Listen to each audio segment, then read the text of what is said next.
Hello, good afternoon, everybody. It is Steve Lookner with Agenda Free TV. We are here to bring you the latest updates on the Iran war. We're going to be taking your comments and questions on the air and bringing you updates, going over some of what has been happening today. And I appreciate you joining the stream.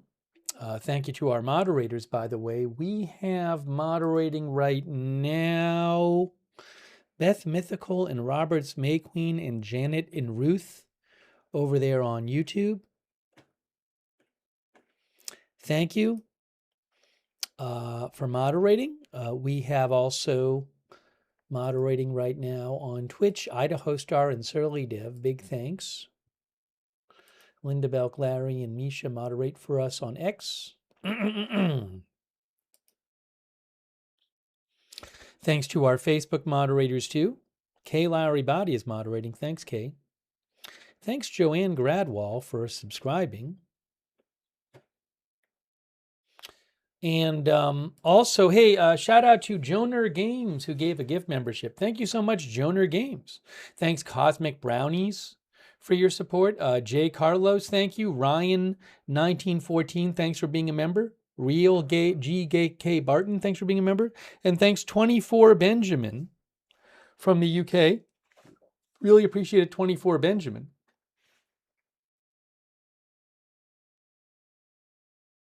Give me one moment here. One moment here.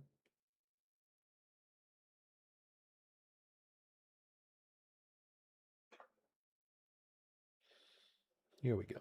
Here we go.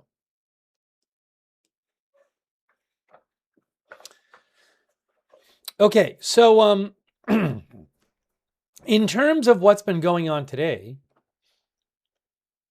I haven't heard of too many huge developments. I did see this that came out a few hours ago, which I thought was interesting. I haven't heard, well, I also have, you're hearing two of me. Let me show you this again. So this is from the UK MTO. Is it UK Marine Transit Organization? UK Maritime Trade Operations. I had that wrong. UK Maritime Trade Operations. So it looks like another ship has been attacked in the Strait of Hormuz. Another one today, May 5th. UK MTO has received a report of an incident within the Strait of Hormuz. A verified source reported a cargo vessel has been struck by an unknown projectile. Environmental impact is unknown at the time of the report.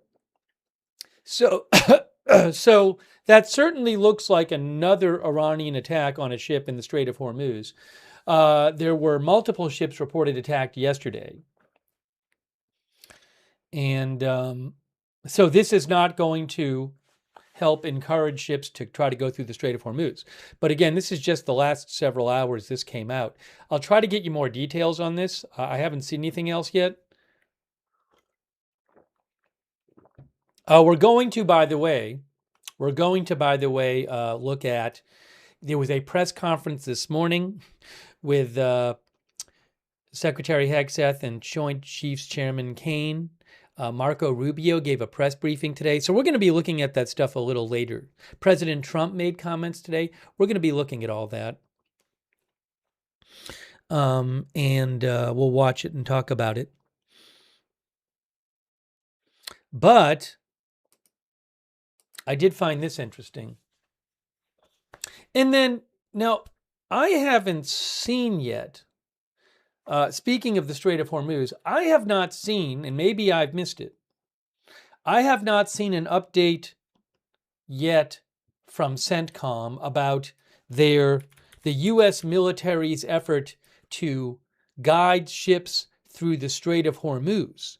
Yesterday, the U.S. military said 2 ships had moved through the Strait of, 2 U.S. flagged ships that had been trapped, had gotten out of the Strait of Hormuz with U.S. military protection. Have any more ships left? I don't know.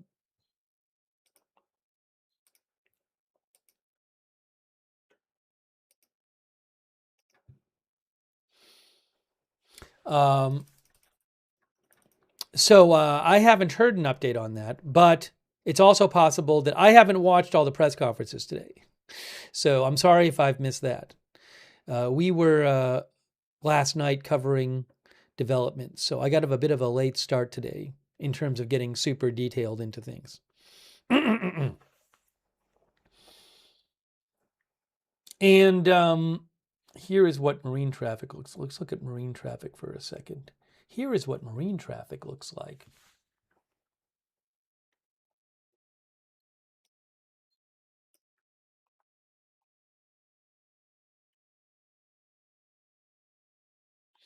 Veronica said Marco Rubio said he would not answer questions about the ships as it would endanger their passage, but he would talk about it after they went through. We'll probably watch that in a little bit, the Marco Rubio thing. Again, I'm sorry I wasn't live for it, but some of you probably still haven't seen it yet. Let's look at, now, by the way, I don't think if ships go through under protection of the U.S. military, I don't think you're going to see the ships on marine traffic. I think those ships are probably going to have their signals off, tracking signals off. I'm not aware that the two that went through yesterday I'm not aware that those were visible on tracking. What I can do is show you the last 24 hours. Hey, it's the last 24 hours. Now, there may have been ships that have gone through with Iranian permission. I don't know about that. But this is the last 24 hours. Who knows what's moving through without signals on? You know?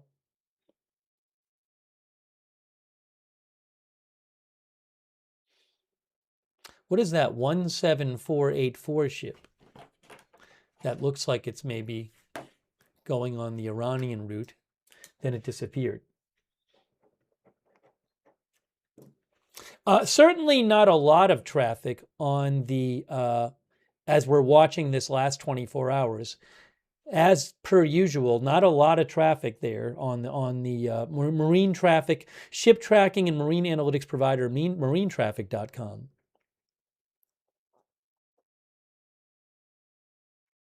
Also, I don't know, see those ships with the numbers? I don't know if ships are hiding their information. It's a little odd because we're seeing some ships identified by number, not the name. 310776. 11681.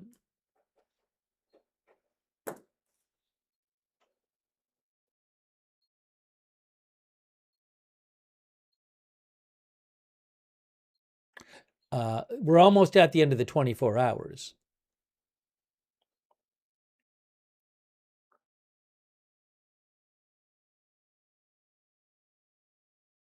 So if nothing else, according to what we can see on the tracker, not much moved through there, maybe a handful of ships. I will look up some of these. We don't usually see ships with numbers. 310776? Oh, was that one of them? No, that's not it because that didn't even come up. That's a different ship. So 310776 doesn't even come up. How about 17484? Other. That's an Iranian ship. 17484 is a vessel of unknown type and is sailing under the flag of Iran. That's interesting. So this is a ship that we saw. We saw this today on the tracker, but it is an unknown ship of Iranian origin.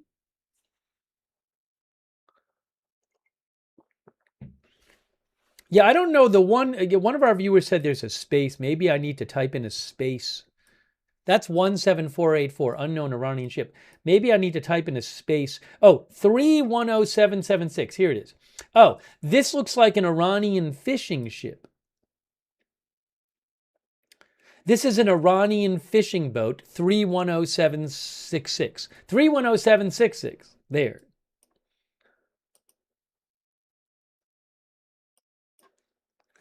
So that's been moving around the strait.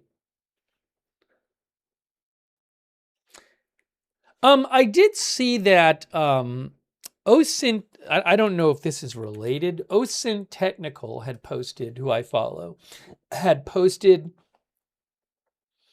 um, several hours ago saying that 15 hours ago, OSINT Technical said powerful regional level jamming has hit the Strait of Hormuz again, with major location and AIS spoofing seen over the last couple of hours. So I don't know if Iran or the US or ships or some combination of them are disguising their or messing with their tracking signals in a way that they haven't been usually. But normally we don't see these ships, these numbered ships, but maybe, I don't know, maybe I don't have, I'm not a marine traffic expert, so. Now, Cardiac thinks transponders are off for security reasons while being escorted. Now, again, ships are not actually being escorted, the military said yesterday. What the US military said is that they have established some kind of protective umbrella so that a ship can go through and be protected from attacks on it by the U.S. military. That does not mean that ships are that military ships are right next to it the whole time. But yeah, I would presume we're not going to see those kind of ships on the tracker. Those ships, presumably, the U.S. had said that ships should be going on a southern route close to the coast of Oman. That's where they'd be going. Not so. If you see ships that are going up around Larak Island and going through, those are probably not going to be ships that the U.S. is helping to get through. The U.S. yesterday said it had cleared a route, a specific path that it guaranteed was free of mines, and it wants ships to exit the strait that have been trapped through that route. So far, I have not heard of any ships today that have gone through that route. None have been announced. Yesterday, the U.S. said that 2 U.S. flagged vessels had gone through there.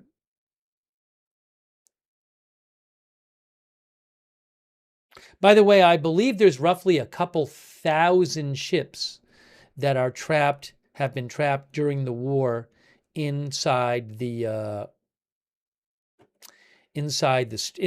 strait, in the Gulf, in here. Oh, and also, just to repeat, there were multiple ships yesterday that were reportedly attacked. And then, as I mentioned, there's a new report of a cargo ship attacked in the Strait of Hormuz today, and we don't have a lot of details on it. It was hit by a projectile.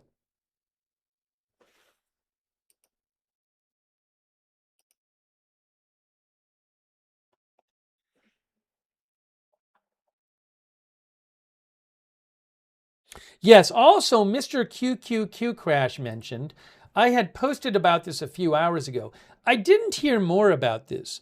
A few hours ago, the UAE posted and said that there was a missile threat.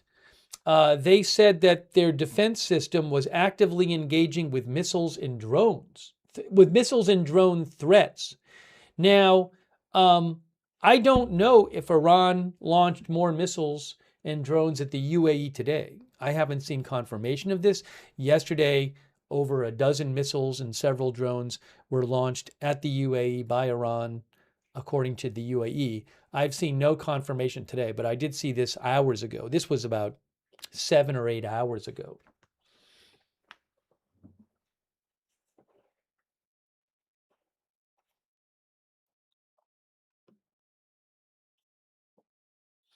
But again, I have not heard a lot of big developments today. Oil prices, when I last checked, were down a little bit for today. I saw, down about 3.5% roughly. WTI crude at about 10 in the high 102s. Brent crude about 110 after going up yesterday. So I don't have a spot price right now. If you want oil right this second to fill up your tanker for immediate delivery, I don't have a spot price for you. If I see one, I'll let you know. But we're going to, again, talk about some of what the administration said today. Take your comments. How about Rubio announcing the war was over, laid block? Our viewer laid back in Arizona said that. Yeah, I believe Marco Rubio said something like the epic fury was officially over. Now, I don't know if this is being done because there's this, in theory, 60-day limit that has already been surpassed on the Trump administration to get congressional approval for a military operation from Congress, or they have to bring the troops home. So again, the administration's official position is that hostilities have ended, so that that 60-day limit no longer applies. So I don't know if when Rubio says that, if that's just designed to go along with this position of, well, with the 60 days doesn't apply.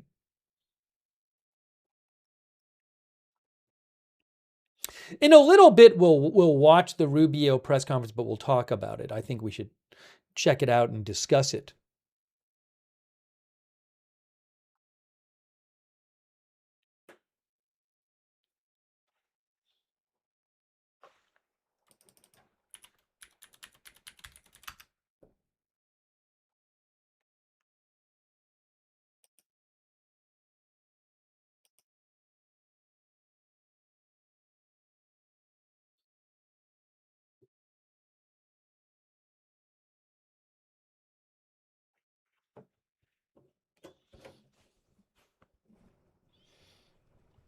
Hang on a second here.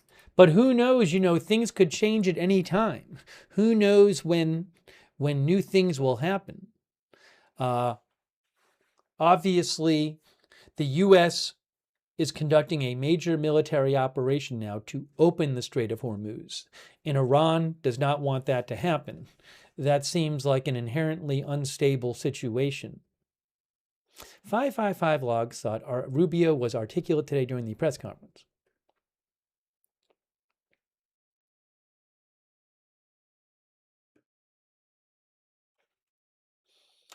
Stock market today was up a bit. Dow up about 0.7%, S&P up about 0.8%, NASDAQ up about 1%.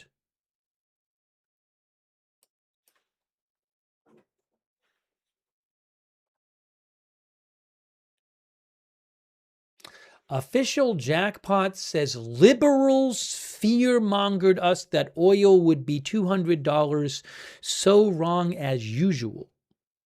That's what official jackpot says.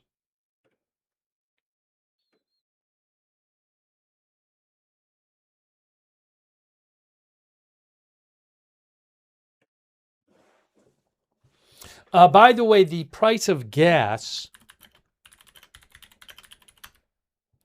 is according to AAA, the national gas price average is 448, 448.3, or 4.483.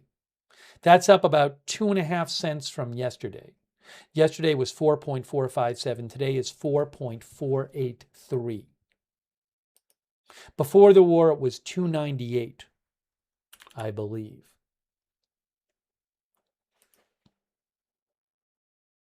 Jeff Gurdon, our viewer, thinks gas prices are going to double. Hey, by the way, I owe somebody a thank you. Thanks to Deep South Nana on TikTok. We're not on TikTok all the time. It's something I've experimented with. We've had some issues with streaming over there, but once in a while I stream over there. So I have the stream on there today at Agenda Free TV. I can't guarantee we'll be on there every time, but I've been trying it out a little bit lately. Just so you know. But thank you again to thanks to Heidi.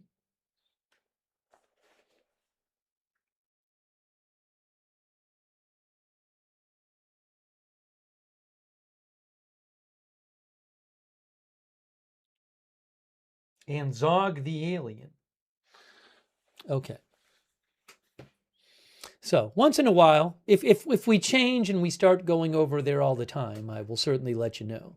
But kind of just trying it out a little bit. Let's see here.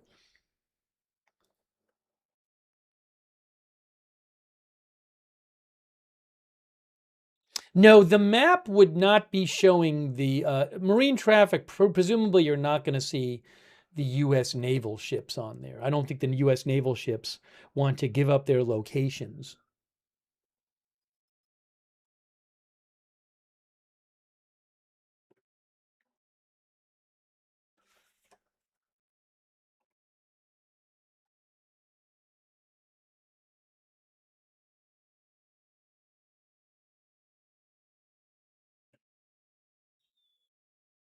So should we anything happen at the White House? President Trump did make some comments today. We'll watch those.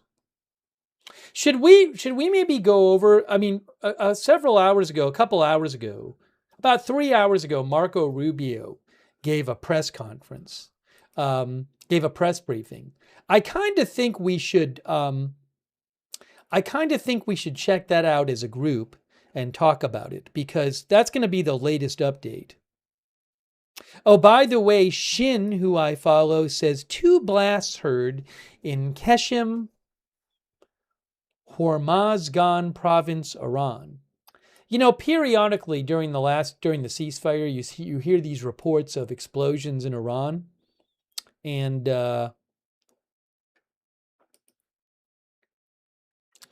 you know, I think pretty much always nothing ever gets confirmed about whether you don't hear that there was an actual attack, but so I don't have an explanation for you.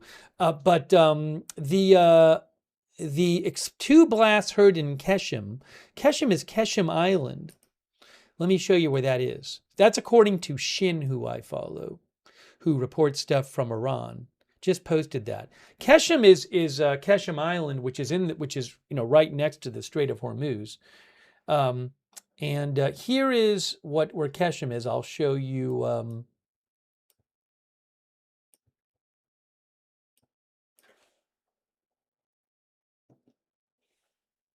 On the map here. Keshem Island, I think, is about 60 miles long. So here's Keshem Island, and Keshem itself is here. Keshem, see? Now, Shin says that 2 blasts were heard in Keshem. What to make of this? I don't know. I'll see if it gets reported anywhere else.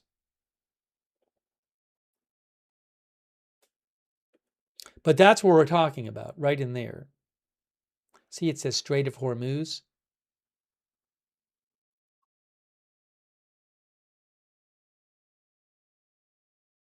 Now, a couple viewers claim that they heard that a U.S. tanker plane went down. I have not heard such a report. I'm not saying it's false. I have not heard that myself. I'm going to see also if I'll let you know if there's any other reports about Keshem.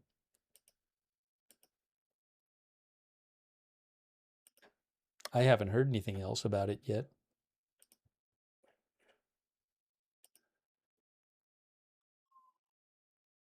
Sometimes Vahid Online posts stuff about explosions in heard in Iran, but I don't believe Vahid Online has posted anything about it. So the little noise outside for the moment, I think that will die down soon, so I apologize about that.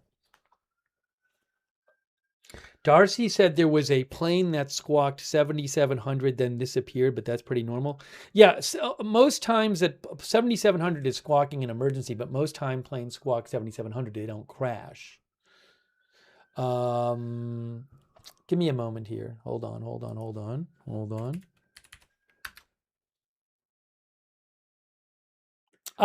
I didn't even see this yesterday. It's so interesting. This is from yesterday. I didn't even see it. This is what people are talking about. I see what you're talking about now. Hey, by the way, thanks so much to Ray Becker. Ray Becker thinks the best way to track costs caused by Strait of Hormuz is BDI or Baltic Dry Index. It's the price of 1 ton of goods shipped via cargo ship. Thanks, Ray Becker. Also, Captain Jerry Donnelly. Captain Jerry Donnelly, the article I read yesterday said there were about 20,000 seafarers trapped in the Gulf and about 2,000 ships. But it didn't say they were all big cargo ships. They could be ships of all sorts. So my understanding is that there's about 20,000 seafarers trapped in the Gulf from articles I've seen. Thank you so much, Captain Jerry Donnelly, by the way. Also, Samuel DeMarco. Samuel says, I have seen some reports that the U.S. has tied the ships they're trying to get through the strait to a military communications network to offer them guidance and tracking outside of normal networks. I could see that being true. I can't confirm it. Thank you, Samuel. Thanks, LK Ghost, for being a member. Sherry94 for being a member. Frisian Drone Aviator, thank you. And also Cosmic Brownies and Joner Games and Ryan1914 and Texas Jack. Thank you so much. And Uncle Fester for subscribing on Twitch. Thank you. So this is what I think some people were talking about here. This was a report from overnight. I didn't even see this before. I missed this. There was a U.S. Air Force tanker, refueling tanker, squawking 7,700 in the direction of Doha, which means there's some sort of emergency happening, but it's most of the time the plane does not crash when it squawks 7,700. So the actual flight, show aircraft history. This is Flight Radar 24. Oops, hold on. Now we're doing this. FlightRadar24.com. You can go check it out. Yeah, so it's a plane. Here's the flight path of the plane. This plane took off from Abu Dhabi, UAE. It's a refueling tanker, and it was circling around in the Persian Gulf, as numerous tankers were yesterday. And then it made its way towards Qatar, and the tracking is lost here. I haven't heard that a plane crashed. It is a refueling tanker, so I haven't heard that a plane was lost.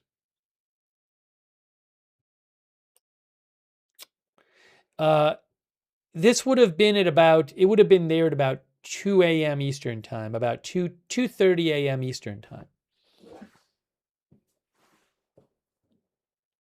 So I hope it's okay. Again, I haven't heard anything further about it.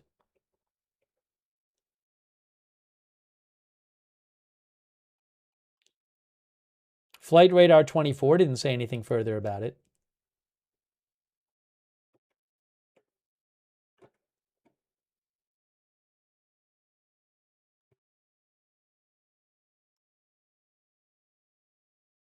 If I hear more about it, I'll let you know. Beatnik said Newsweek said it landed safely. I don't know. Let me see.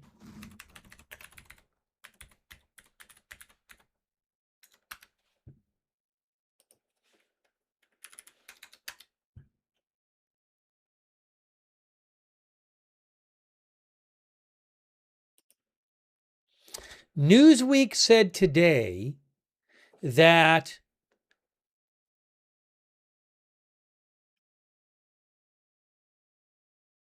a U.S. defense official told Newsweek the plane landed safely without adding any details, thanks to our viewer who pointed that out. So again, a new Newsweek is claiming that a U.S. defense official told them the plane landed safely, for whatever that's worth. I haven't seen an official announcement of it.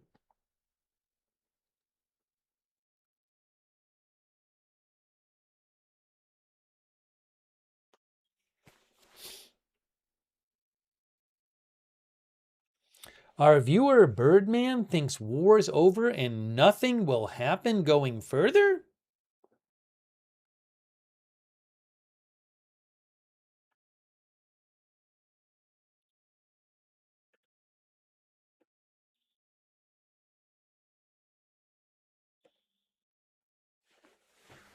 Yeah, so I'll let you know if I hear more about that. By the way, in terms of right now, it's interesting on Flight Radar 24. I mean, for whatever it's worth, yesterday we were seeing a bunch of tankers on the Flight Radar 24. Now, there still might be a bunch of tankers out there that we can't see. I have the military filter on. That's a U.S. Air Force plane. That's a U.S. Air Force plane. We're not seeing the tankers.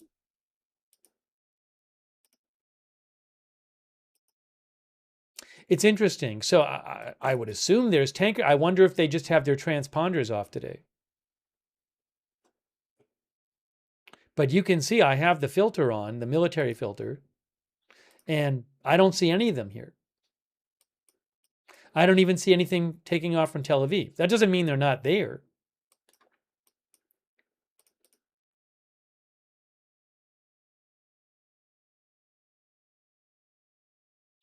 Darcy says it's a secret, but that is interesting.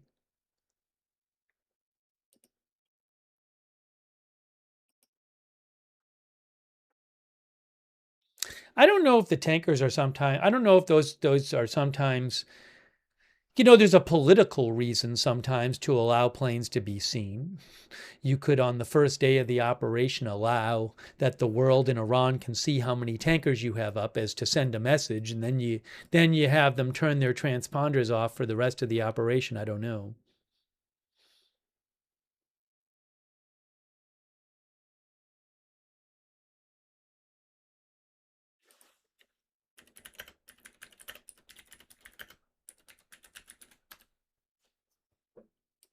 By the way, our viewer Austin Batman mentioned that NBC News says that U.S. commercial ships had military security aboard during Hormuz transit. Two U.S. commercial ships that crossed the Strait of Hormuz yesterday had military security teams on board as Iran launched attacks against them during the transit. Iran had the Pentagon had said yesterday that Iran attacked both ships with missiles, drones, and small armed boats, but the U.S. military intercepted the drones and missiles and blew up the boats. That's an interesting report, though.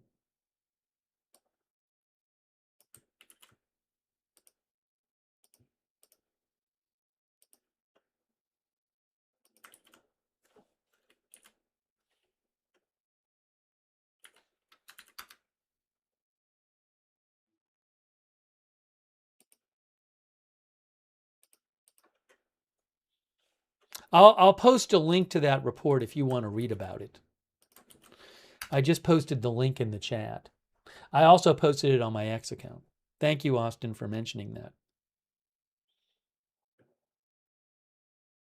So should we, let me just see if I have any other updates for you. Hold on.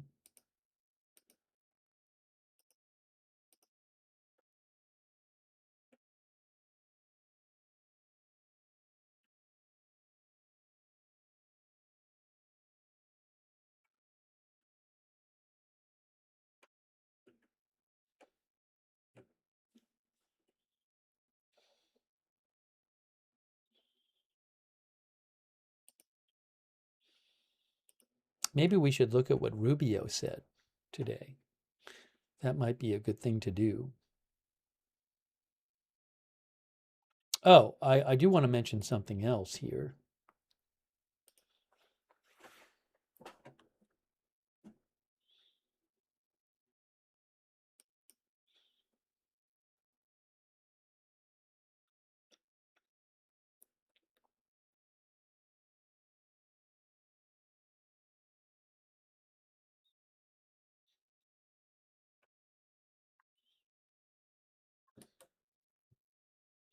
Give me one moment. I'm looking something up.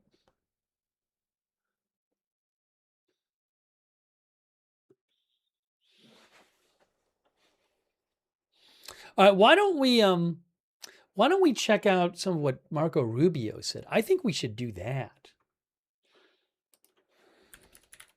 And we can talk about it.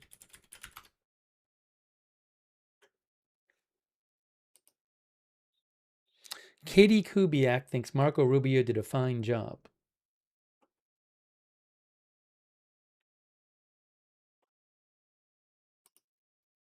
Here it is.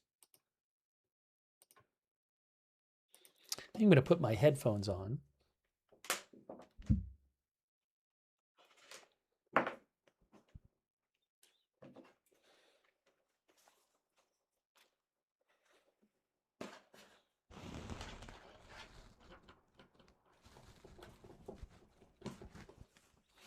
So what I want to say, and I'll while we're checking this out and discussing it, I will certainly be checking for updates. Officer Rabbit thinks Rubio is winning in 2028. Earlier this afternoon. Okay, so we'll put this up there.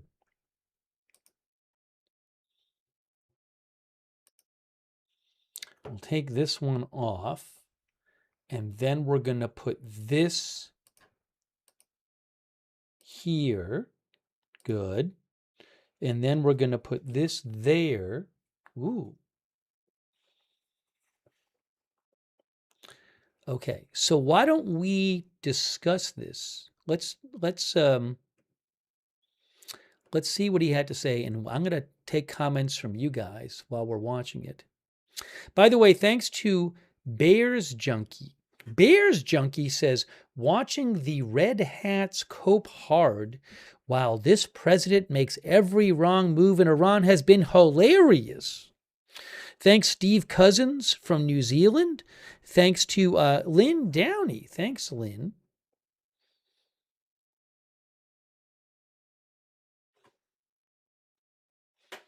All right, so let's watch this. Again, we're going to pause and discuss and take some of your comments while we're watching it, and also check for updates as well. But I do need to put the volume on. Now, why can't I hear? Oh, now we can hear. Thank you guys for having me today. I'll be filling in for Caroline today, obviously.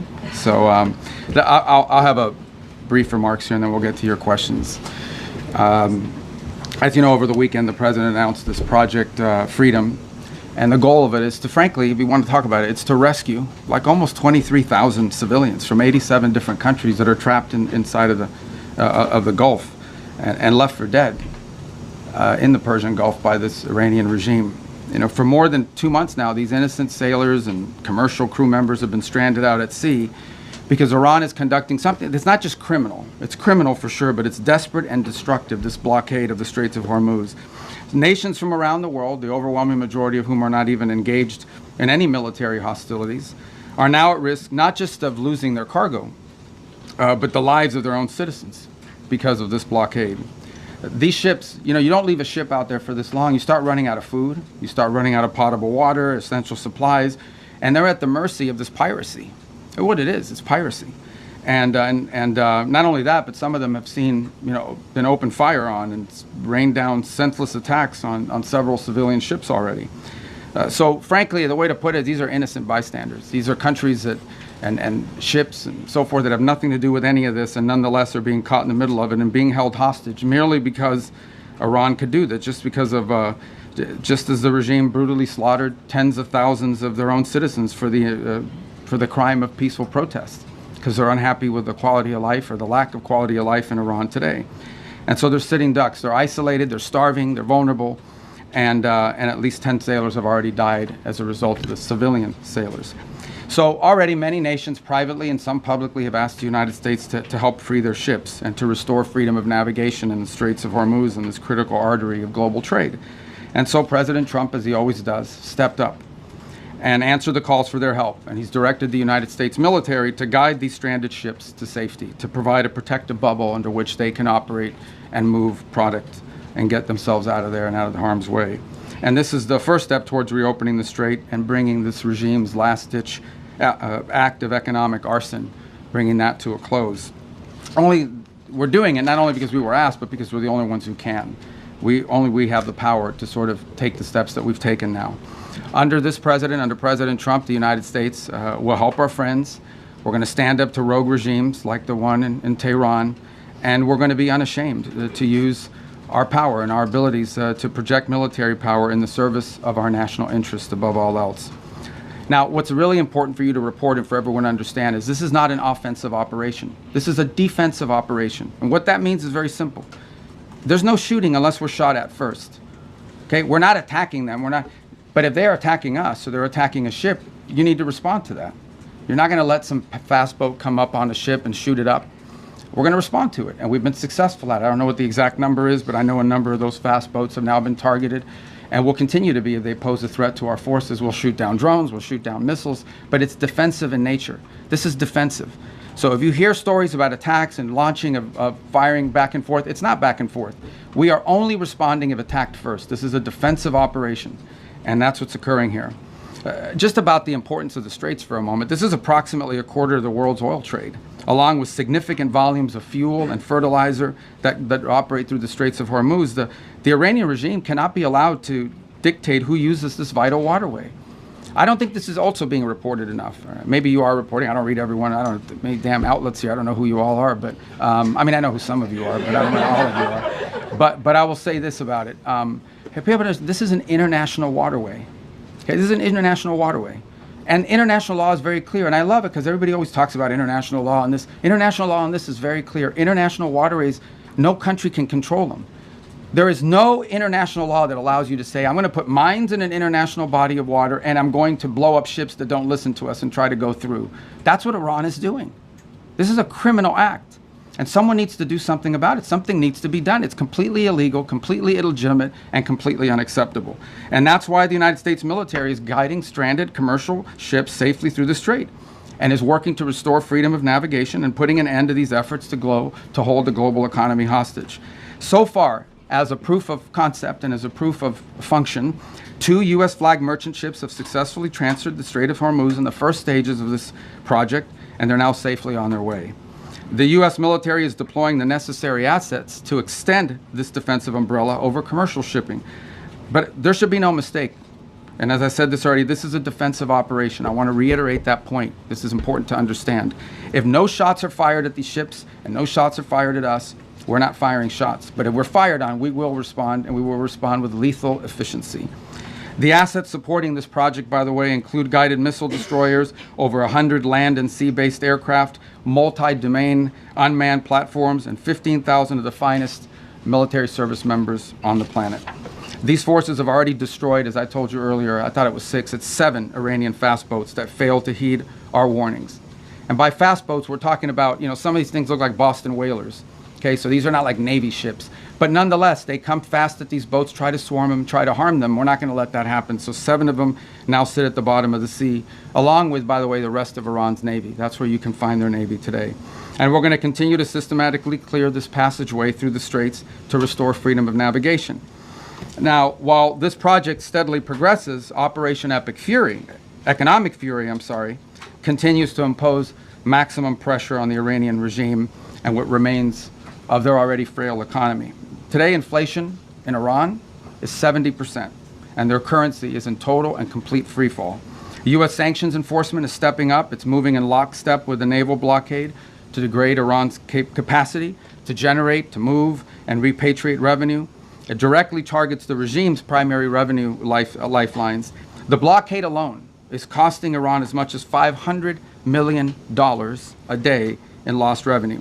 90% of total Iranian trade has been halted, causing permanent damage to Iran's oil infrastructure as wells are forced to shut in. Again, all of this is in response to their piracy.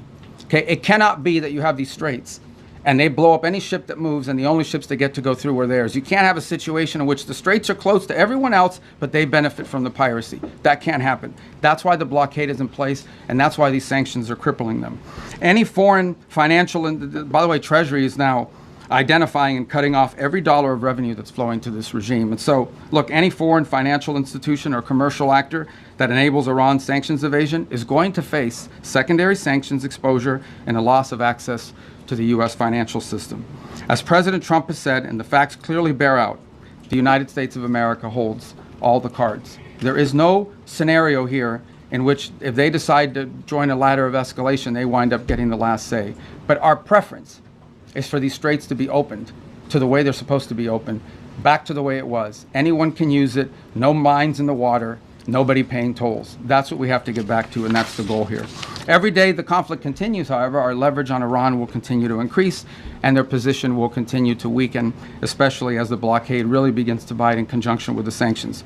So, look, the time's come for Iran to make a sensible choice. And it's not easy for them to do that, obviously, because they have a fracture in their own leadership system. And apart from that, I mean, the top people in that government are, to say the least, they're insane in the brain. And so we need to address that, and it's difficult because it's hard to get past that in their system. But it's important for them to make a sensible choice and the one that's right for their people. The president, our president, has proven time and again that his preference is peace.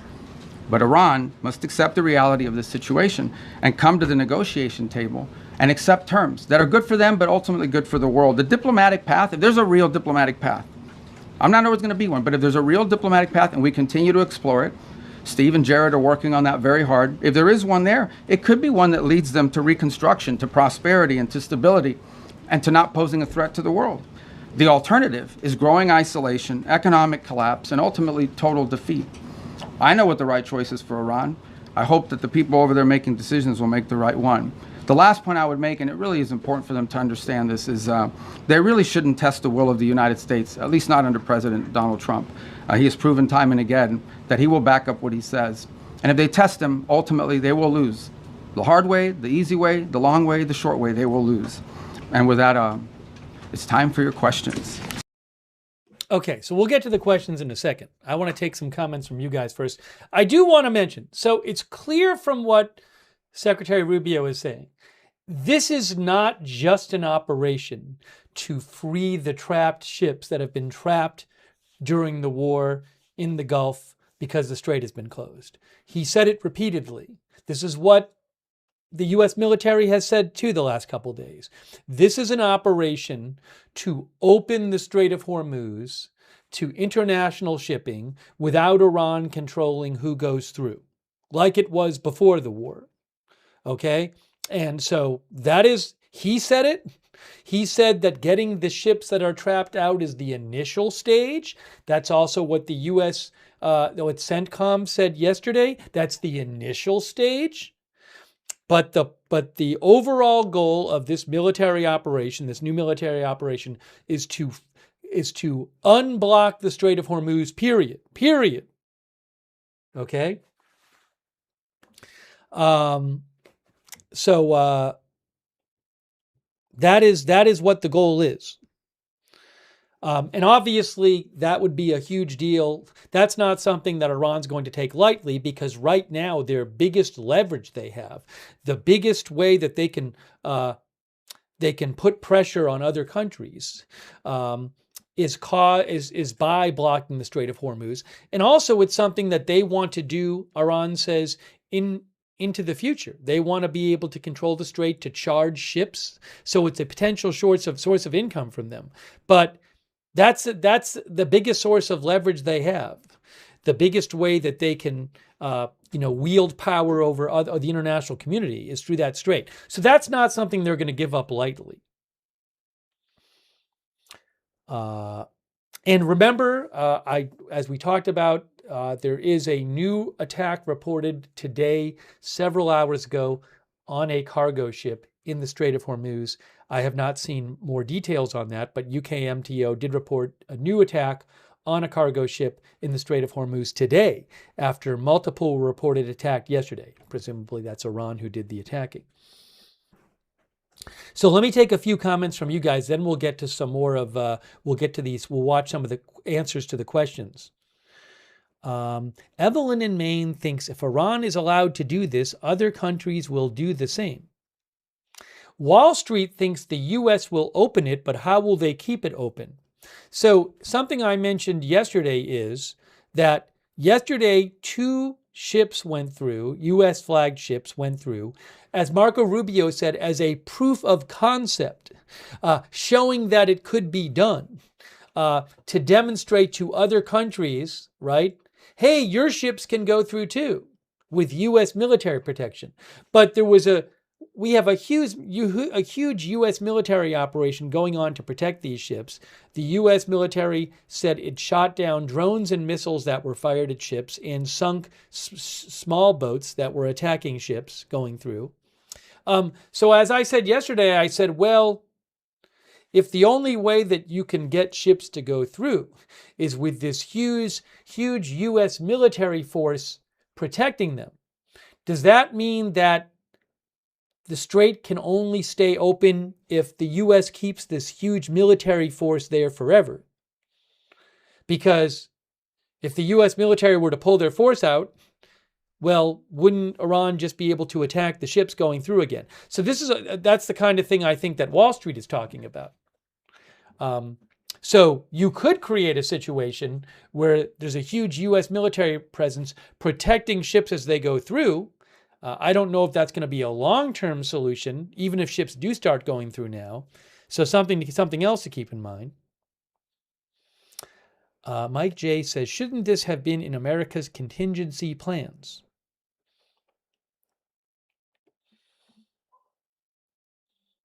Unclear if any other ships have gone through since those 2 U.S. ships went through yesterday. Remember also, as our viewer Austin mentioned, NBC News reported that the 2 U.S. flagged ships that went through yesterday had U.S. military security teams aboard them.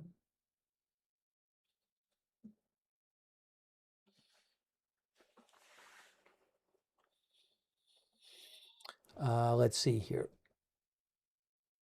Lady Landon the Pug said there can be more than one goal. Stop criticizing everything. I don't know if she was directing that to me. I don't recall my criticizing anyone in what I said. I just said that there's 2 goals that clearly, from what he in the military said, there's a shorter term goal of getting the trapped ships out, but a longer term goal as well of opening the Strait of Hormuz. I don't recall a single word I said criticizing anyone.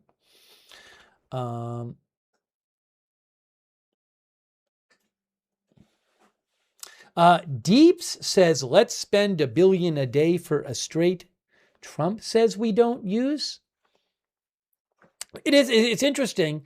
There was a point a couple of weeks ago where President Trump was saying frequently, and he posted it on social media, that the U.S. was not going to open the strait, that it was up to other countries who use it to open the strait, right?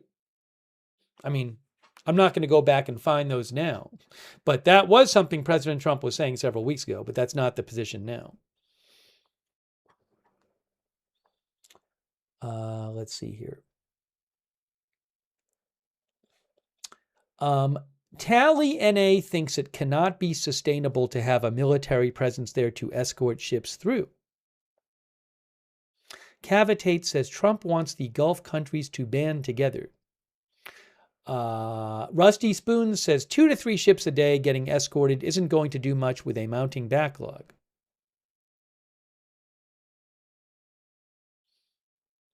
We're going to listen to some of the questions right now. By the way, thank you so much to Real Virtual Outdoors for your support and for watching the channel. Real Virtual Outdoors, thank you. Least Trustworthy Weasel, thank you. Haley Girl, thank you. And thank you for moderating, Haley Girl. Appreciate your support. Paps, thank you for the gift membership. Panic9383, thanks for being a member. Paulo Majorana, thanks for the memberships. Gave 5 memberships, thank you. And also, thanks to Hokies Alum for subscribing on Twitch. And thanks to our moderators, LB Prairie Dawn, Idaho Star, Matthew Kohai 3, Surly Dev over on Twitch, Linda Belk, Larry Misha over on X, Haley Girl, Beth Mythical, Ruth, and our other Janet and our Roberts May Queen and our other moderators on YouTube and over on Facebook. Kay Lowry Body moderating. Thank you. Thanks, Barry Eisler, for subscribing. Shannon Davis Hughes is moderating. Thank you. Diane Allworth, thanks for subscribing. Okay. John Rocker, our viewer, thinks gas will be $6 a gallon by summer. Alex Atkinson just paid $7.25 a gallon in Southern California for gas. I believe that Southern California is a place that often has gas more expensive than the rest of the country. But don't hold me to that. But I believe that might be the case. Okay, so let's check out some of the questions and answers that Marco Rubio was given today. And we'll take some more comments. And I am also checking for updates as we go along and watch this. I haven't seen anything big the last few minutes, but I am checking. So if at any point I hear of some new urgent update, I will let you know. And let's see, what's this? No, don't see it yet. All right, let's listen to some of the Q&A with Marco Rubio. So, Catherine, why don't we start with you first? Hi, Catherine Herridge. I'm an independent journalist. Secretary Rubio, have you seen any recent indications that Iran is willing to give up its nuclear weapons program that is credible, verifiable, and that would lead to an immediate de-escalation? Well, look, this is a long-standing problem for them, right? I mean, they have wanted, they have always said they don't want a nuclear weapon. That's because they've always said that, they just don't mean it. And why do you say, well, how do you know they don't mean it? Well, we don't mean it because they're doing all the things, and historically have tried to do all the things that you do if you want a nuclear weapons program. For example, they innovate and try to innovate long-range delivery missiles that now, in some cases, are capable of reaching much of Europe. They build these large underground centrifuges for enrichment activity. There are countries in the world that are involved in the enrichment business, but these guys do it in mountains and in caves and in hiding. They've always had secret components of their nuclear program undisclosed to the world, and we know for a fact that they retain highly enriched uranium at 60%, that they did so, and that has no civilian use, none, zero whatsoever. So they have an opportunity here to agree to something that will make it clear that they're not interested in. One thing is to say we don't want a nuclear weapon. Another thing is to do the things that prove you don't want a nuclear weapon. By the way, if what Iran wants is a civilian nuclear program for power plants and stuff like that, there are a lot of countries in the world that have that, and they don't enrich. They import the enriched material. You know, they could have that if that's what they wanted, but they're not acting like that's what they wanted. They're acting like they want a military, nuclear program. That's unacceptable. So that's the process we're engaged in now. To create, that's the object of this diplomacy, is to come up with some level of understanding about what are the topics that they've agreed to negotiate on. We don't have to have the actual agreement written out, and one day this is highly complex and highly technical.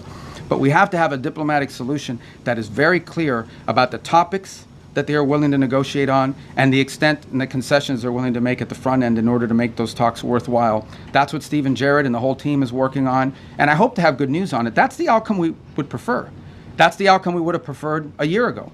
That's the outcome I think most of us would have preferred a long time ago. But that's not the option they've given us, given their activity. All right, there's no way I can figure out who to call on. I just want to cut in here with something real quick.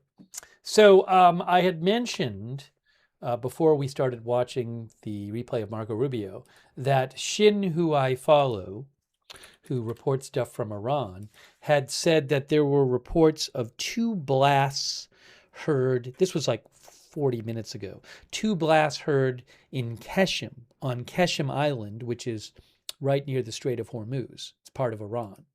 So I just saw that Vahid, remember I said Vahid Online sometimes posts about these reports from Iran too. Vahid Online just reported that, what is Iran time now? Iran time now is,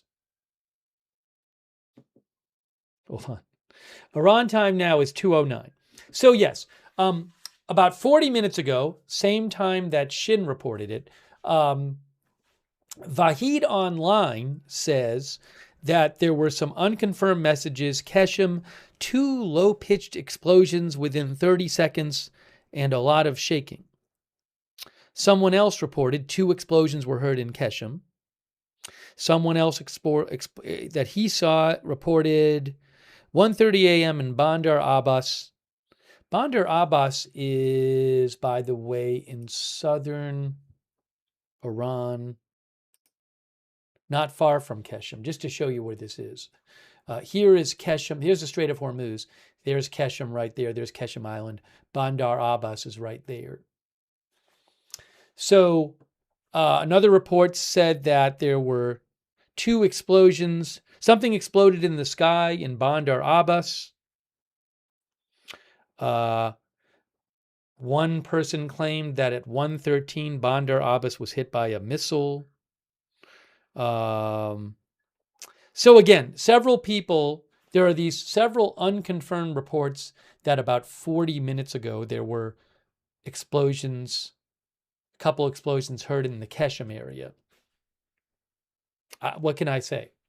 It is a country of 93 million people, so there's going to be explosions, presumably, that have nothing to do with being attacked once in a while, but I don't know anything more. So I haven't seen anything more about it. I haven't seen anything about it in Iranian media. If I do, I'll let you know. But I wanted to let you know that that was being reported. By the way, thank you to Melting Ice Power and also Stephen Briones for your support.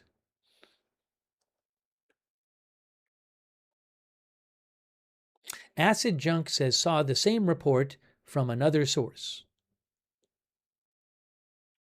Charlie thinks UAE is striking back. That would be a big deal. But I haven't heard anything about any new attacks, so I've told you what I know about that right now. Hold on a second here.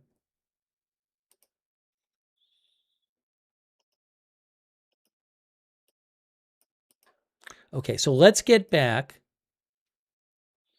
And yeah, I'm not playing. J.D. Vance is speaking. I'm not playing it. If I hear after live, I assume most of it won't be about the war. If I hear that he said something big about the war, we can go back and watch it after. He was speaking live before. I don't even know if he's still speaking. He's doing like it's like a campaign. He's campaigning in Ohio. Reuters says he's expected to make remarks on support for manufacturers and farmers.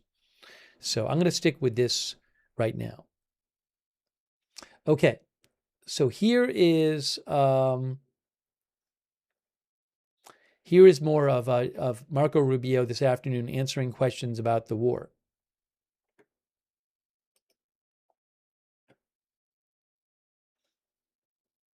It's going to like press right in the middle, right there, you right there, yeah. Right in the back row. Thank you, Mr. President. I'll go to you next. I can't get everyone. All right, go ahead. Thank you, Secretary Rubio. Keep going right. Welcome to the White House. What's Are you that? talking to me, sir?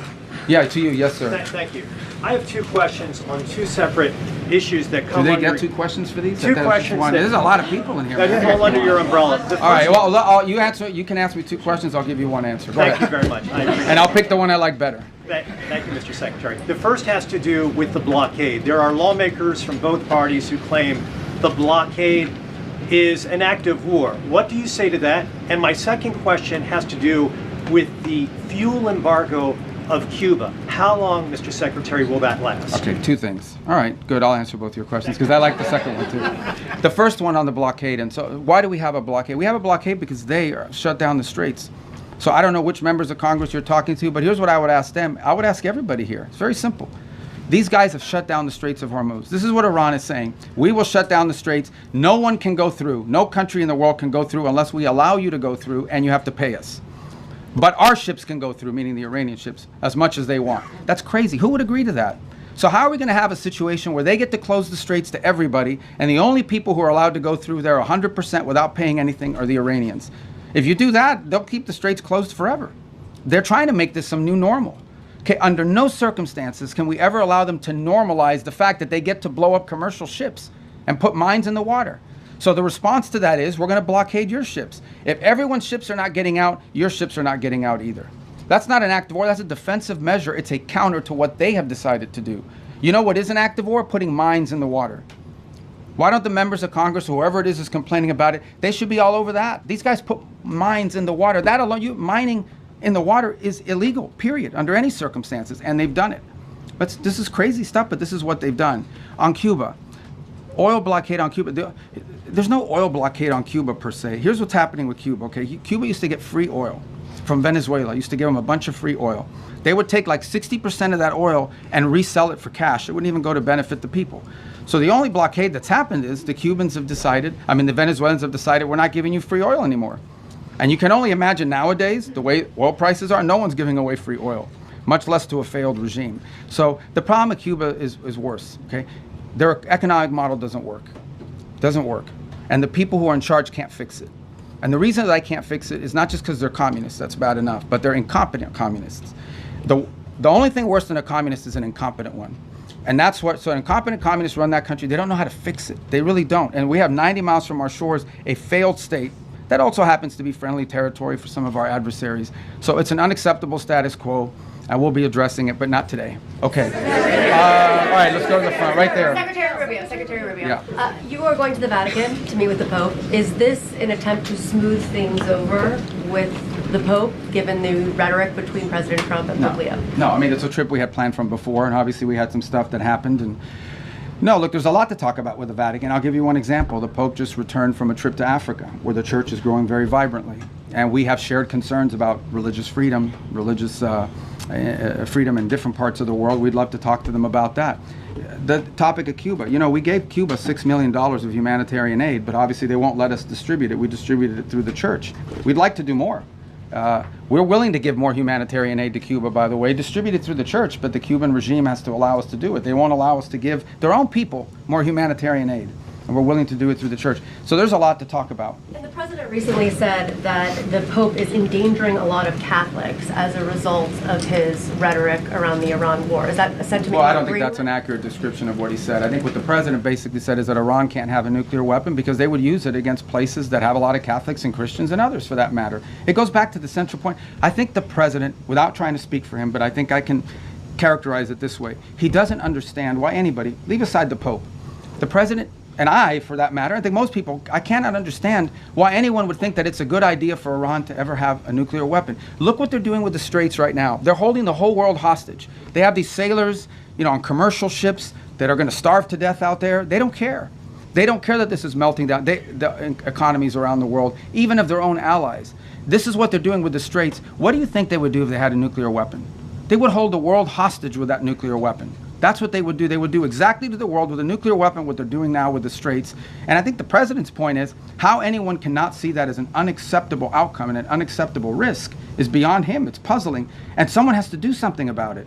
The difference between this president and like the 6 presidents that preceded him were that he's the only one that's actually been willing to do something about it. Everyone says Iran can't have a nuclear weapon, but you got to do something about it at some point.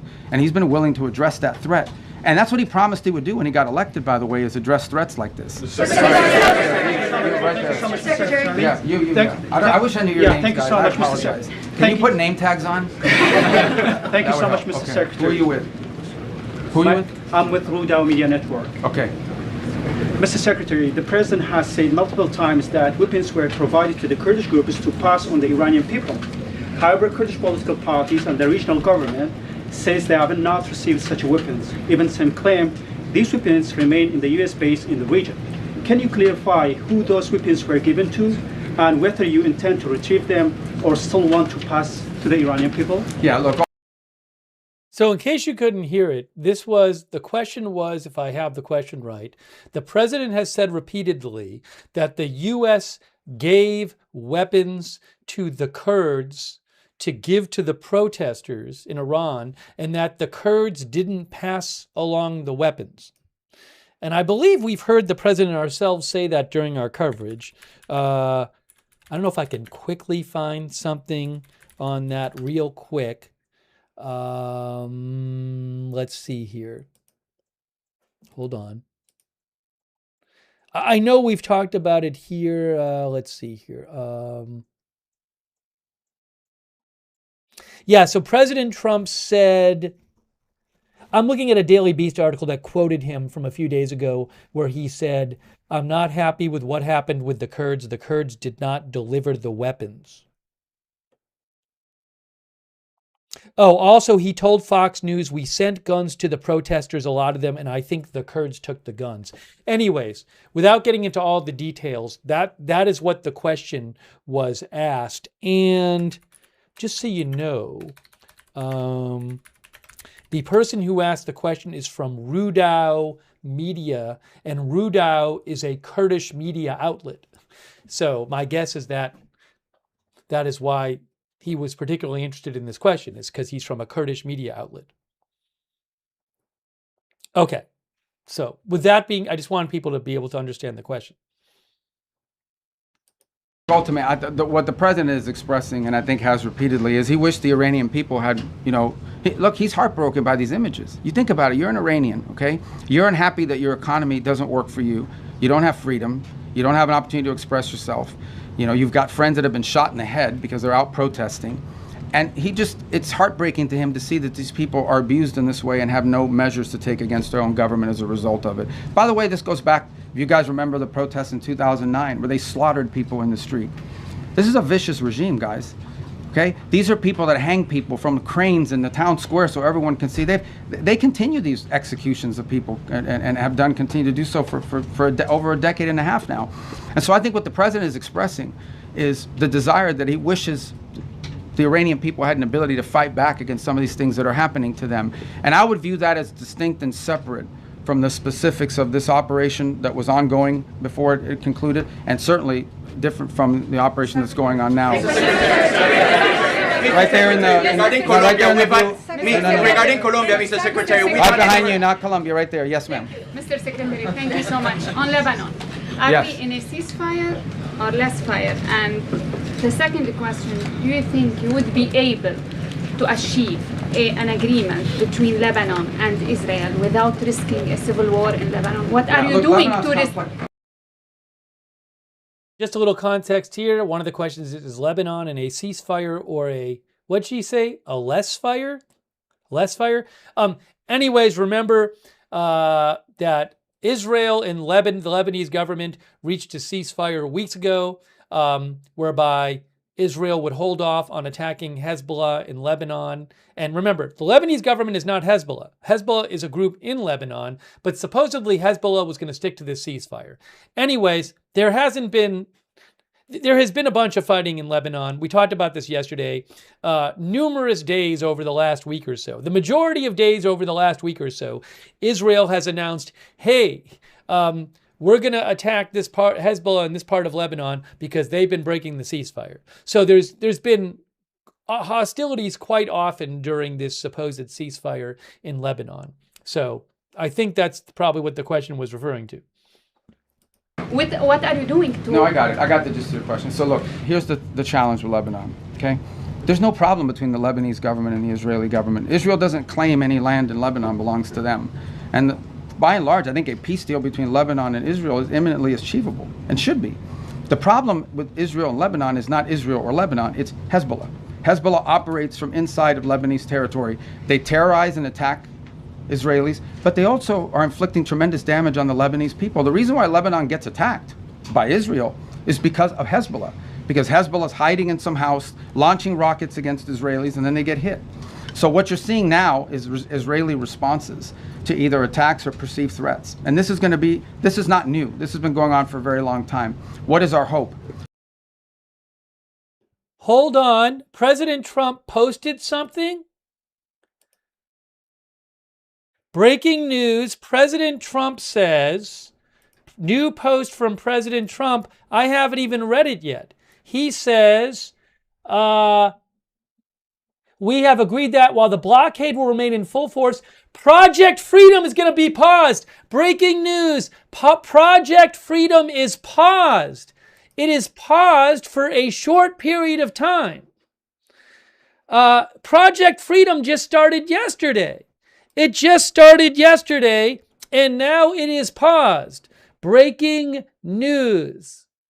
Breaking news. Project Freedom has been paused. Project Freedom is the whole project to have the ships be allowed to go through the Strait of Hormuz and escape, and also to unblock the Strait of Hormuz. All right, let's read this again.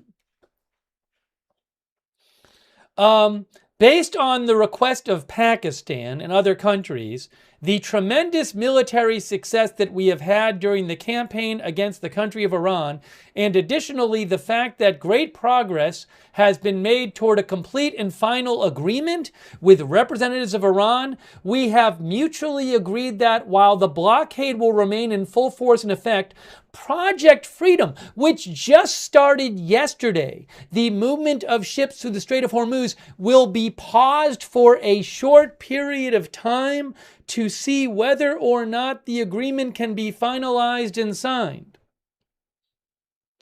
Hold on a second here. Trump announced Project Freedom is paused. On second day.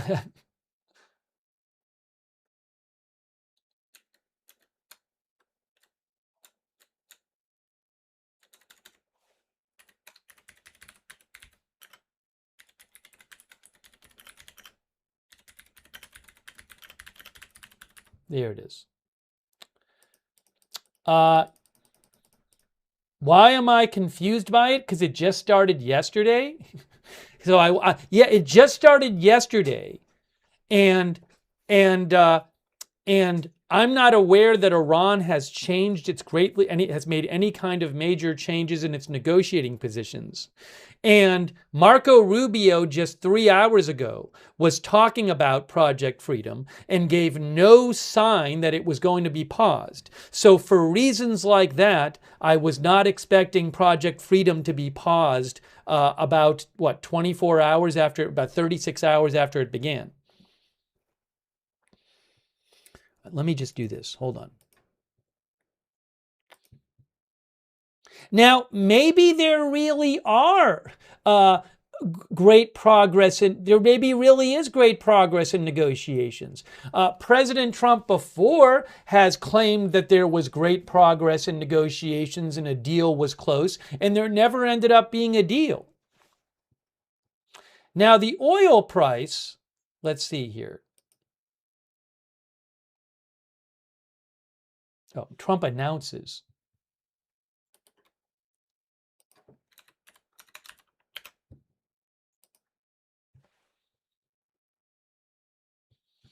And again, the point of this operation was to open up the Strait of Hormuz.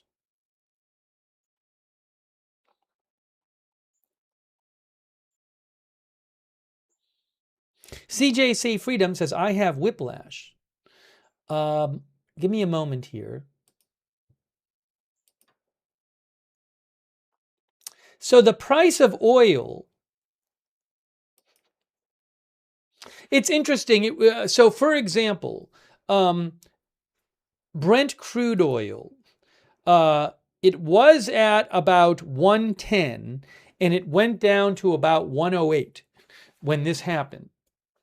Similarly to WTI crude, it was at 102.5 and it went down to about 100.5, and now it's going up a bit. I don't. What can I say? I mean, maybe there's some big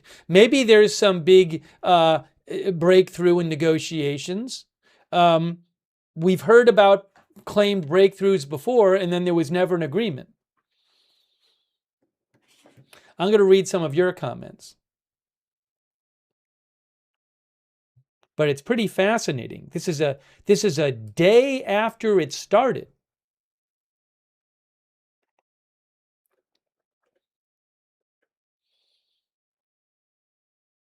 Matt Machine says, wow, that's crazy. Still rocking the 80s says project market manipulation. BMX Kane says the military probably said they need more stuff and told Trump to pause it.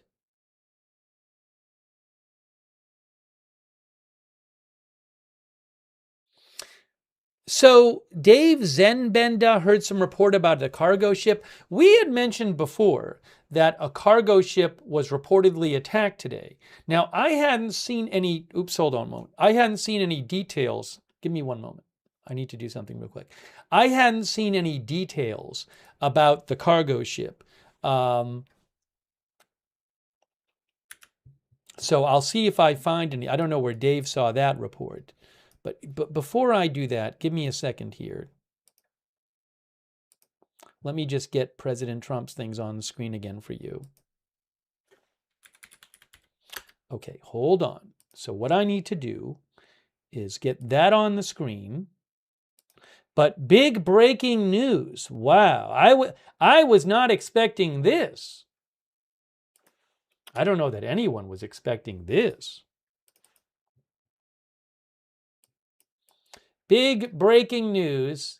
A day after it started, President Trump says that Project Freedom to open the Strait of Hormuz will be paused for a short period of time because Pakistan and other countries have asked for it. And also the U.S. has had tremendous military success, and also that great progress has been made toward a complete and final agreement with representatives of Iran.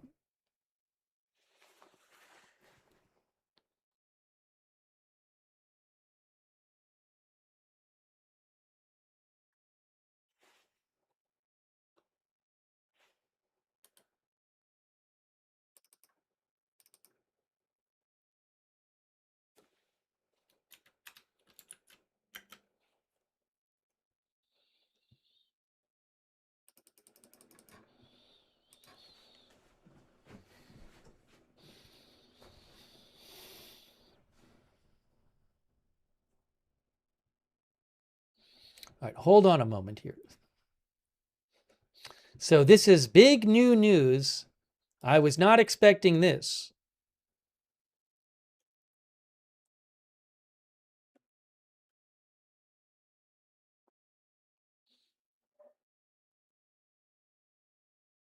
We might have to do a poll. We might have to do a poll.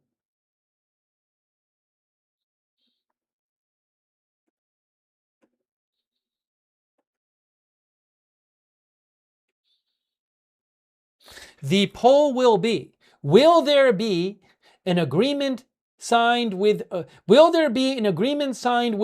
in the next week? That is the poll.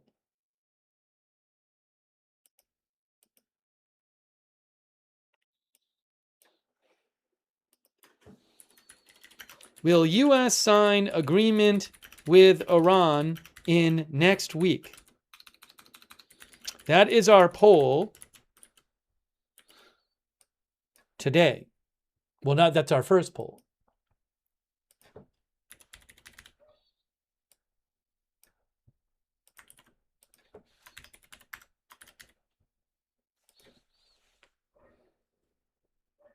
Give me a moment here.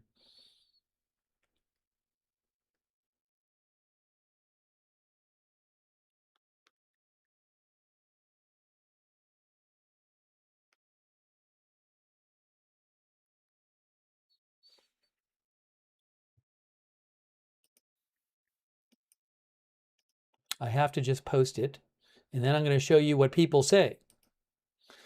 Breaking news. Maybe some of you weren't surprised. I am quite surprised. I was not expecting to hear this today. Also, I assume I haven't watched it yet. I mean, we clearly heard Marco Rubio three hours ago talking all about this operation. And I assume that Hegseth and Kane were talking about it this morning.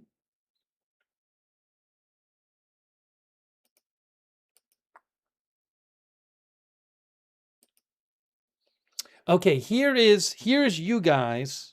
Here is you guys thinking about your answer to the. to the question. Some of our viewers are saying market manipulation. Okay, now let's see what you guys said as a response to the poll question.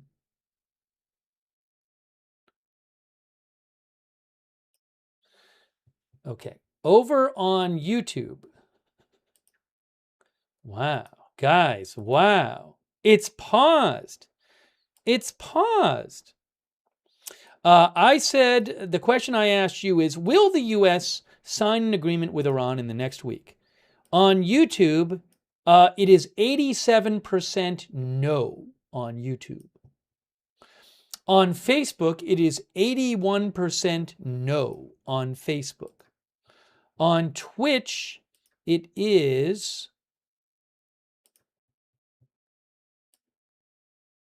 93% no.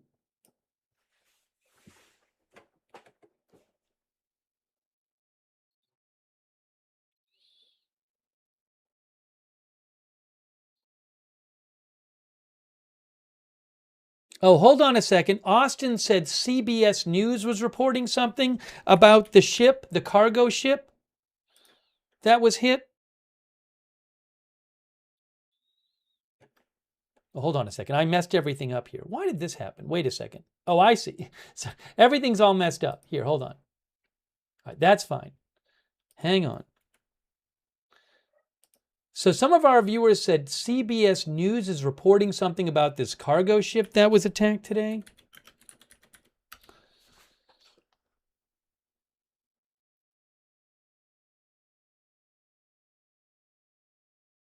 Oh yes, Faytux News posted it, and so did okay, guys, Faytux News and AZ Intel both posted this. CBS News is reporting a cargo ship in the Gulf region was hit by a possible land attack cruise missile, causing several injuries among the ship's Filipino crew. That was a hit on the CGM San Antonio, a ship owned by a French firm, and happened late tonight local time. Late Tuesday night local time. So just hours ago this happened. Oh, and it says that it talks about how the UKMTO had said, which we told you about, that a ship in the strait, a cargo vessel, had been hit by an unknown projectile. It's not clear that these are the same incident. My guess is it turns out they are the same incident. But again, CBS News is reporting that in recent hours, a cargo ship was hit by a possible, by a missile, by a land attack cruise missile. I assume that means a cruise missile fired from land. And it caused several injuries to the crew. I don't know if that has anything to do with President Trump announcing what he announced. Remember, there were multiple ships that were reported attacked in the Strait of Hormuz yesterday.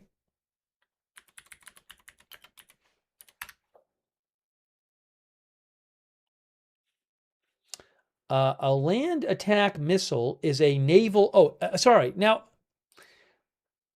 I'm looking up here. Wikipedia says a land attack missile is a naval surface-to-surface missile that is capable of effectively attacking targets on shore.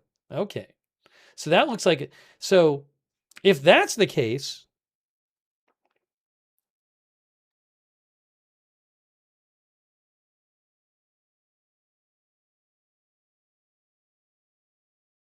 I don't know if this missile was fired from a ship. I don't know. I don't know the I don't want to get all into this to trying to parse the CBS News report. They're saying it was a cruise missile. They're saying it's a land attack cruise missile. But again, CBS News is reporting that in recent hours, a cargo ship owned by a French firm was hit by a possible land attack cruise missile, and several of the crew were injured. And I'll actually show you here if I take a second. Oh, by the way, thanks. So just to go over the poll, most of you do not think there will be an agreement between the U.S. and Iran signed in the next week. Thank you for voting in our poll. Now, what I want to do is take a second here and talk about this report of a ship being attacked. On Facebook, by the way, it was 85% no. So let's look up that ship and see if we can find it on marinetraffic.com. It's the CGM San Antonio. Oops, one moment here.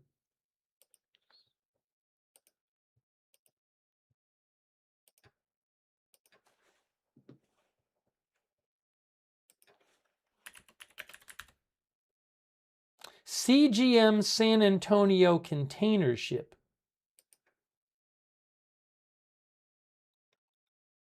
Okay, this is the CGM San Antonio. Okay, there's the past track. So that's where it would be. Now, when was it there? It was there as of 3 a.m. So that's not the last. The last, I don't know if it was trying to go through, but the last, it looks like the last, well, it slowed down there though. It says condition laden.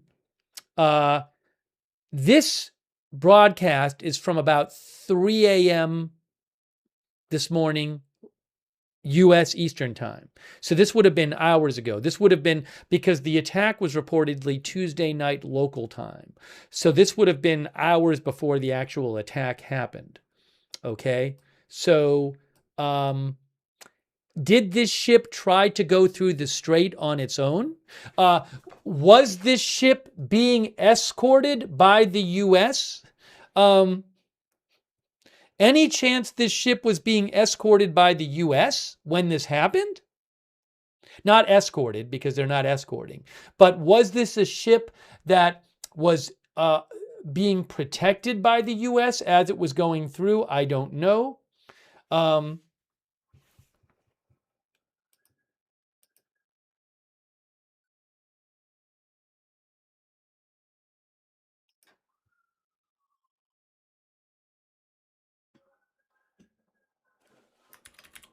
Unclear if this ship was attempting to cross the strait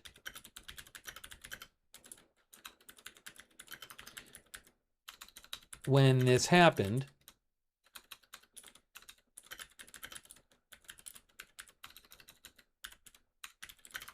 And if so, whether it was under U.S. military protection.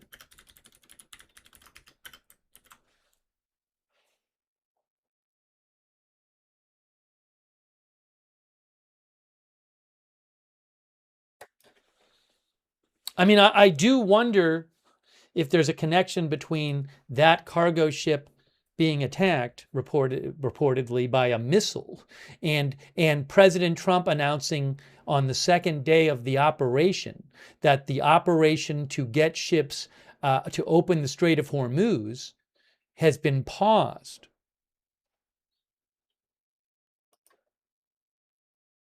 And that's the CGM San Antonio right there. You guys seeing this? So this is it's a French-owned cargo ship. It's a container ship. It flies under the flag of Malta, but it is owned by a French firm. And it is, let's see. According to marine traffic, it is about 700 feet long and about 100 feet wide.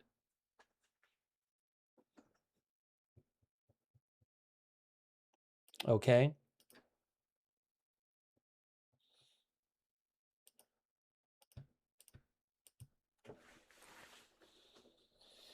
Wow. So again, President Trump announcing suddenly and unexpectedly that the military operation to open the strait is paused. He says that the U.S. and Iran are close to a deal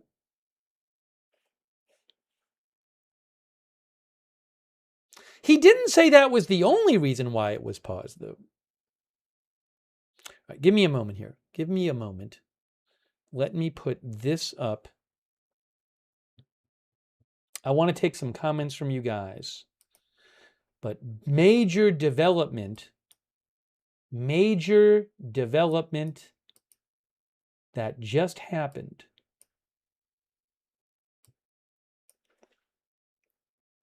And there is President Trump's post right there. Oh, Lorraine Quiche says, let's wait to see what Iran says about that. Yeah, I'm going to let you know what I hear from Iranian media. Fars News says Trump backtracks again, and they say, faced with the firm warnings of Iran. Here, I'm going to show you. This is Iranian Revolutionary Guard. Iranian Revolutionary Guard media, affiliated media. Trump backtracks again by halting the Freedom Project. Faced with the firm warnings of the Islamic Republic of Iran, the U.S. president announced on Wednesday morning the suspension of the military plan in the Strait of Hormuz for a short time.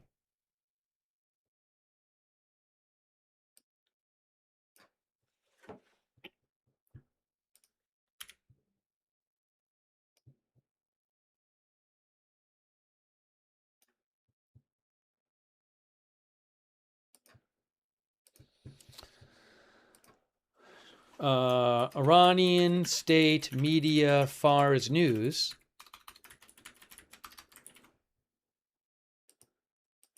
They say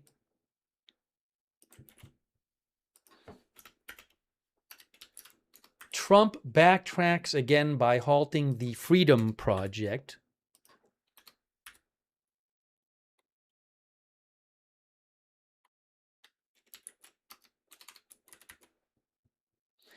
Faced with the firm warnings of Iran.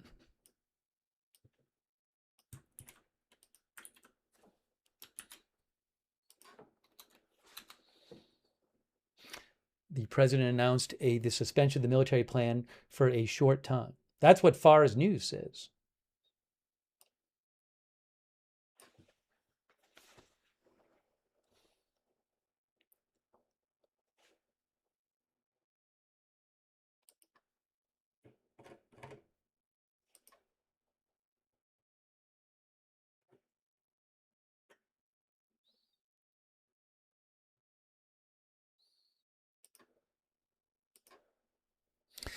John Collins thinks it might be due to some upcoming military move. Interesting thought from our viewer, John Collins. John thinks that maybe the U.S. is going to launch some sort of different military operation. You mean some kind of attack or something, John?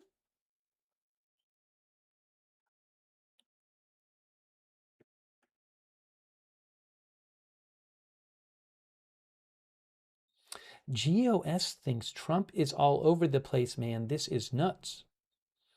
Our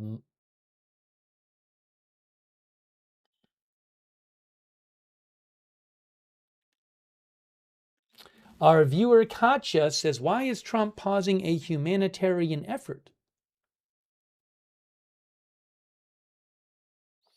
Ronnie the Zombie says it's a Tuesday thing. Friday they will be all angry and stuff again. I think he's talking about Iran.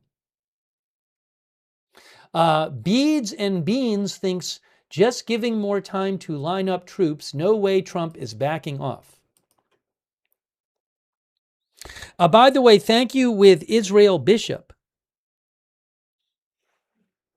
who thinks Trump is negotiating with China and then Lima on the Strait. Pakistan is the diversion. Lima answers to Dulles, Virginia.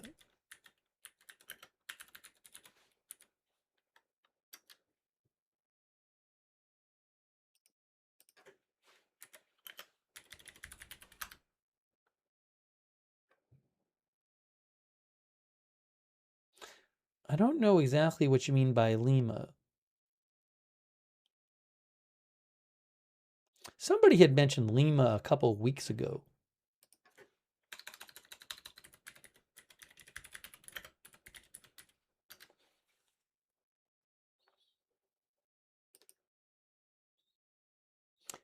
There is a Lima group, but I don't think that's what you're talking about. I'm not sure.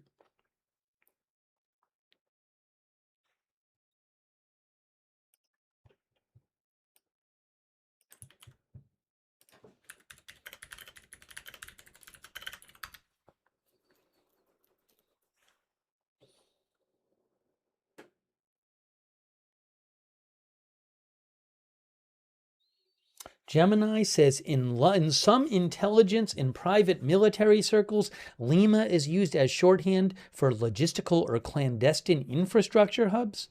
Anyways, I mentioned what Israel said. Thank you so much, Israel Bishop. I appreciate it. Thanks also, Ann Ryan. Ann Ryan thinks it was paused because it's not that popular with people and it's election time. Thanks, Haley Lipinski, for your support, who says, do you think this will begin a huge back and forth of closing and opening the strait? Iran hasn't changed their position on the strait right now. Do you think you think President Trump will go back and forth on this? That I don't know. I do not know. He said for a short time. Thanks also, Gene Schreiber, for your support. And hang on. Ma Florida 22, thanks for subscribing. Who Shot JR, thanks for your support. Hokies alum, thanks for subscribing. Let me see if I can get you some more updates on this. I think this was probably quite a surprise to most people.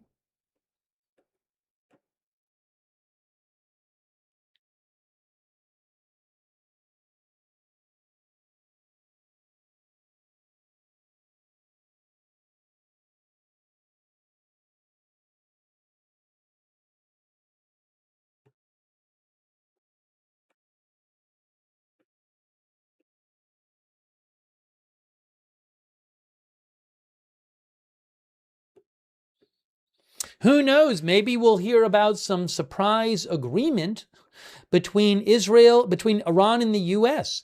I haven't heard any reporting that that is imminent, but who knows? Who knows? Oh, hold on a moment here.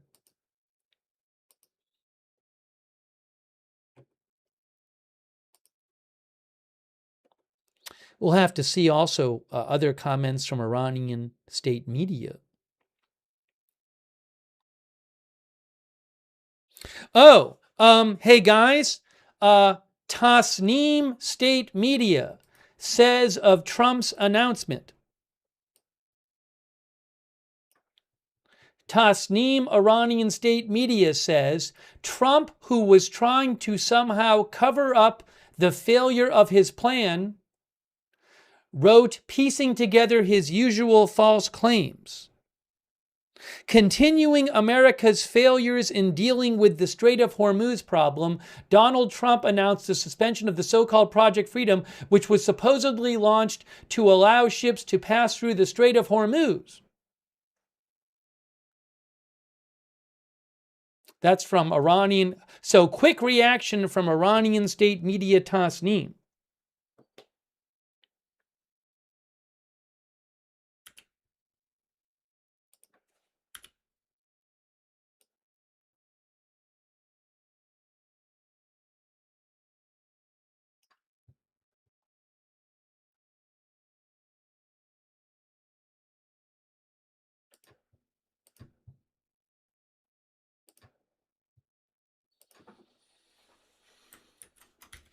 Iranian state media Tasnim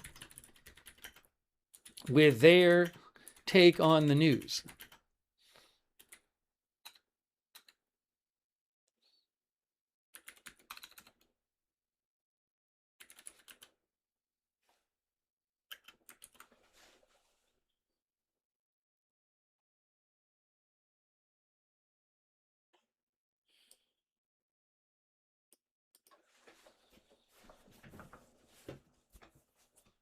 Okay, so you can see what Iranian state media is saying.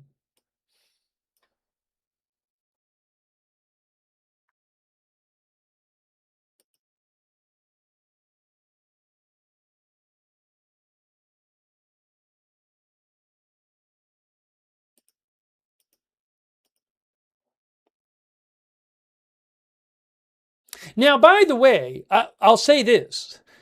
President Trump says that Iran and that there's great progress that's been made toward a complete and final agreement with representatives of Iran, right? And that this pause is for a short period of time to see whether or not the agreement can be finalized and signed. Now, I don't know if that's true or not. I have no idea. It's interesting. I mean, if it is true, it is interesting that state media is posting this kind of stuff.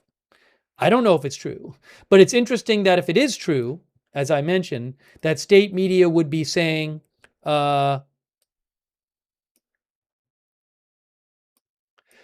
backtracks, so-called Freedom Project halted, continuing America's failures in dealing with the Strait of Hormuz problem. Donald Trump announced the suspension of the so-called Project Freedom, which was supposedly launched to allow ships to pass through the Strait of Hormuz. Trump, who was trying to somehow cover up the failure of his plan, wrote, piecing together his usual false claims. So my point is, if a deal was close, it probably would not be a smart thing, if a deal is close, for Iranian to state media to be using this language about President Trump, right? You think if a deal were close, that Iranian state media would not want to criticize Trump like this.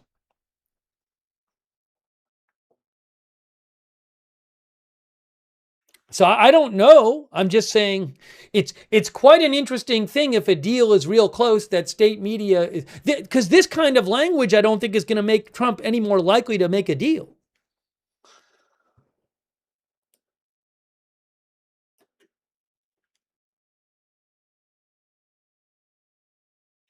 Unless somehow Iranian state media is trying to sabotage the deal. Or, I mean, you could say it's for domestic purposes, but again, I can't imagine that helps the negotiation process. Oh, hey guys, another post from Tasneem. More from Iranian state media. New from Iranian state media. Look.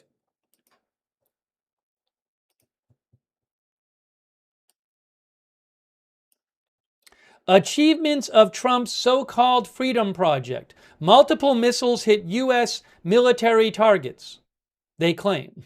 Attack from unknown source on the port of Fujairah, which is believed to be Iran, but Iran saying it wasn't them. Gasoline price hike in America. So again, they're taunting, they're criticizing Trump. Remember, Iran claims that missiles hit a U.S. ship. There's no evidence I've seen that that's true. The U.S. says it's not true. But again, my overall point here is just, again, state media being very negative towards President Trump.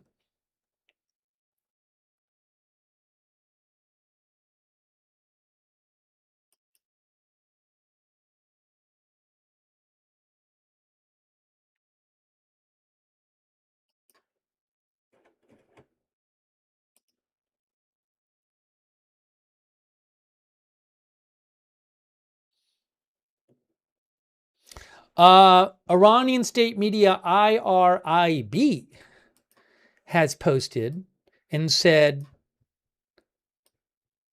after the defeat, Trump announced a temporary halt to the Freedom Project in the Strait of Hormuz.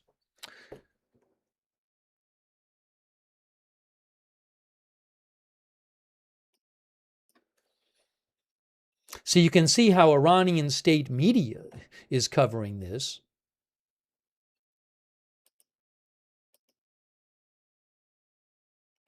Ken Richardson says it's all about making themselves look good in front of their supporters. As I said, I understand someone could say, well, there's a domestic political aspect to this. But I'll say it again. If Iran is really close to a deal with President Trump, it does not help and probably significantly hurts those chances if you have state media repeatedly pointing out that Trump is a failure and a liar and an idiot. That would not seem to be helpful to the negotiation process. Now, you might say, well, maybe state media is not controlled by the same people negotiating. Well, then I'd say to you, well, if it's then can you be sure that the people you're negotiating with have the power to make a deal that the country's going to feel bound by? No one's telling you to agree with Iranian state media. No, I have not said a word about whether you should agree with their take on things. I'm simply saying that it would seem to be quite unproductive and actually counterproductive for them to be doing this stuff.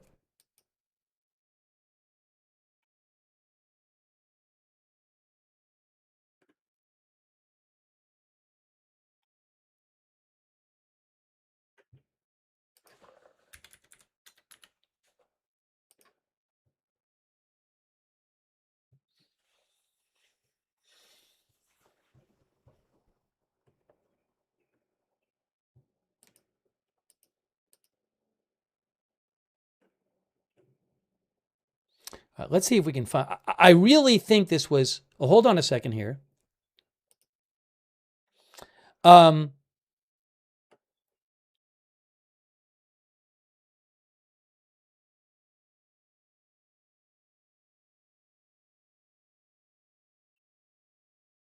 Garrett Hack of NBC News points out, which I just basically, I was saying something similar. He said that top administration officials spent the day explaining and defending Project Freedom.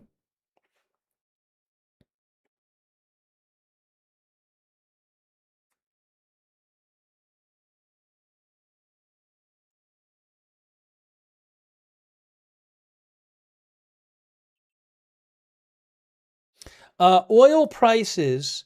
So Brent crude, when President Trump made this announcement, Brent crude dropped from about 110 to about 108, and now it's down to 107.72. So Brent crude, or roughly there, Brent crude has dropped about 2% or so since Trump's announcement. US WTI crude has dropped about maybe like 2.5%, from about 102.5 to about 100. PK says, what agreement is he talking about? Well, we don't know yet. We'll have to see if there's an agreement. But again, it's very interesting that we were just watching Marco Rubio from 3 p.m. Eastern time. He did a press briefing, and we watched the first 20 minutes of it, and his whole introduction, his whole 10 minutes was basically, the first 10 minutes was basically him talking about about why we needed to do Project Freedom and why this was necessary. And it's quite something to see just a few hours later, President Trump saying it's paused. But we'll have to see what happens. Thanks to Beezy for your support on Patreon. Thank you so much. Also, thank you to Susan Ray Silvestri. Susan thinks this is bizarre. Thanks Alex78 for the membership. Thanks Lord of Scoom, who thinks the whole situation is sounding more and more like Orwellian doublespeak daily. Thanks also Flint Striker. Flint Striker thinks the U.S. and Iran will never really reach an acceptable deal. This will certainly get worse before it gets better. Thanks also to our members Anna, and Ali C. Thanks so much Patricia Grace for your support and for shouting out the moderators. Thanks Jennifer Smith. She said, are all American ships free of the stuck ships? I haven't heard any reporting that the 2 American flagged ships were the only American flagged ships. I don't know. But I haven't heard any reporting that the 2 American flagged ships that went through yesterday with military protection by the U.S. were the only stuck U.S. flagged ships. But it's an interesting question. I don't know.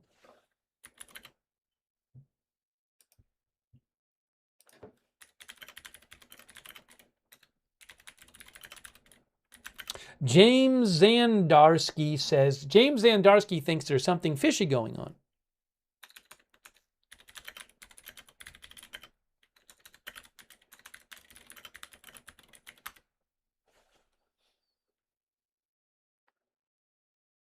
So I'm seeing, where did this come from?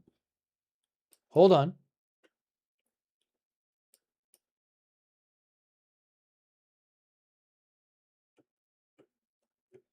Gemini is claiming that there's 3 other U.S. ships there, but I don't know if that's true. I don't know where they're getting that from. I don't know where their source is on that. And I can't figure it out quickly, so I'm not going to worry about it.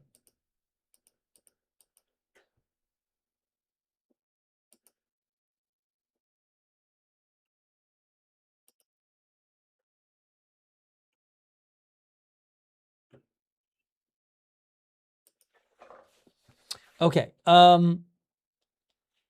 Let's try to get you some more updates on this. Thanks also to Who Shot JR for your support.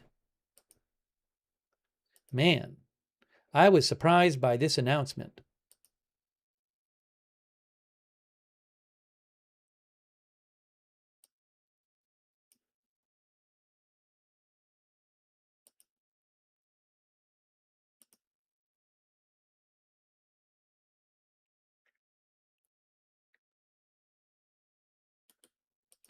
Oh, by the way,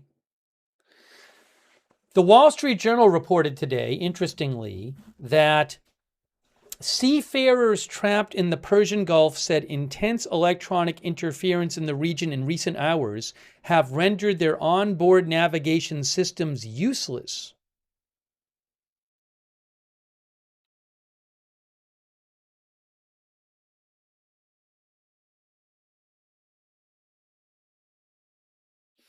The source of this electronic interference could not be determined.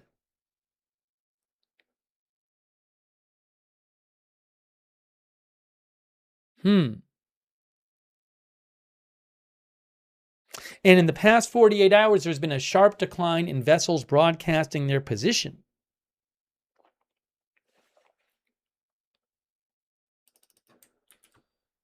All right, hold on a moment. I don't know what the deal with that is.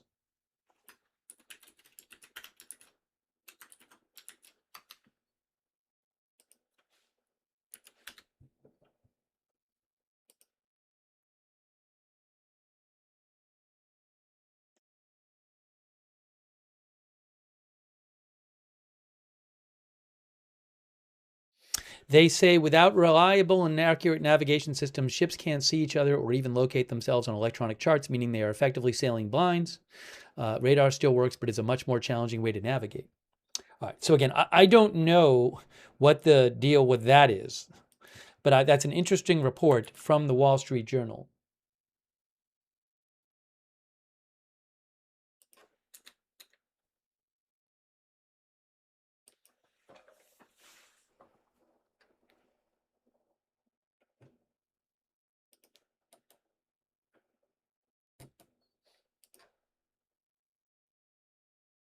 It has also affected the ship tracker, says Black Cat. Yeah, OSIN Technical pointed that out yesterday, that there were some strange tracks going on marine traffic from the disturbed signals, from the signal interference.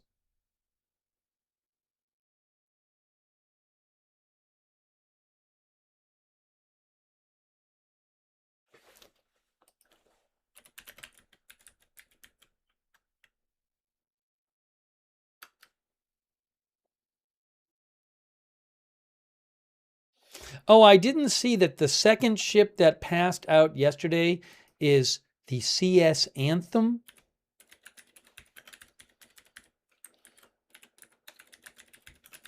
Hold on, see if I can get you the statement from the company.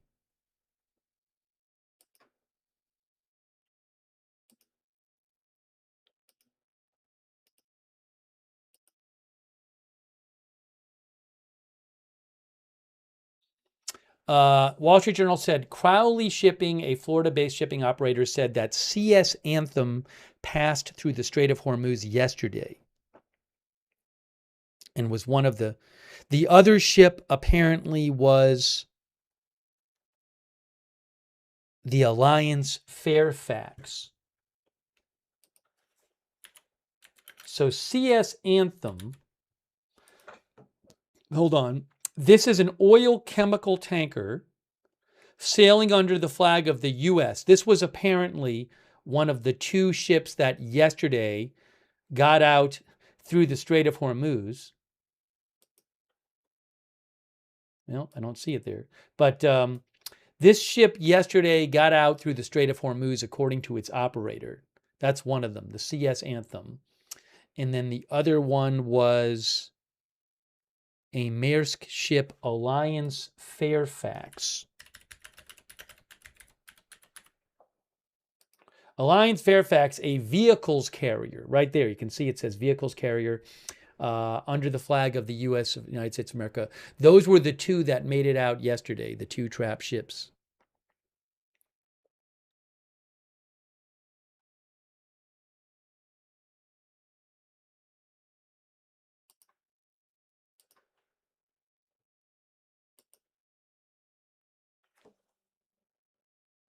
If you're just joining us, huge news.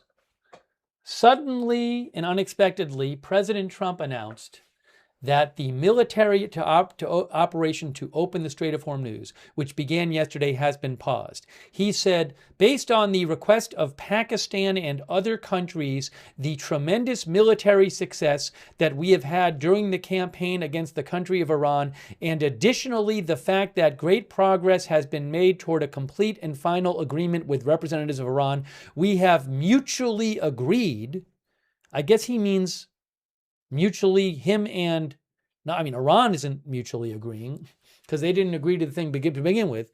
He says, we have mutually agreed that while the blockade will remain in full force and effect, Project Freedom, the movement of ships through the Strait of Hormuz, will be paused for a short period of time to see whether or not the agreement can be finalized and signed.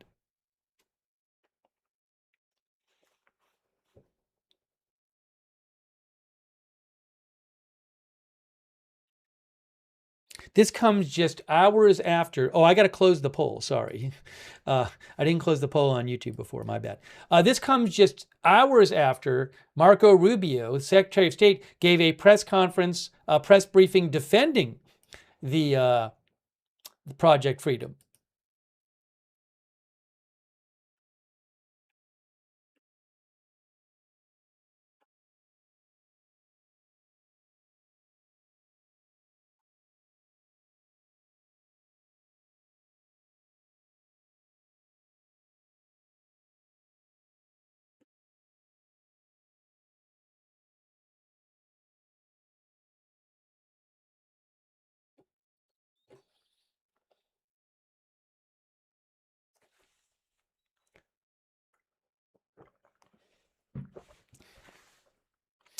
Alex Ward, who is with the Wall Street Journal, he posted that he thinks the stars are aligning for Trump to call it quits, declare victory, and move on.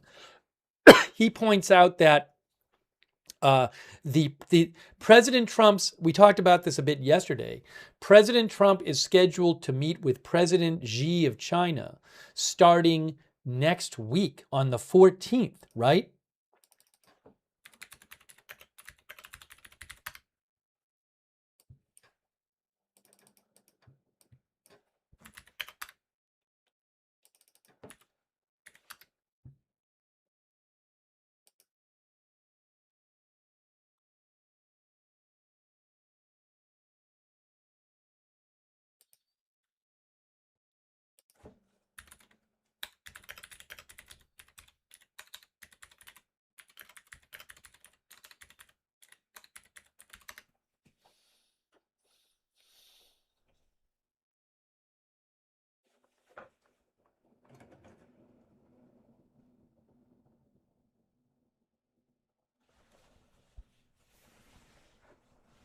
Pioneer Twin thinks there's no agreement, just a change of attack plans.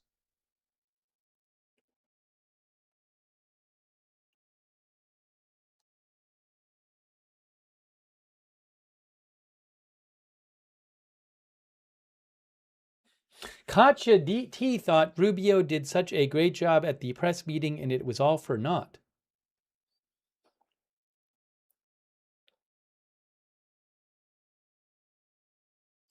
Bobby thinks Trump will continue this to try to keep a lid on oil prices as supplies get tighter and tighter in the world. Dean R. says, Operation We Are All Confused.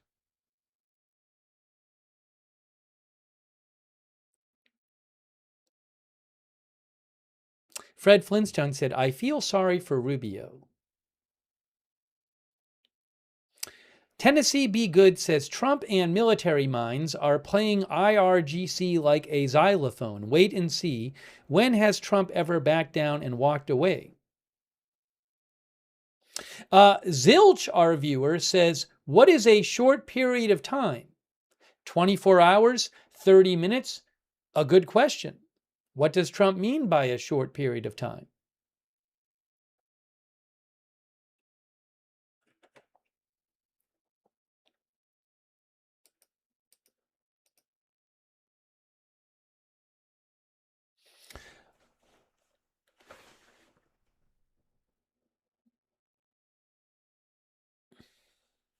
We'll probably do some election updates in a few minutes, by the way.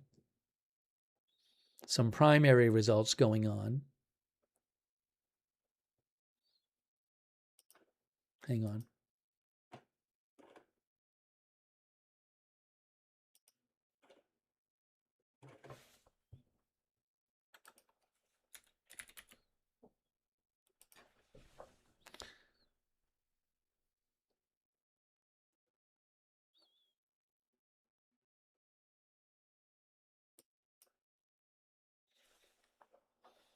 I just saw this. Hold on. AZ Intel posted about this as well. Thanks, AZ Intel. Vivek Ramaswamy wins the Ohio governor primary.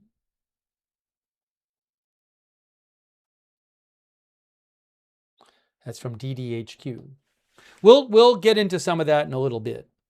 I don't want to get too distracted here.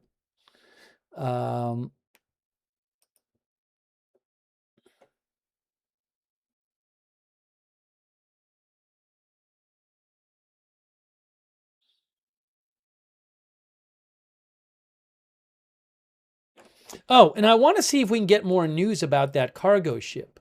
So remember, UKMTO had reported that a cargo ship was attacked today.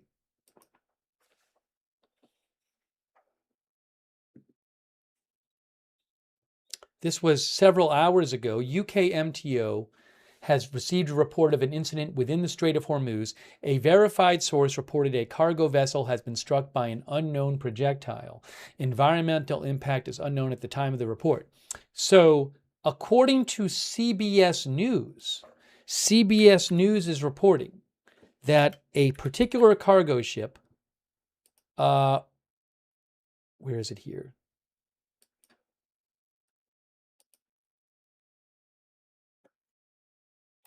A particular cargo ship, the CGM San Antonio, owned by a French firm, was hit by a missile, by a cruise missile, and it caused several injuries among the ship's Filipino crew. This ship was hit late Tuesday evening local time. The current time in Iran is 3:18 a.m. So this was just several hours ago that this ship was hit. And it's not clear if it was, this was in the Strait of Hormuz, it was hit. I don't know exactly where in the Strait of Hormuz it was hit.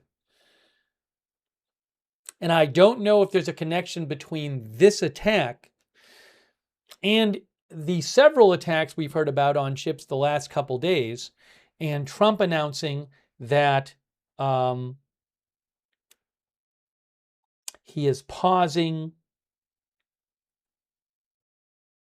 Project Freedom on only its second day.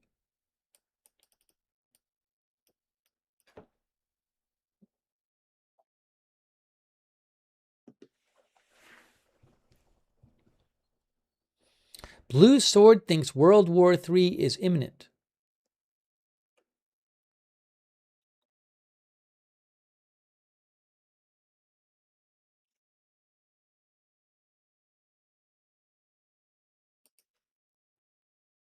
I'm going to check for other reporting, by the way, of this breaking news.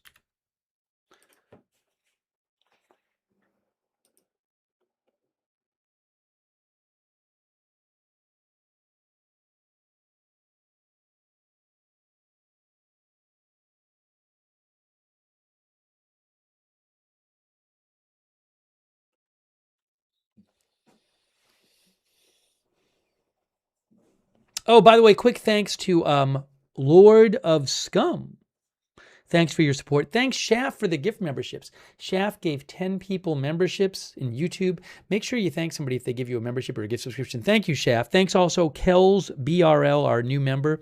Thanks, The Free Account Zero. Thank you, The Free Account Zero.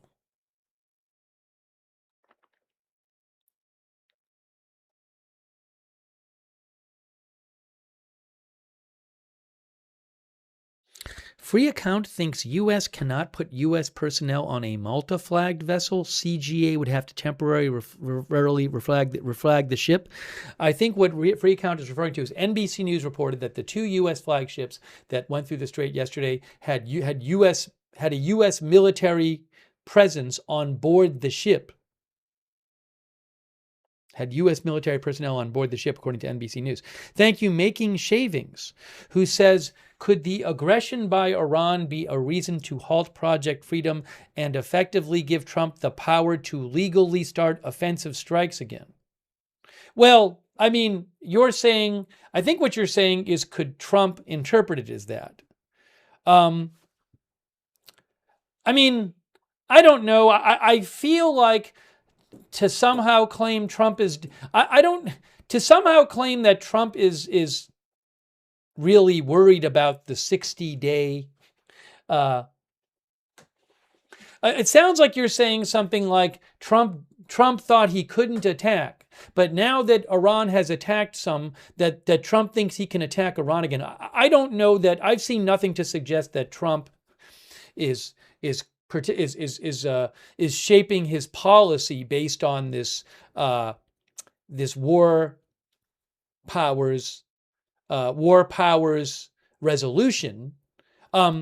He did say in recent days the administration has said hostilities are over, so the 60-day doesn't apply. But it's one thing for the administration to come up with some sort of public argument as to why it doesn't apply. It's another thing entirely for them exactly to be, shaping their policy to comply with this requirement. Now, I don't know if that's what you're saying.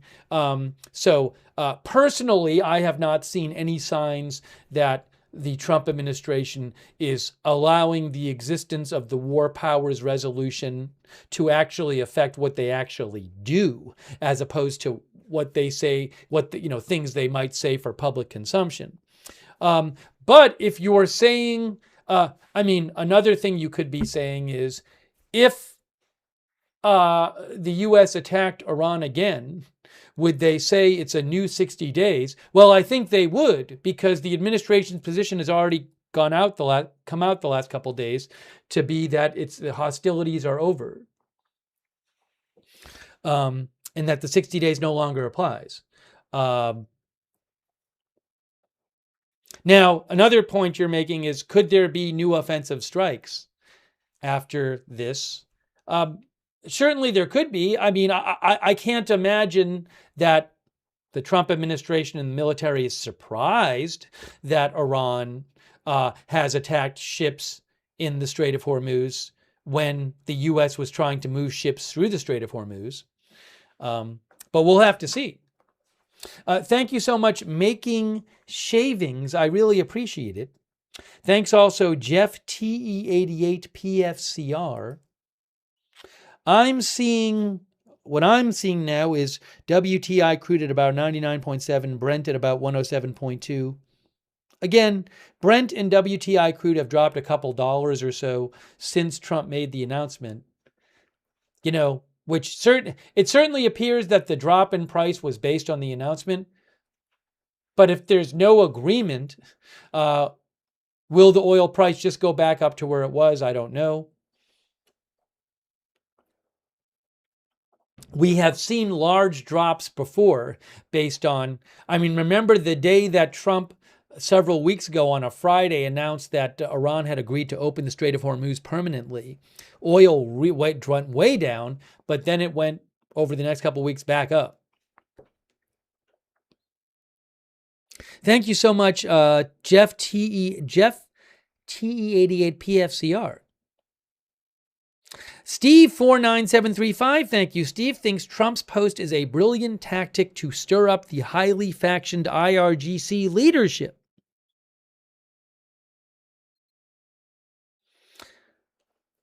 Thanks also Chucky T. Plague, our member, and thanks to Israel Bishop, who says usually the best answer is the simplest one, the president of China in Donald Trump. You think this is because he's meeting with President Xi next week of China?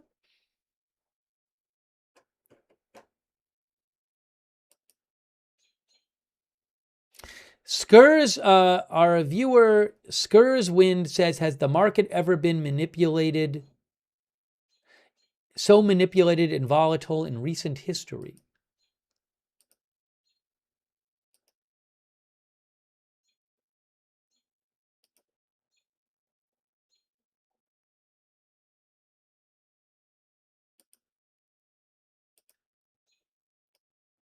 Doors thinks China will dictate the end.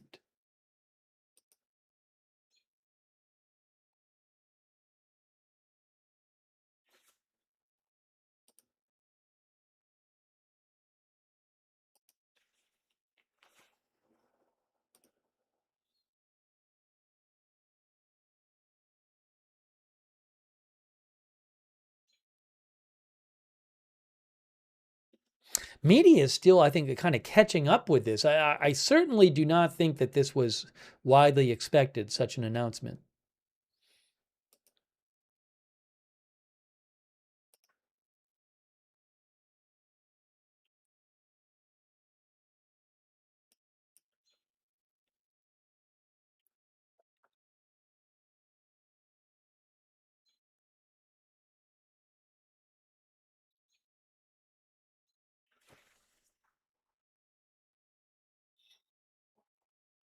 David Keller said Rubio said no offensive strikes against U.S. military is struck first period. Well, David, I remember watching it. I thought that Rubio was talking about Project Freedom and saying that Project Freedom was a defensive operation and that there would not be offensive strikes unless the U.S. was attacked first in Project Freedom. But President Trump is saying Project Freedom is paused. I don't know that Rubio, I don't remember him saying there will be no U.S. strikes at all on Iran. But also, I mean, I guess in theory it could be argued that, hey, they attacked ships, so we're going to strike back at them. If there's strikes to come.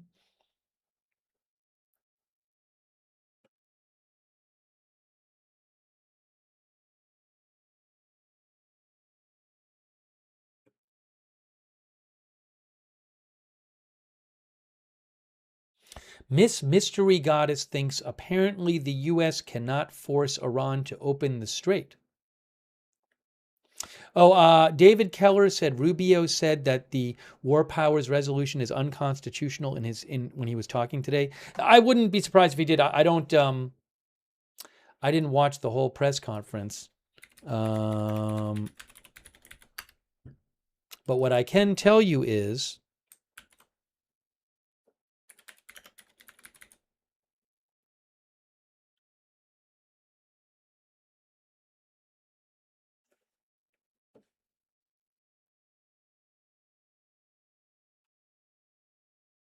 yes, Marco Rubio said today the War Powers Act is unconstitutional 100%. I'm looking at the transcript of what he said today.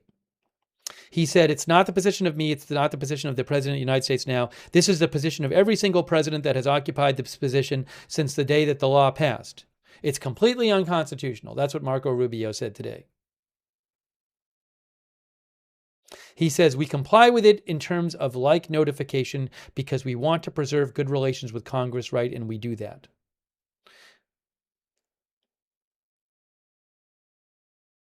He says, we comply with elements of the law for purposes of maintaining good relations with Congress. But he says the administration believes that law is unconstitutional.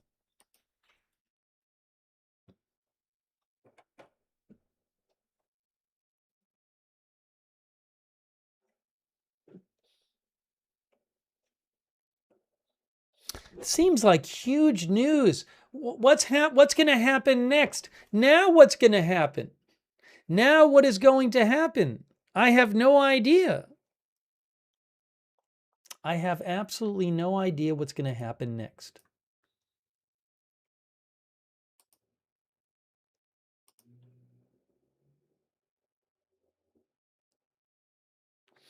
Fars News reports, Iran reports that Foreign Minister of Iran, Arakchi, arrived in Beijing a few minutes ago at the head of a diplomatic delegation. So he is in China right now, the Foreign Minister of Iran.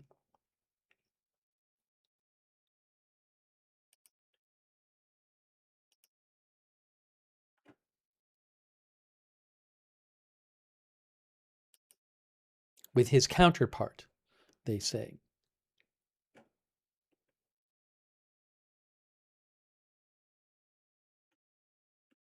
Iranian state media says during this trip, the Iranian foreign minister is scheduled to discuss and exchange views with his Chinese counterpart about bilateral relations and regional and international developments.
Laddies and Gentle Femme says taco.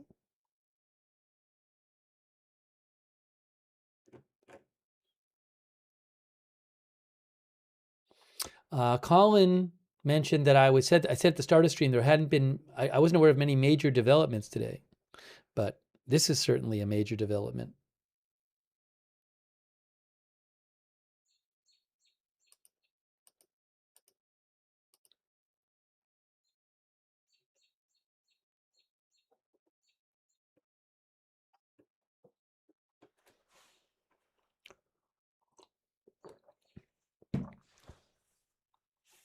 Donda thinks people are going to be highly disappointed with Trump if the nuclear material is not taken out of Iran.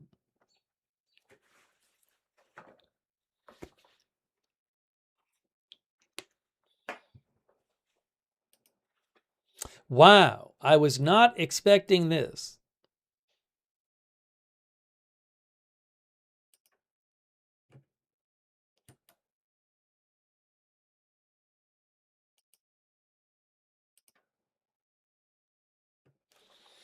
Here is something from Reuters on President Trump's announcement. Trump pauses effort to escort ships in Strait of Hormuz. Now, they weren't really escorting ships, but they were protecting ships to allow them to go through, citing talks progress. President Trump said today he would briefly pause an operation to help get ships through the Strait of Hormuz, which was begun yesterday. Citing progress toward a comprehensive agreement with Iran, there was no immediate reaction from Tehran, where it was very early on Wednesday morning. Only hours earlier, Secretary of State Marco Rubio was briefing reporters on the effort to, again, it's not escort, strictly speaking, to guide stranded tankers through the strait. Rubio and other senior administration officials said Iran could not be allowed to control traffic through the strait. Rubio also said the U.S. had achieved its objectives in its military campaign. Operation Epic Fury is concluded, he said. We're not cheering for an additional situation to occur. I don't know if language like that is designed to get around the War Powers Resolution or not. Strait of Hormuz remains virtually shut, says Reuters.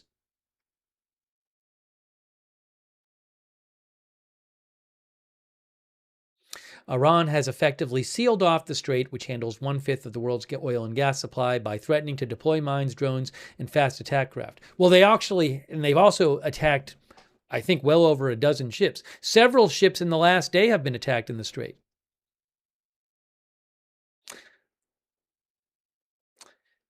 While Rubio was speaking, UK MTO reported a cargo vessel had been struck by a projectile in the strait. Earlier today, Defense Secretary Hegseth said that the U.S. had successfully secured a path through the waterway and that hundreds of commercial ships were lining up to pass through. Let me mention that again. Earlier today, Defense Secretary Hegseth said that the U.S. had successfully secured a path through the waterway and hundreds of commercial ships were lining up to pass through.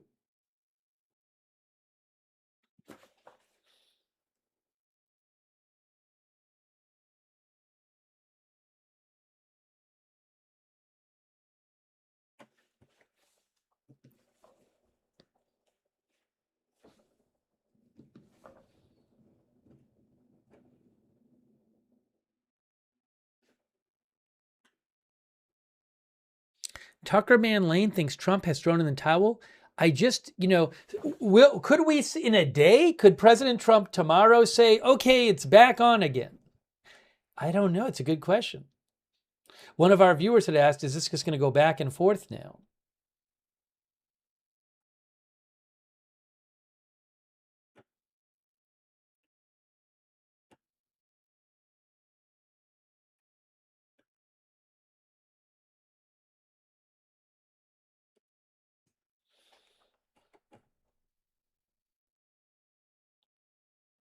Andy thinks by Friday, yes.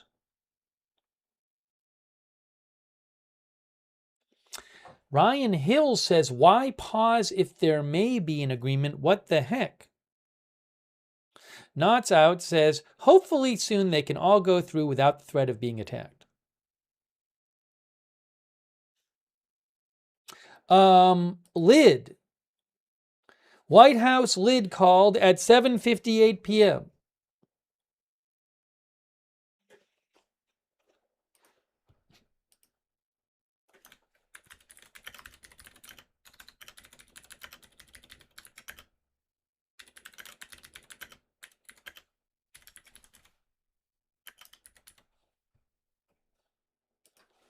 So no Trump appearing on camera tonight.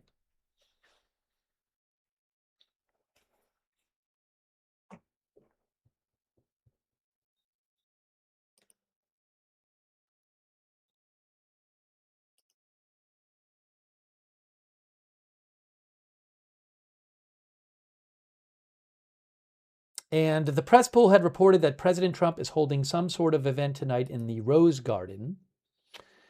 What did the schedule say last night about that? Nothing. There was nothing on the schedule. So the White House press pool said that tonight there is some sort of event going on in the Rose Garden. Music has been playing and recently was paused so the president could be introduced. Then God Bless the USA was played.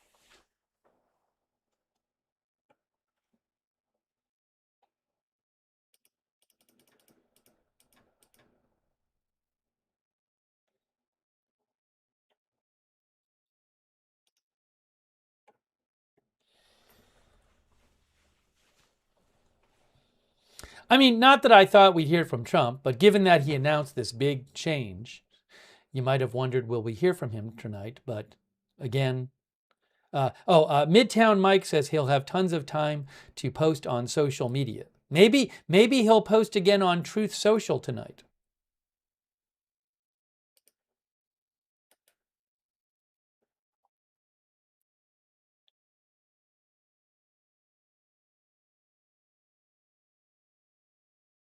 Karen Horvath says they are hitting the ships. What is Trump doing? Jacopan says Trump rescued only American ships. JD63 thinks he's backing down. Uncle Fester thinks they're having a Cinco de Mayo party in the Rose Garden. Fred Flintstone says the night is young.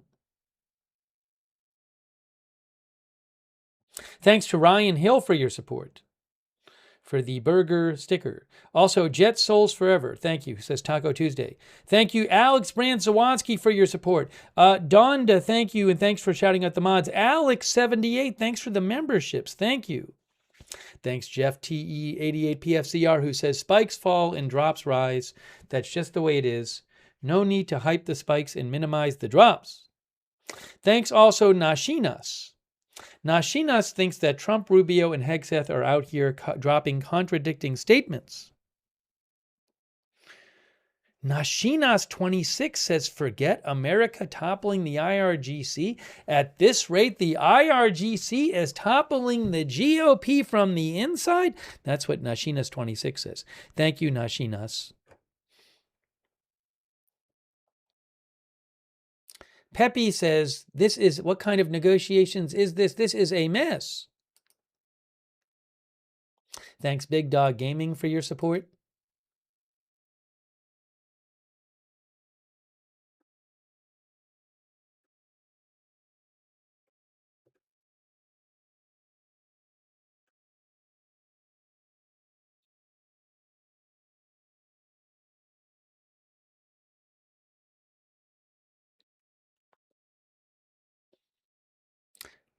Sean Hoa thinks an agreement cannot be made.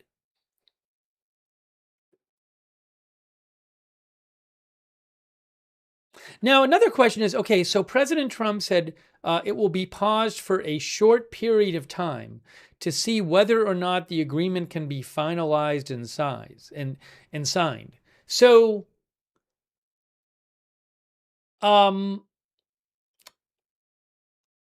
So, like, at what point do we just kind of wait to hear about a deal? At what point, if like we go 3 days and we don't hear anything, is it like, okay, well, it's not happening? I don't know.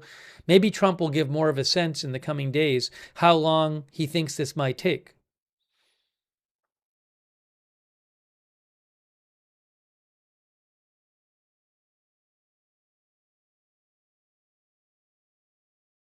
Jill Morgan thinks it's a revolting development. Steve God thinks it's an unlimited extension.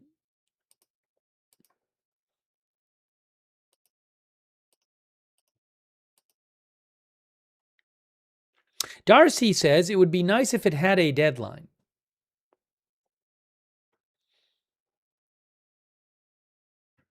Jace Brizzle thinks it's not going to be a deal. And remember, President Trump does go to China. I believe he meets with President Xi in China on the 14th.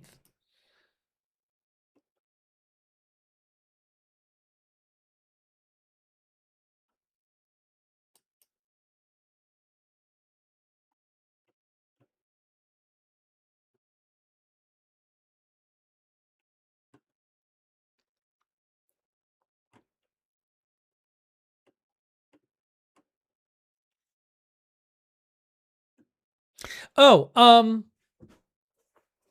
the New York Times says 3 commercial ships managed to make it through the strait since the U.S. began the operation. What is the third one? I know the U.S. announced that 2 American ships had gone through.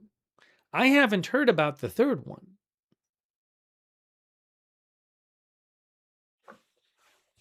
The New York Times claims there's a third one.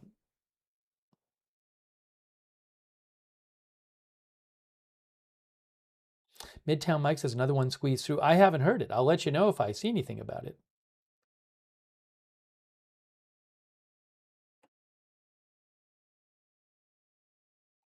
Jim K says, why are we pausing when all we're doing is escorting ships out? It's not like it's another ceasefire. And to be clear, the military said they weren't escorting ships, which would involve going alongside them. The military said they were protecting. There was a protective umbrella they had instituted so that ships could leave and not be attacked while they're leaving, but they're not traveling alongside them.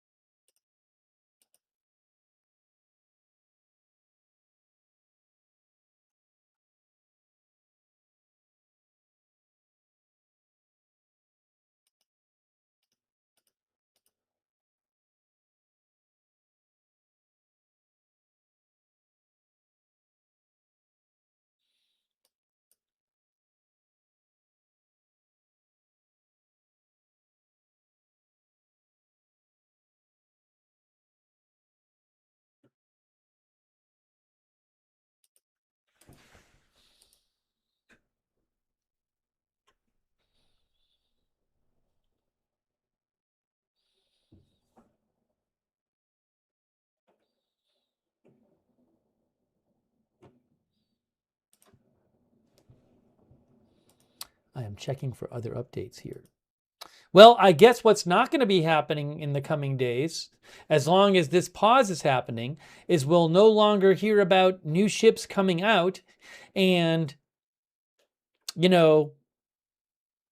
Iran possibly attacking the ships as they're trying to leave, and confrontations between U.S. military and Iranian ships in the Strait, and other Iranian, small boats or whatever, and other forces possibly.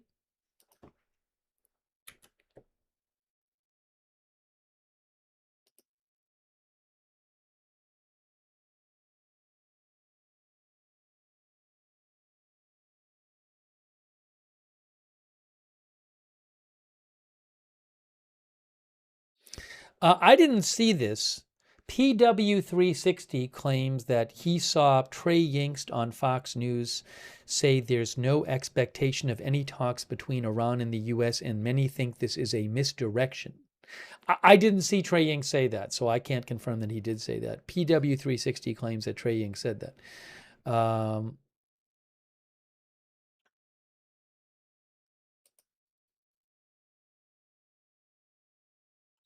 Oh, Misfit Studio mentioned that Kelly Meyer of News Nation said that Trump was hosting a Rose Garden Club dinner tonight. I don't know what the Rose Garden Club is.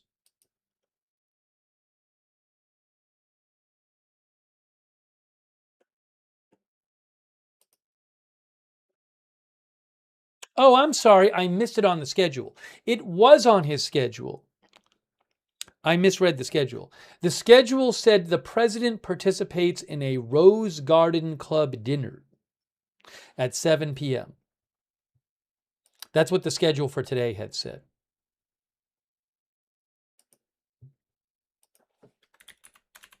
What is the Rose Garden Club?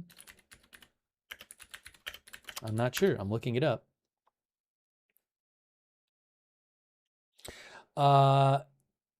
Gemini says it's a private social circle established by President Trump following the renovation of the Rose Garden. Hold on. I think there's a Wikipedia article on the Rose Garden Club.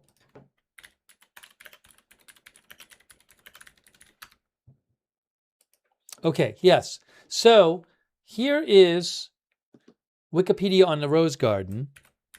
And at the first event held in the renovated Rose Garden on September 5th, 2025, President Trump declared, "We call it the Rose Garden Club. And it's a club for senators, for congresspeople, and for people in Washington, and frankly, people that can bring peace and success to our country."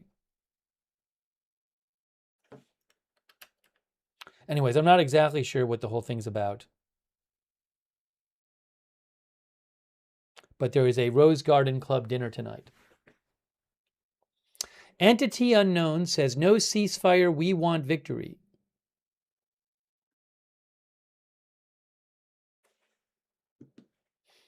Emerson says, asks why a pause is necessary to make a deal. Will he give a speech, Blackfoot, Fred said? The White House called a lid. That means he's not appearing on camera, although he could post on social media.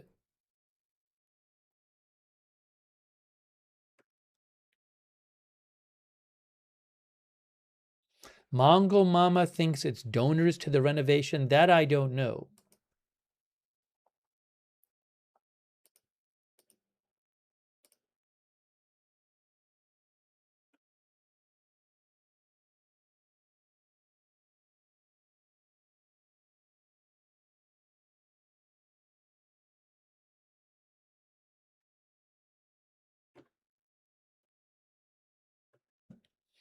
Yeah, at this point, I just have no idea where this is going.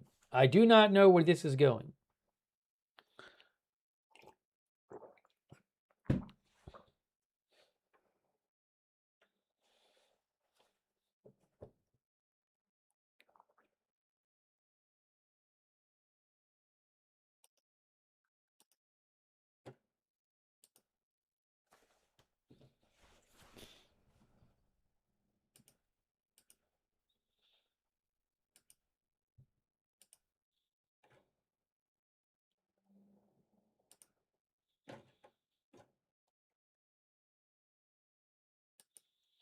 I'm also checking Iranian media.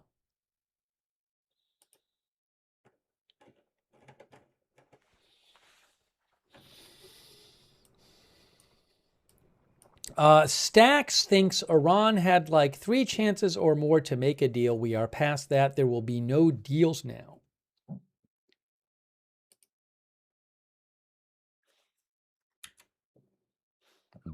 Excuse me.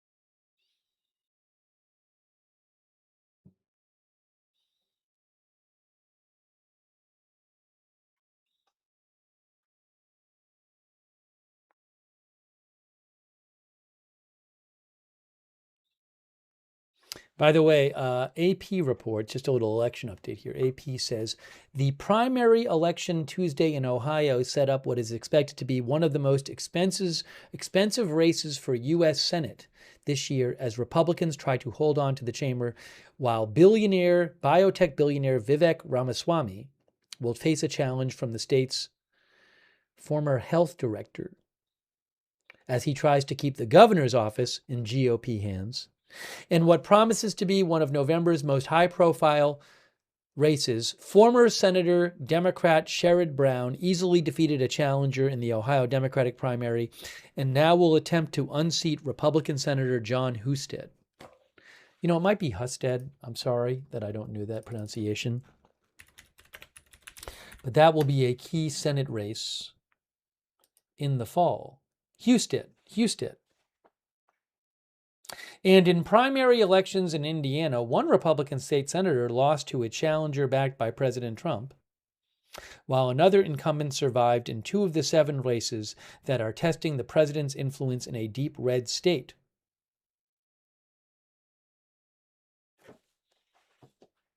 Hold on, I want to mention something else about that.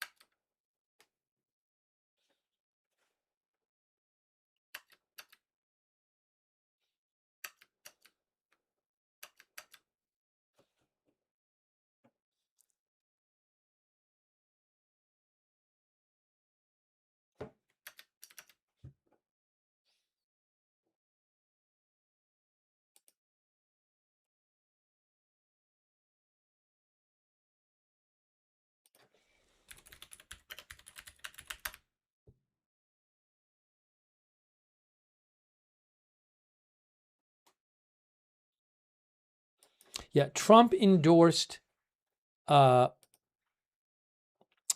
News is reporting that 3 Indiana Republican state senators lost their primaries today to challengers backed by President Trump. And he endorsed 4 other Republican legislators he endorsed against 7 Republican state legislators in Indiana who voted against his redistricting plan.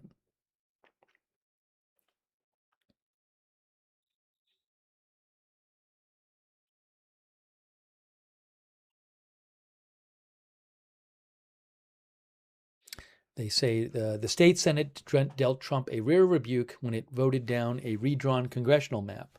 that he backed. That was supposed to get 2 additional seats in Congress for the GOP. I think he posted about that today, Trump. He said, hold on. Let's see.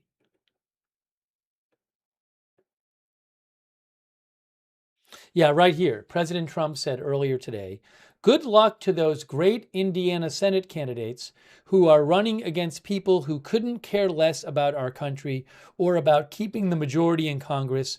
There are 8 great patriots running against long-seated rhinos. Let's see how those rhinos do tonight, President Trump.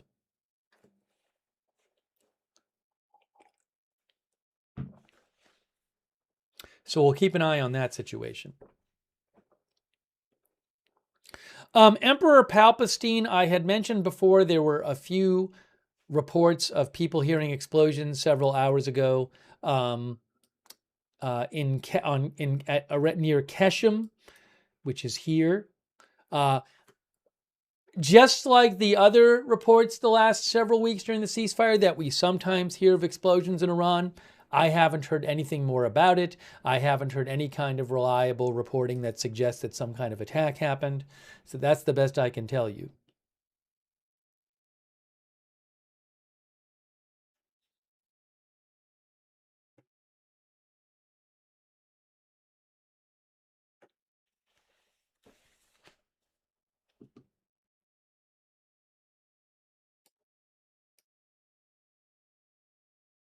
I feel like this news is being undercovered. In the same way, I thought that initially the news about Project Freedom was being undercovered when it was announced.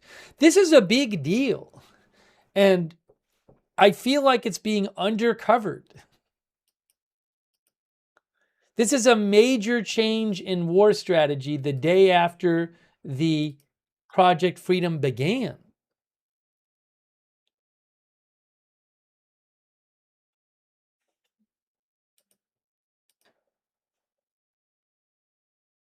Miss Link thinks it's fatigue.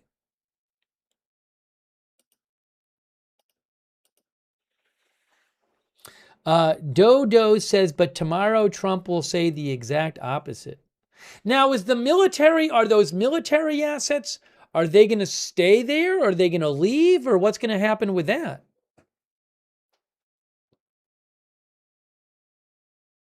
By the way, thanks Gary Baines for the memberships. Thanks Alex Brandt Zawadsky for your support. And the Pizza of Rhodes. Thank you, Pizza of Rhodes.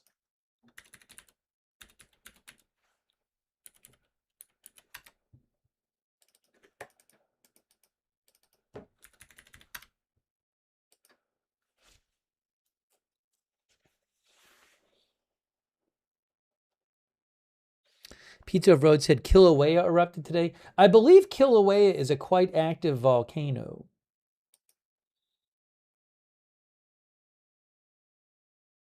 USGS says episode 46 of lava fountaining in the Halama'uma'u began at the summit of Kilauea at 8:17 a.m. local time today.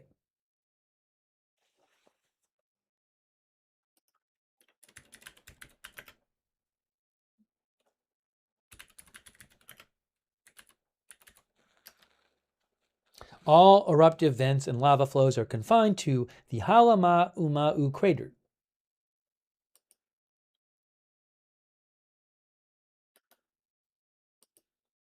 And USGS says Kilauea is one of the world's most active volcanoes. Since December 2024, it has been intermittently erupting within the Summit Caldera in Hawaii Volcanoes National Park. Thanks so much, the Pizza of Rhodes. Thanks also, Amir the Cricket, for the memberships. That's really nice of you. Thank you, Sir Racha. Thank you, Sir Racha, for your support, who thinks Trump is manipulating the markets.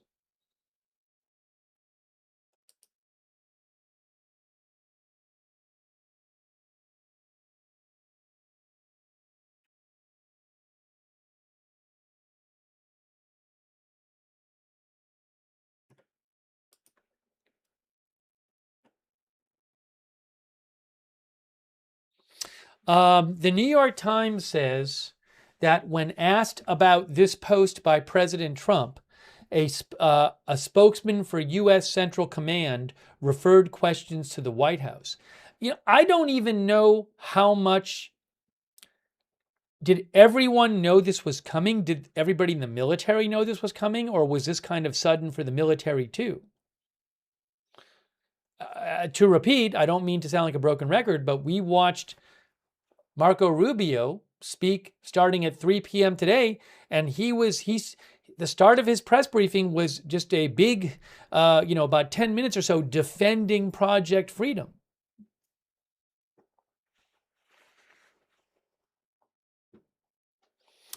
Wisco Joe said had to be sudden via Rubio's presser. Yeah, I think Wisco Joe has said, given that Marco Rubio stopped speaking at about 4 p.m. Eastern time, and then this came out at 6:52 p.m. Eastern time.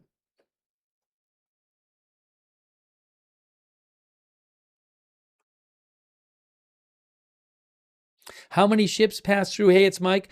Officially 2. The New York Times claims 3, but I haven't heard any official announcement of a third.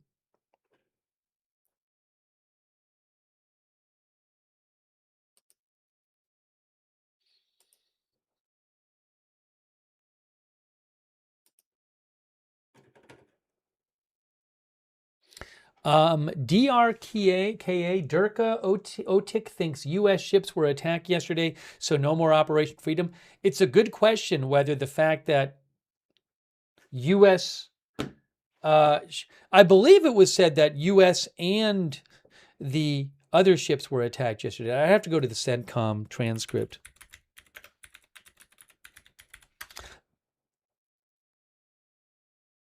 Here. Yeah, so the CENTCOM head said yesterday that that Iran launched cruise missiles, drones, and small boats at ships that were being protected. And I think might have said that they launched stuff at U.S. ships. Oh, yes. The cruise missiles were launched after both Navy ships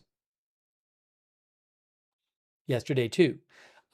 To what extent Iran launching attacks on U.S. ships, U.S. military ships, the ships going through the strait, and attacking several other ships, including a ship today, which was a cargo ship, which was reportedly hit by a missile today. I can't say to what extent that contributed to this.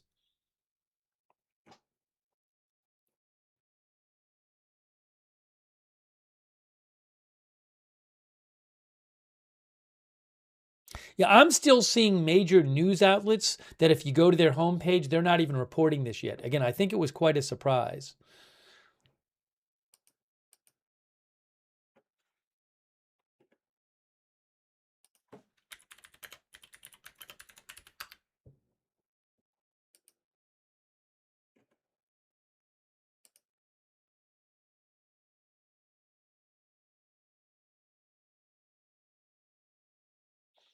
And I haven't even seen comments on this.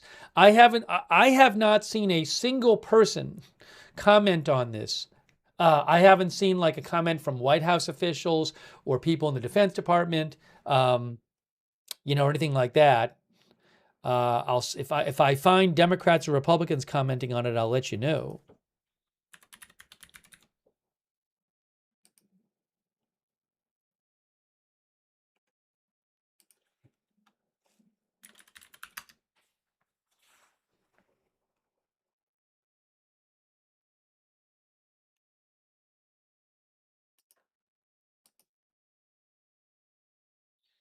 Chris N says Laura on Fox spoke about it.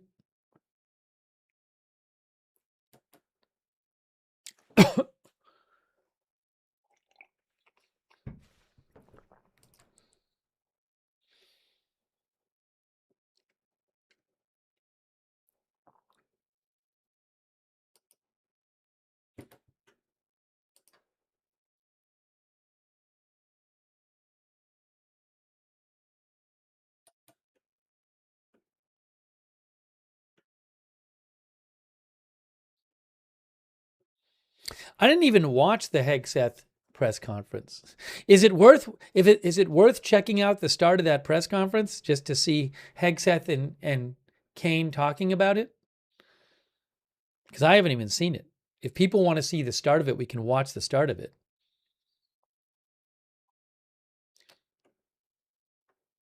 People are saying no in the chat. They don't want to see it. People are all saying no.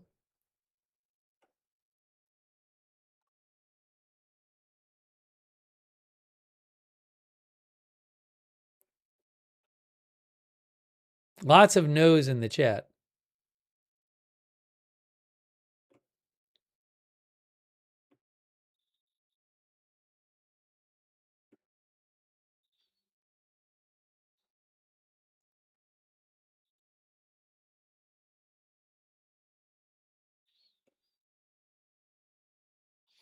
So what is next? What do you think is happening next?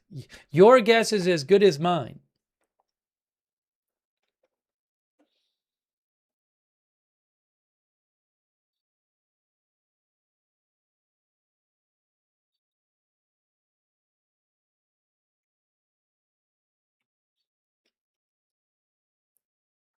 But do you think that there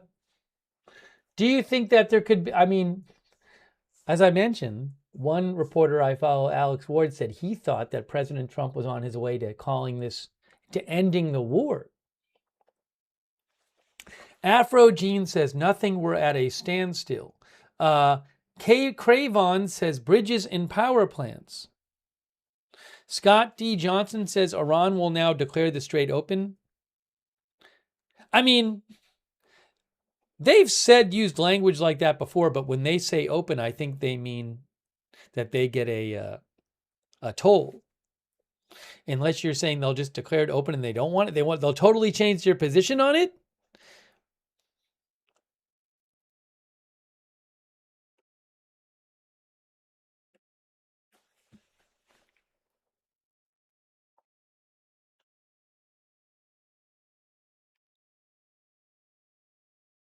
Hang on a moment.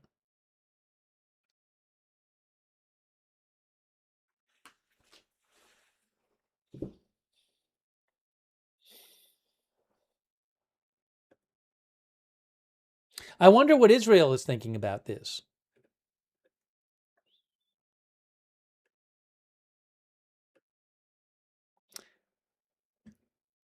Dorn Machine says, let's do the bridges and power plants. Jawad Nazer says, this is a chess match.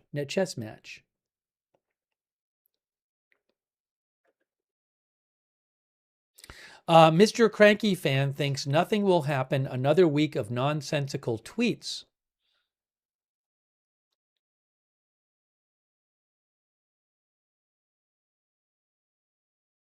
Hang on a moment here.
Now, this came in the middle of the night Iran time, so I wonder what we're going to hear from Iran tomorrow or in the coming hours.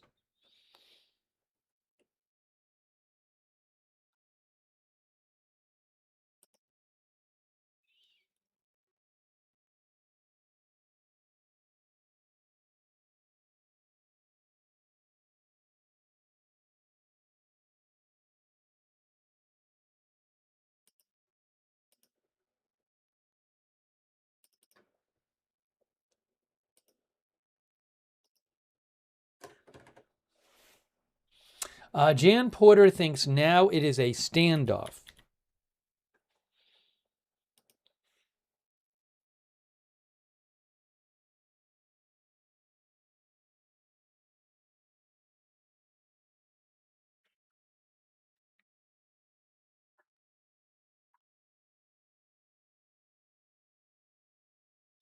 Simuro thinks Trump doesn't have the stomach to do what is necessary because he can't handle $100 oil.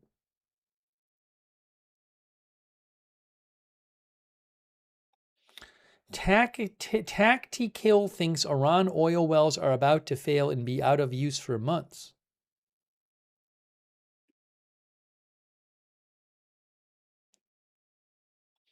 Uncle John thinks Trump got scared. Creative Capybara says, so if this isn't a war, can we pack up our troops and leave? Stop wasting taxpayer dollars?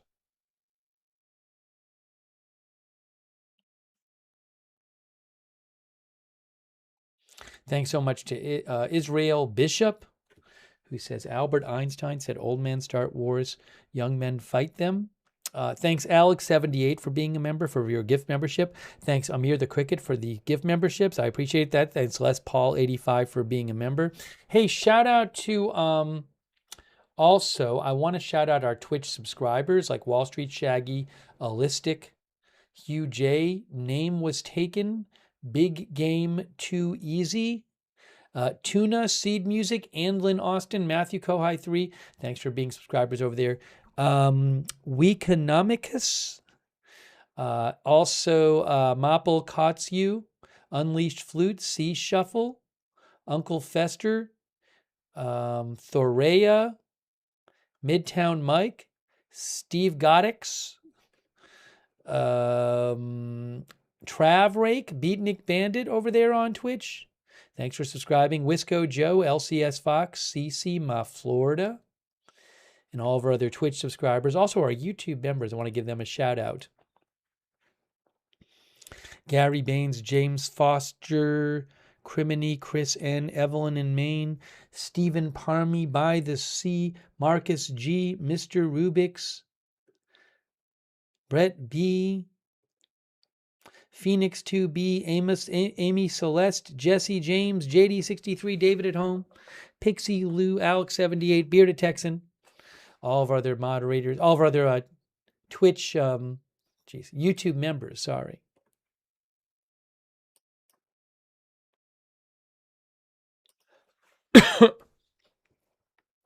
Deputy Dog says this war has been going for centuries. It's in the 10th week right now.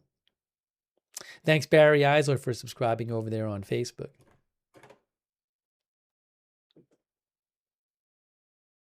Some people wanted a poll. I don't know what the poll would be. What is the poll exactly? What do you think will happen next? So when's next? I was trying to think of a poll, but it's a bit difficult.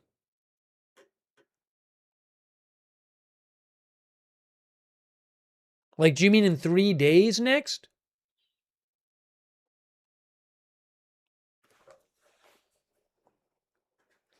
Yeah, what will happen next is kind of vague. I don't know what next refers to.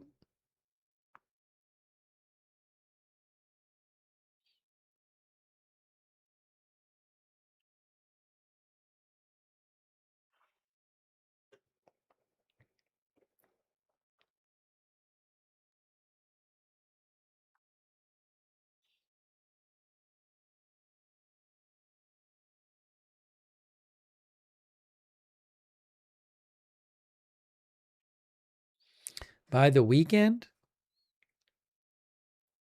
We already did a poll where most of you thought there would not be a peace deal in the next week.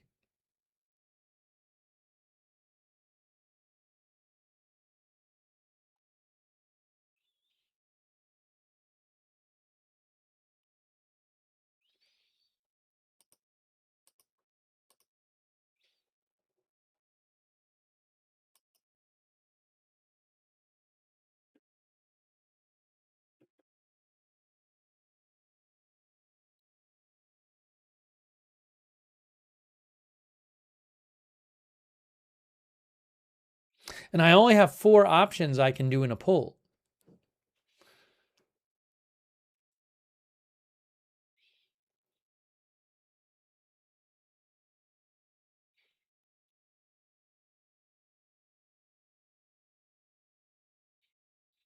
I mean, if you want just to do it. But I can't be that comprehensive with my answers.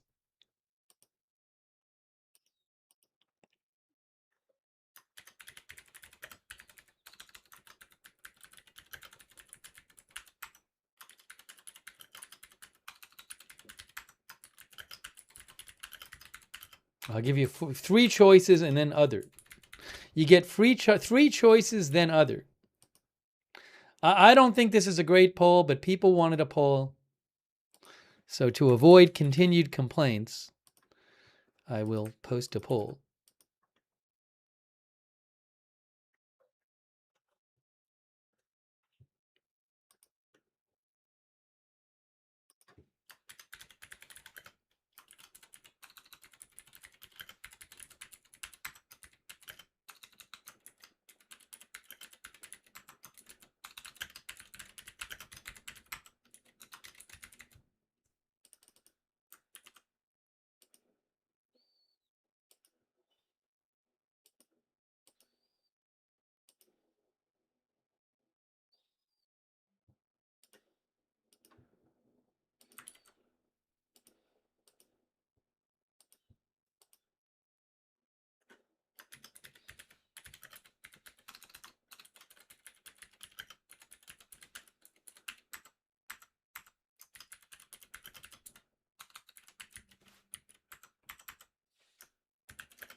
Okay, let's see what you guys said. But first, let's see how you guys thought.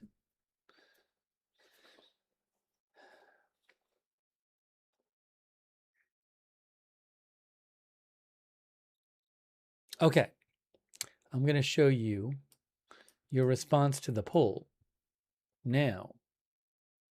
Over on YouTube,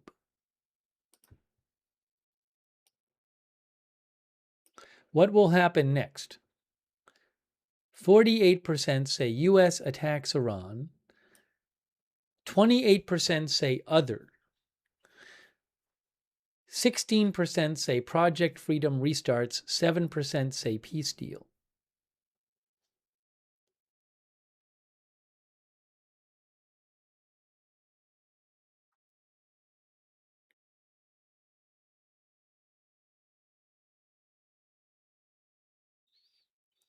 Facebook right now is 58% U.S. attacks Iran, 33% other, 8% Project Freedom restarts, 0% peace deal.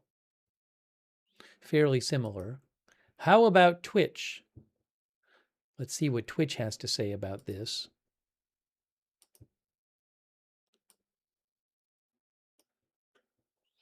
%62% U.S. attacks Iran, 63%, 22% other, 12% freedom, Project Freedom, 3% peace deal. So the majority of you basically, well, close to majority, 50% on YouTube. But the most popular option is U.S. attacks Iran. President Trump's going to attack Iran after pausing Project Freedom? I don't know.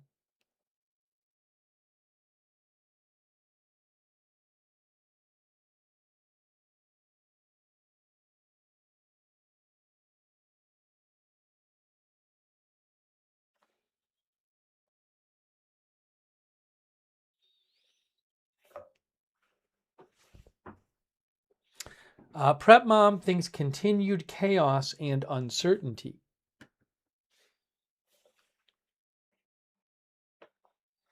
Simon Paul thinks Trump will strike Iran. He is getting frustrated.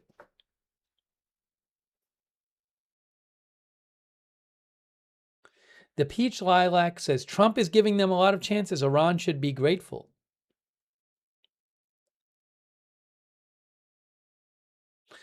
Storm Laughter says, I don't think he's going to attack Iran.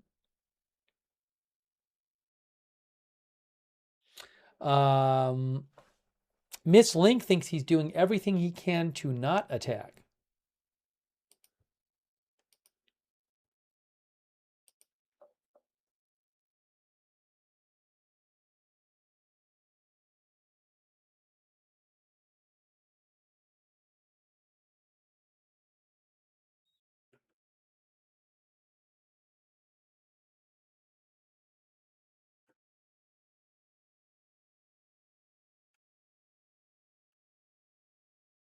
Oh, another, by the way, in case you missed it, another boat taken out by U.S. Southern Command in the Eastern Pacific. So I'll show you that in a second. Hey, so thanks for voting in our poll. I'm surprised at how many people think U.S. attacks Iran is going to be next.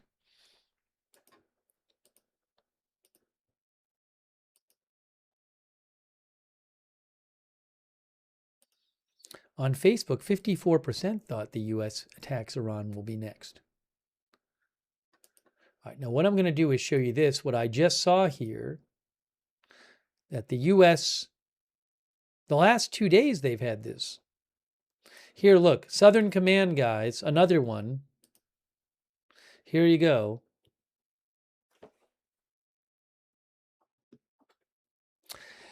On May 5th today, at the direction of Southcom Commander General Francis L. Donovan, Joint Task Force Southern Spear conducted a lethal kinetic strike on a vessel operated by designated terrorist organizations. Intelligence confirmed the vessel was transiting along known narco-trafficking routes in the Eastern Pacific and was engaged in narco-trafficking operations. 3 male narco-terrorists, they said, were killed during this action. No U.S. military forces were harmed. They announced one of these last night, too.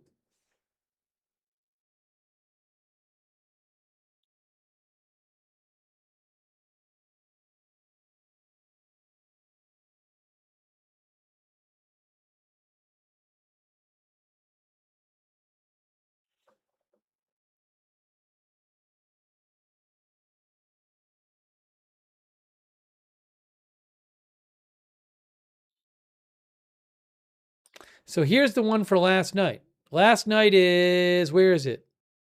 Here's the one from last night, here. On May 4th.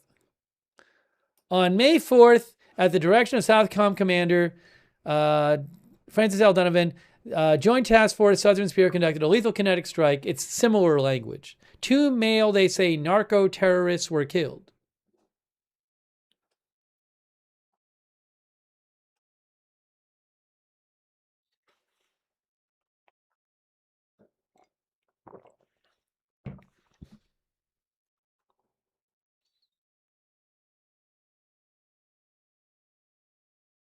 How many of these have there been now? I'm going to look this up.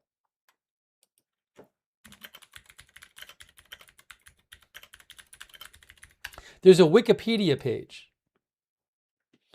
U.S. strikes on alleged drug traffickers during Operation Southern Spear. Southern Spear. Okay, they say that there's 55, according to Wikipedia. Oh, it's not even up to date. Hey, they stopped updating the Wikipedia page. As of hey, Wikipedia, somebody's got to update this. It said 55 as of April 26th. Well, there's been more since then. I just showed you 2 of them.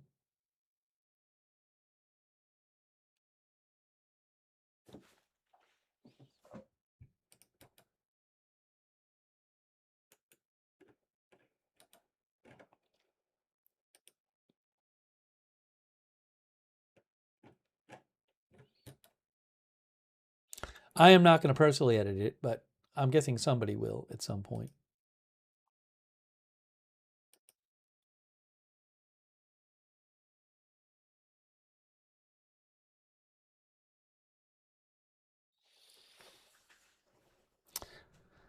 Robert Hansman thinks Iran is winning. I might put some food in soon.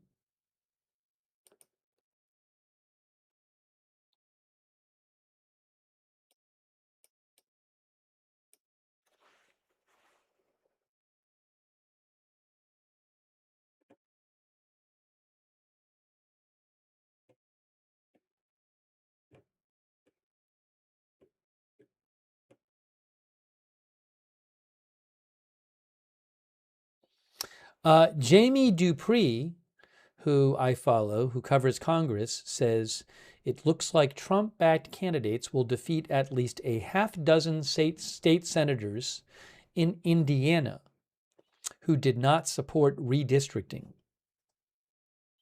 Trump endorsed a bunch of candidates who were trying to primary these Republican state senators who did not vote for the Trump-backed redistricting plan in Indiana.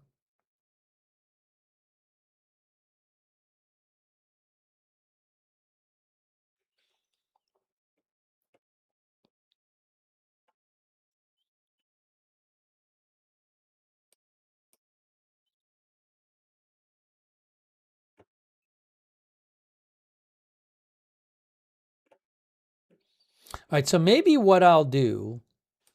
See, this is the thing. I've said this about this war before. You never know when stuff is going to happen. We just happened to be on the air when Trump announced this. Michelle Lauzon, our viewer, thinks Trump is setting up market manipulation on Friday?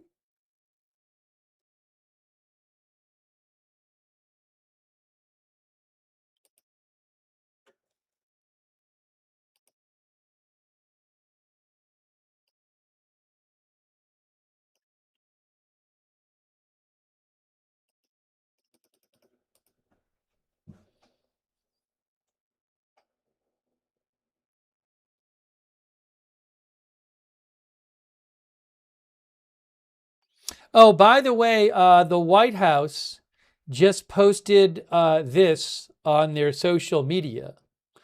It's a meme. Well, I guess it's an announcement in a meme. It says, this is from the White House social media. It says, Cinco deported. Murder arrested Live Mas, which I think is the Taco Bell motto.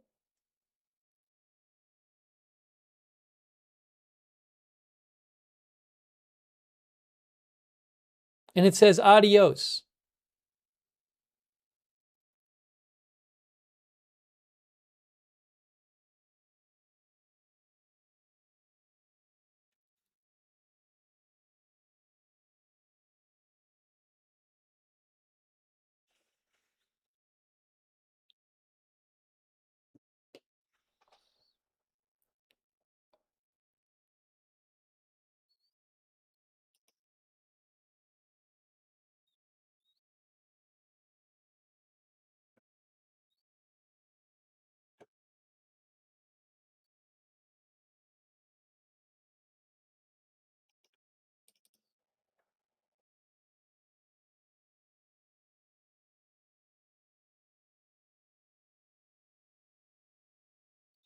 Okay, what I'm going to do is, we're going to keep the stream going for the moment because who knows what's going to happen next. You never know. You never know. But what I'm going to do is, I'm going to take a moment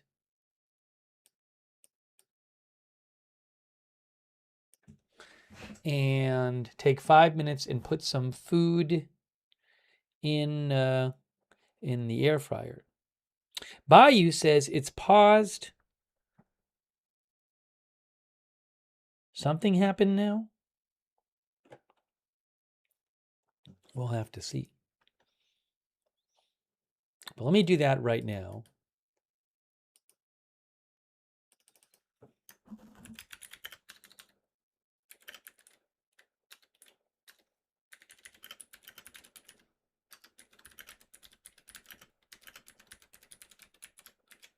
I will be back in about 5 minutes.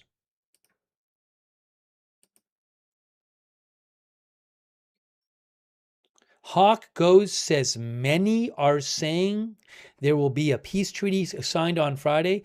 I have not that heard reported. Maybe many people you are seeing, Hawk Goes. If I hear reports about it, I'll let you know. I have not heard anything about it. I'll let you, if I hear anything about it, I'll certainly tell you.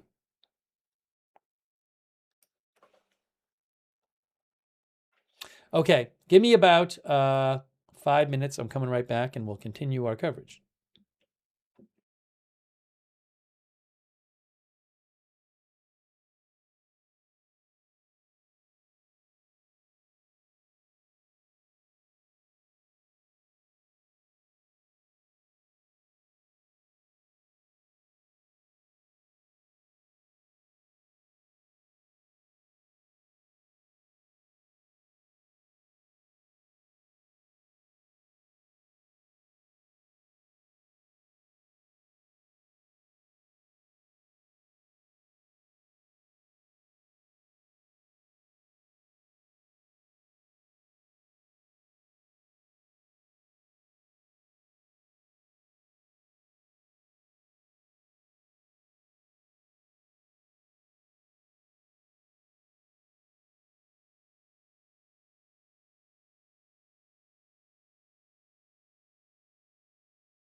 Okay, I am making some food.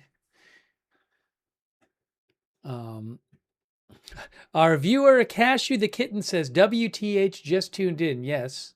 In case you weren't here before, in a surprise announcement, President Trump announced that the operation to open the Strait of Hormuz, which had started yesterday, has now been paused.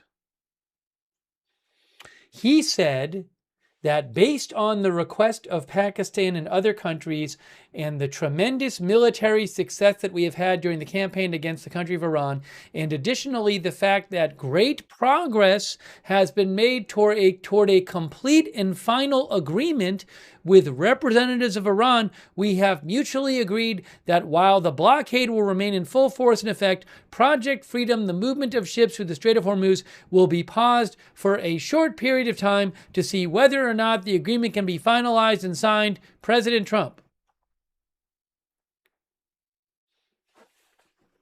So this was quite a surprise, I believe, to most people, including myself. Especially because less than 3 hours before announcing this, Marco Rubio was giving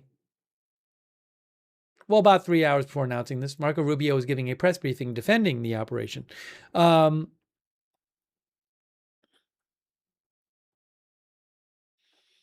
So we're bringing you updates here, and also I want to say a quick thanks to Sketty Sandwich says Project Pause. Hey, thanks Arco Invest for your support, and Temi Dank for the memberships, and also Sooners Fan.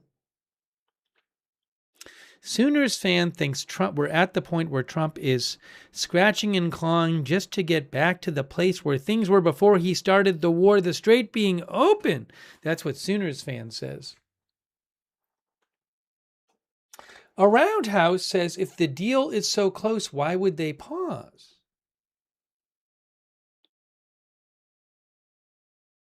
Again, I have no idea if a deal is close. This operation began morning time on the 4th, and it was announced. I mean, technically speaking, it was like, well, I think it's less than 48 hours it was in effect for. If you also missed it, it was announced by UKMTO that a cargo ship got hit with a projectile in the Strait of Hormuz today. And CBS News reported that the ship that was hit was the CGM San Antonio, and that it got hit with a cruise missile, and several Filipino crew members were injured. And this is a ship owned by a French company.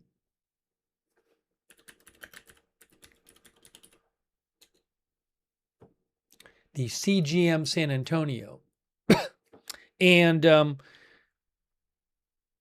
hold on a moment here. It's a CGM San Antonio you can see here on marinetraffic.com. It is a a cargo ship. And we can't see, it was only trackable up until, it was off the coast of, it was near Dubai,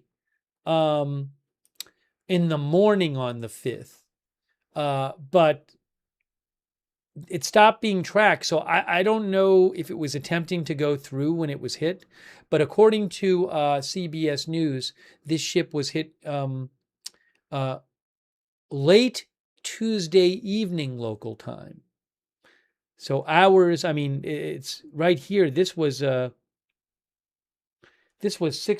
about 10 a.m. local time it was there.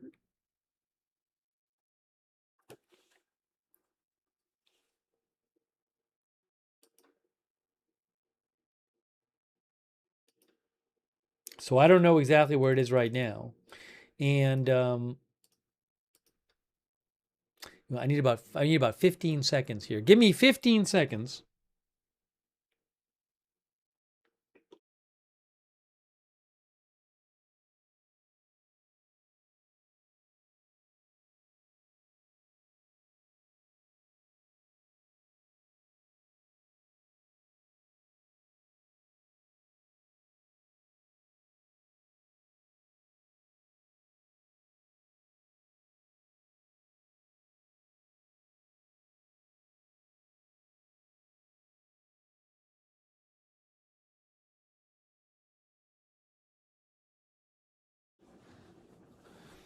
Oh, thanks to the world famous Lily Pichu.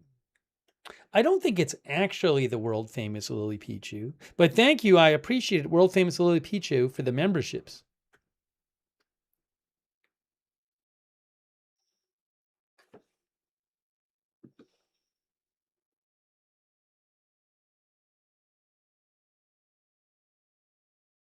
So, as I've said, I have no idea what's coming next in this war. Oh, I mentioned tonight that President Trump was having a dinner of the Rose Garden Club. I'm not sure exactly what that is, but it's a club, I guess, that meets at the Rose Garden. Stephen Chung, who is a White House spokesperson, White House Director of Communications, he just posted this. He said the Rose Garden Club at the White House is back in season. And here's the picture he posted. There's a Rose Garden dinner going on tonight that the president was at.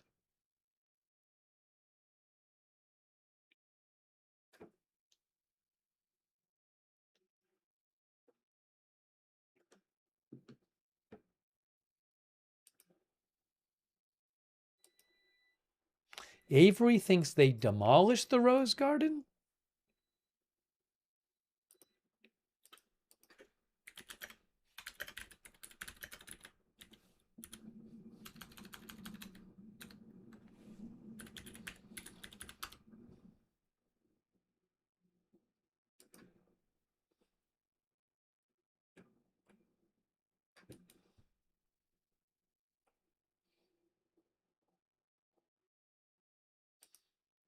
You can see here on Wikipedia, it talks about it.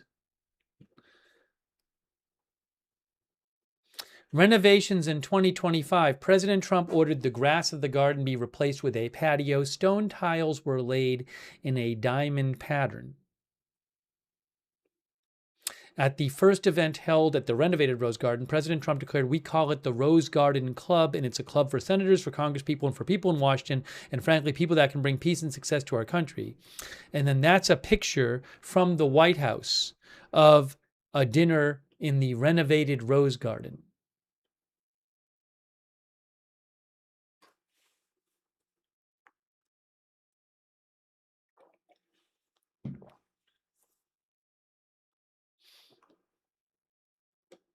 All right, I need about 15 seconds again. Hold on a second.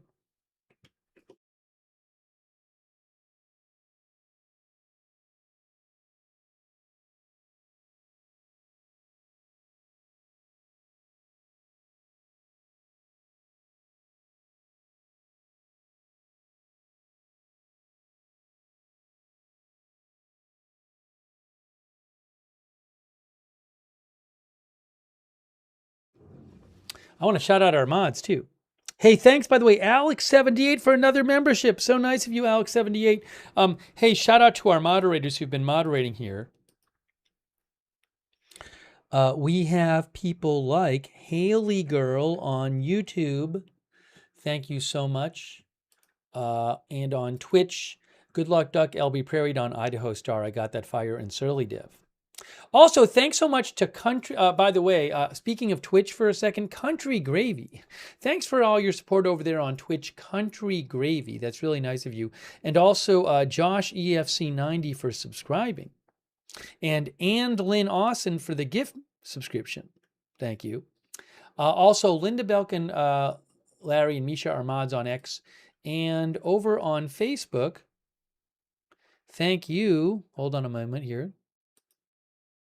Kay Lowry Body has been moderating over there. Thank you.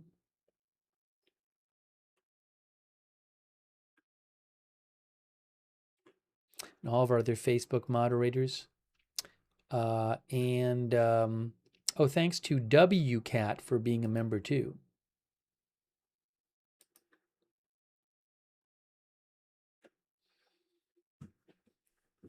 So, and what's going to happen in a couple minutes, I'm going to eat my food, but I'm going to leave the stream going. and I'll keep an eye on what's going on. And it's crazy. I'm watching all the news channels. It's like I really feel like this is such a big development and it's just not being reported that much. But I'll eat my food. But if there's something big that happens while I'm eating, I'll stop eating and I'll come in here. And otherwise, I'll come back in after. But look, as I said, with this war, things can happen at any time. We were just on the air. We did not know this was going to happen at 6:52 p.m. Eastern.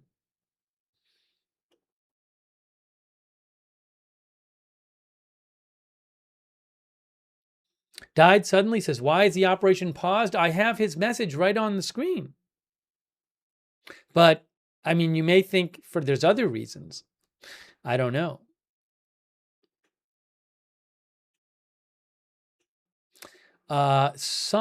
Gary Myers says Trump is just waiting for the IRGC to collapse.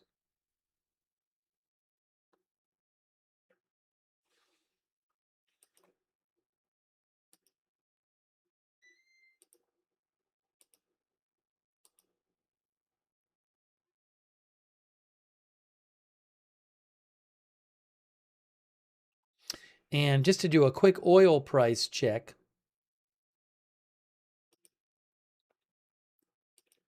oil dropped some when Trump made this announcement. But what's it doing? So WTI oil was at about 102.5, and then when Trump made the announcement, it went down to 100. Now it's at 101. So it has gone up a bit since the drop. And then Brent crude, I'm going to guess that's similar. Yeah, Brent crude was at about 110 when Trump made his announcement. It went down to about 107.5, 107.5. Now it's about 108.5.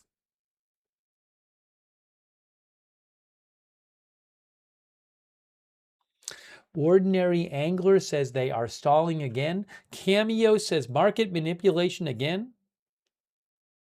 Gord the Rogue says up 2%, then down 1%. Well, yeah, it went down about 2%. Now it's down about 1%.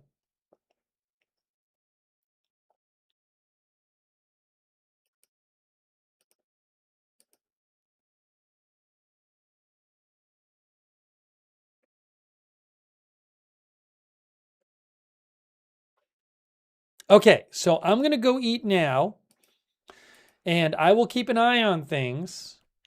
And again, if something huge happens, I can rush in here. Otherwise, we'll talk after I eat.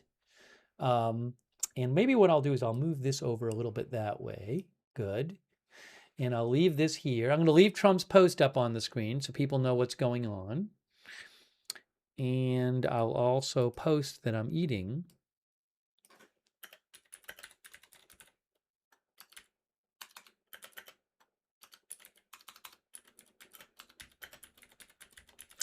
Oh, thank you so much, Jeff TE88PFCR. That's so kind of you. Jeff says military operation to open Strait is paused.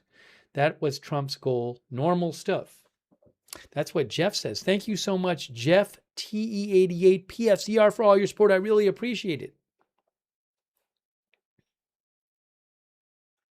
Excuse me.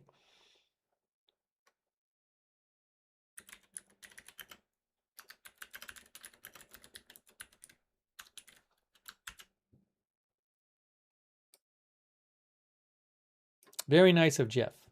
I appreciate it, Jeff.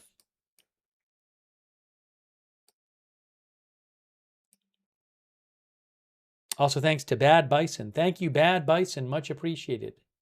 Oops, what I got to do now is do this. Steve is taking a meal break. He'll be back shortly. Okay, so let me go do this. I will keep an eye on things, and I will be back. Maybe something will happen. By the way, there was no, what is this here? Sorry. That's from earlier. Maybe by the time I come back, there will be some more. There will be like an official U.S. military comment on this news, which I have not seen yet. All right. So I'll be back in a little bit, and we will do more coverage.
Thanks for your patience. We are back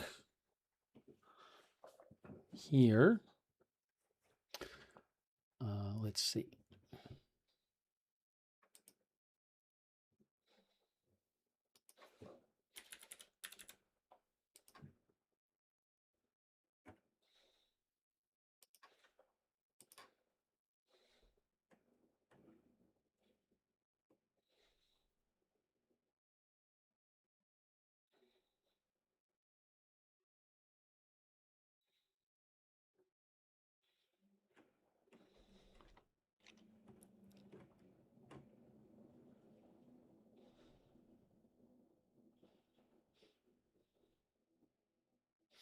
By the way, I wanted to mention this. You know, yesterday, Iran launched missiles and drones at the UAE. There was a missile alert today in the UAE. I don't know if actually any missiles or drones actually got launched. But I wanted to show you this. This was a statement from the Iranian military today.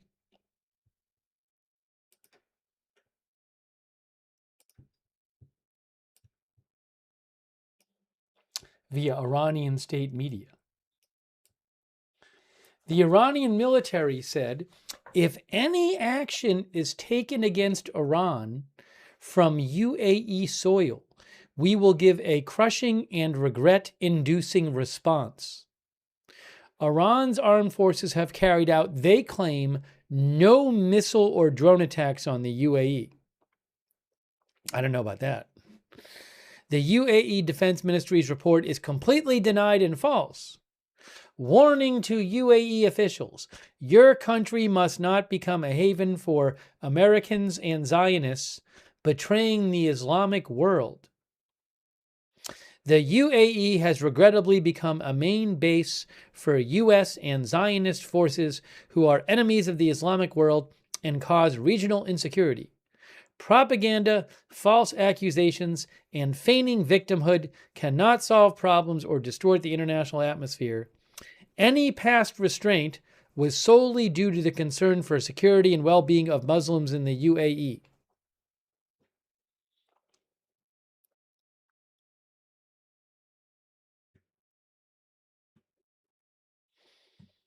That's what Iran said.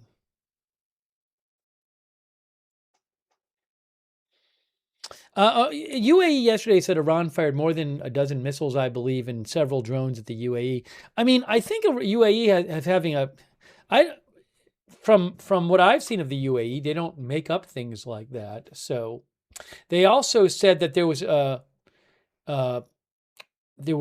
missile. There was damage to somewhere in the area of their oil facilities in Fujairah.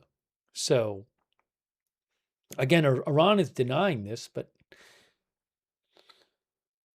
I feel like UAE has a pretty good record on this stuff and they've been attacked a lot by Iran. I think the most of any country during the war. Anyways, Iran threatening UAE, saying that they should not retaliate against Iran for something Iran said it never did.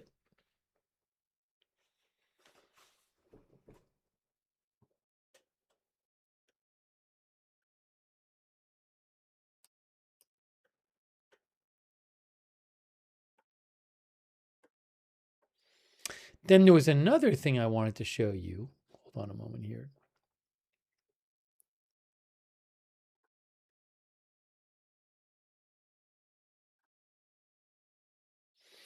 Leong says that announcement was propaganda itself.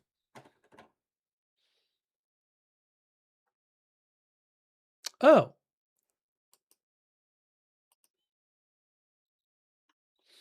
Oh, I had missed this yesterday. I'd missed this earlier today.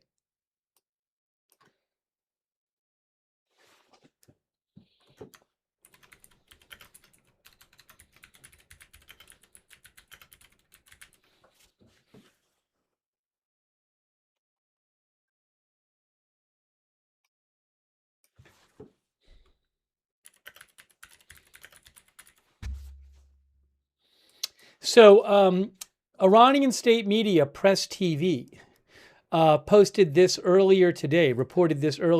Check this out.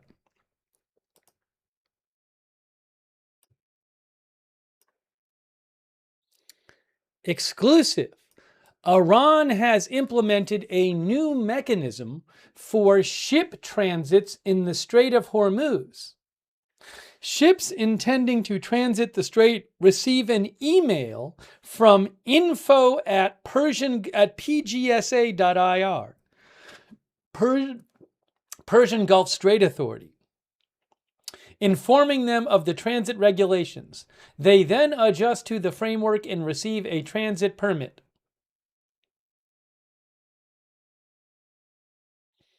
Austin Batman says, but there's no internet.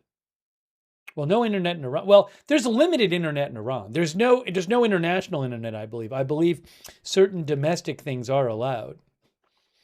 But I guess that whatever email is needed to do this is allowed to happen.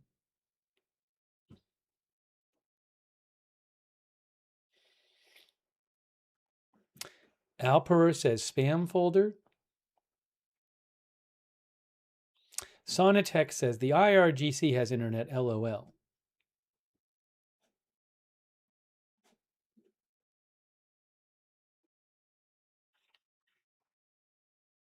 Do they pay a toll as well, says Lisa Jennings. Based on reporting, it would seem that that's likely.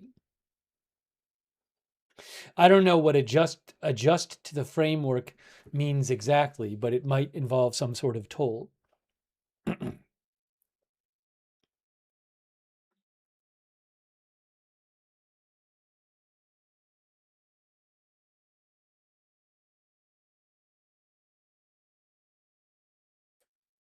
SGM Phil says, pretty ballsy for Iran to try to take over the strait.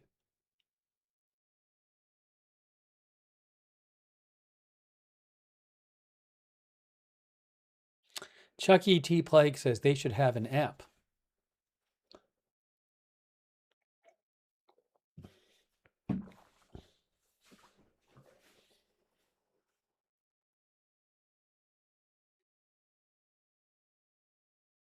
So, anyways, RWD channel says Iran thinks it owns the Strait of Hormuz. It's a war crime to cut off food and fuel to the world.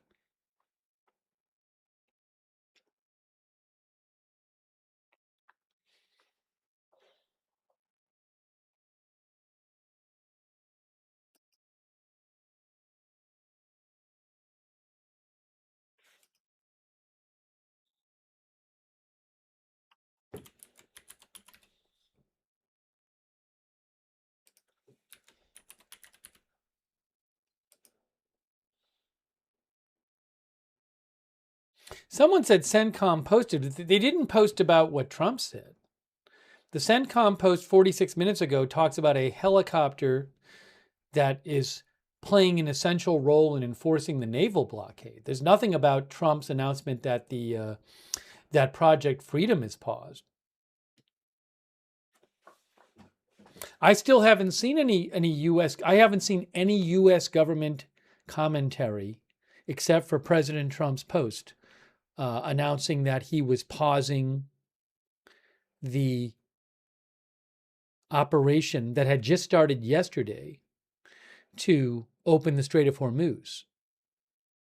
President Trump claimed great progress has been made toward a complete and final agreement with representatives of Iran, and that the project will be paused for a short period of time to see whether or not the agreement can be finalized and signed. Is there actually significant progress towards an agreement? I have no idea.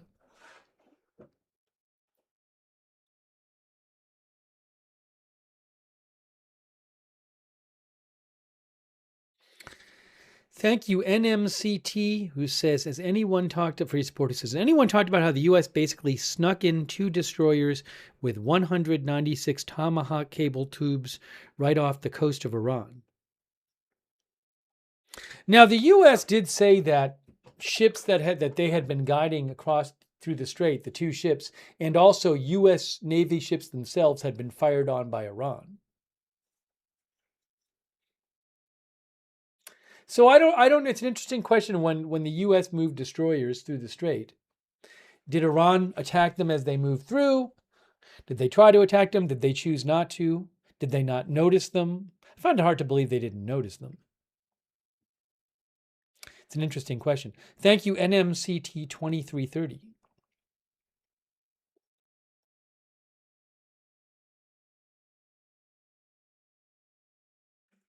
It's 5:44 a.m. I wonder if we'll get any Iranian officials commenting on this too. As I mentioned before, there were some mocking posts mocking Trump in Iranian state media after President Trump made this post.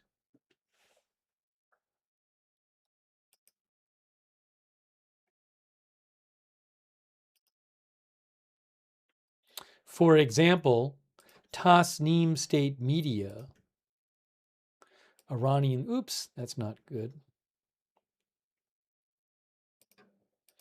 Tasnim Iranian state media said Trump backtracks, so-called Freedom Project halted.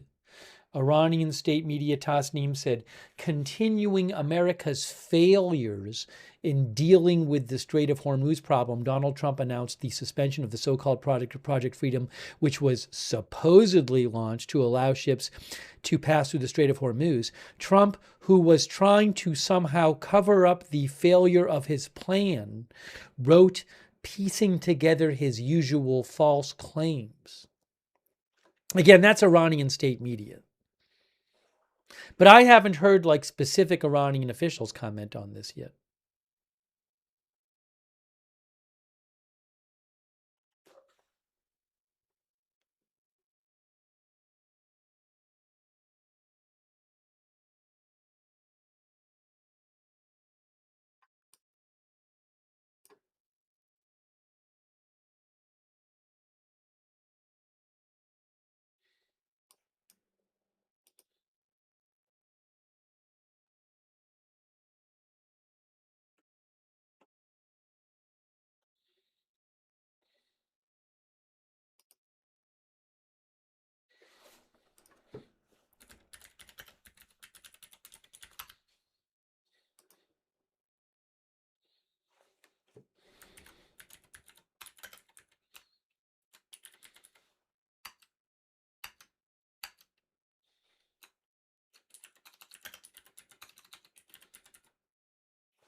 One of the viewers asked about Marco Rubio saying Epic Fury is over. During the press briefing today that Marco Rubio gave, he said, the operation is over. Epic Fury, the president notified Congress. We're done with that stage of it, okay? We're now on to the Project of Freedom. The thing is, though, as I said earlier, this seems to me like when he's saying this, he's talking about like, well, for purposes of the war, of the war powers resolution, which he also said today is the administration believes is unconstitutional. Remember, the U.S. has said that the Trump administration in recent days has said hostilities is over. Hostilities are over. There is a law that, in theory, says that they need to get congressional approval within 60 days to continue a military operation. Within 60 days of the operation starting. So him saying this, I don't think him saying this was him giving you some huge news about military strategy. Seems much more that it's just going along with the U.S. With the Trump administration public position that hostilities have stopped, so we don't need to worry about the 60-day thing.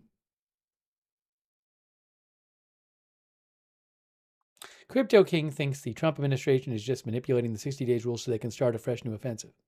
Again, I don't think, whatever you think of this, I don't see any sign that it's representing some huge change in war strategy.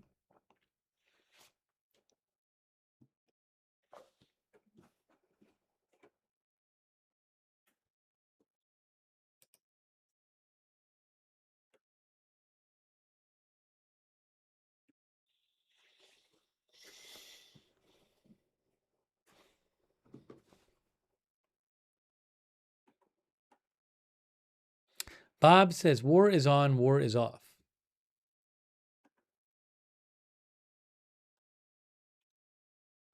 David Brazier says, I hate this.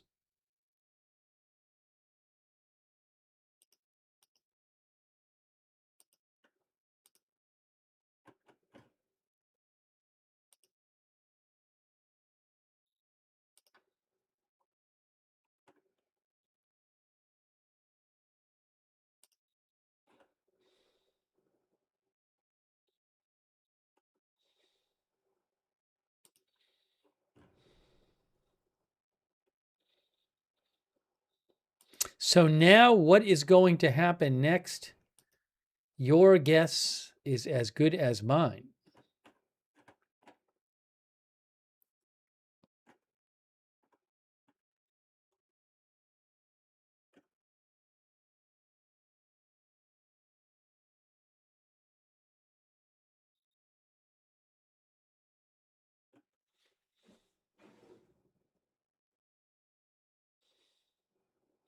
Oil prices right now, when President Trump made his announcement, they went down 2% or so. And now I'm seeing Brent crude went from about 110 to 107.5 when Trump made his announcement. Then they went up to about 108.5. Now it's about 108. So it's down a couple bucks since Trump's announcement.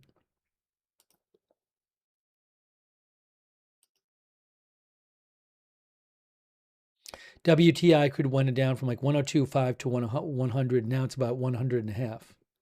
Down a couple bucks. Excuse me. Also, if you didn't hear, there was another ship attacked today in the Strait of Hormuz, a cargo ship.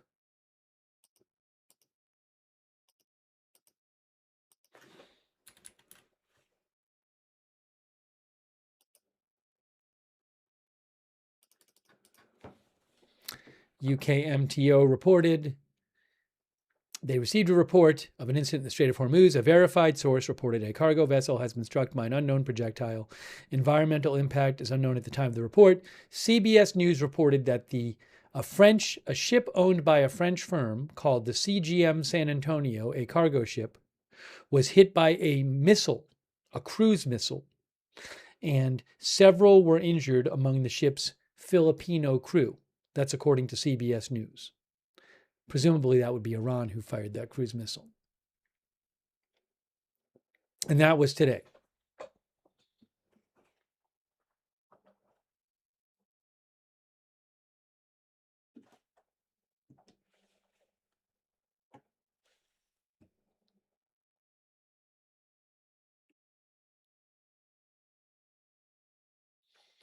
Wisco Joe says, can't imagine being on a cargo ship and getting smacked by a cruise missile.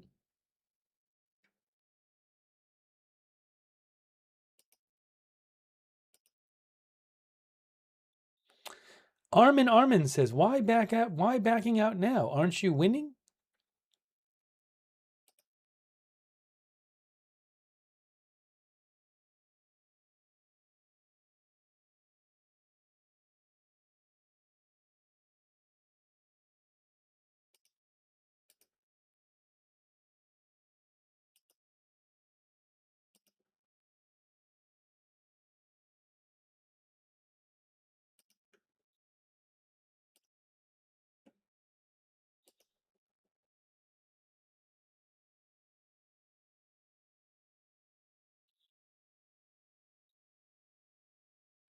Here's something about Rubio saying the main operation is over today.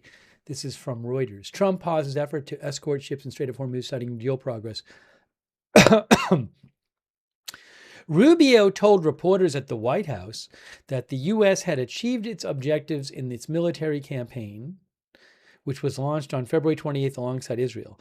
Operation Epic Fury is concluded, Rubio said. We're not cheering for an additional situation to occur.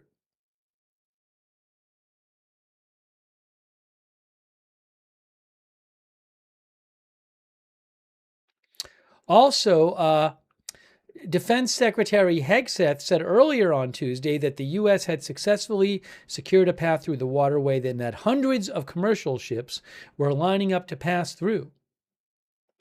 He said the truce with Iran was not over. Right now, the ceasefire certainly holds, but we're going to be watching very, very closely, he said.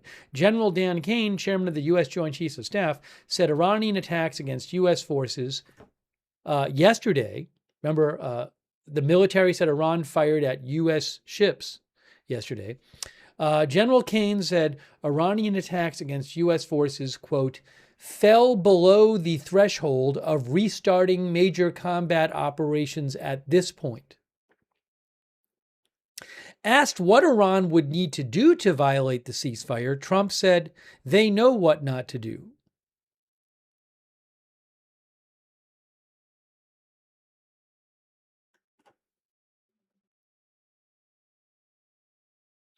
Karen Horvath says ceasefire, they are shooting at ships.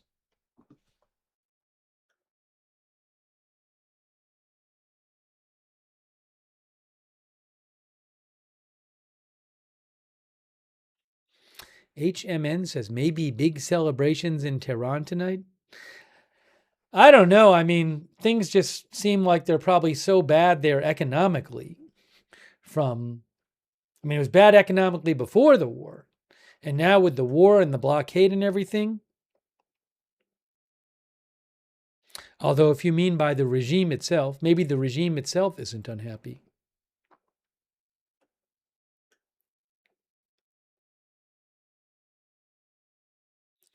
Douthis calls this head-spinning chaos.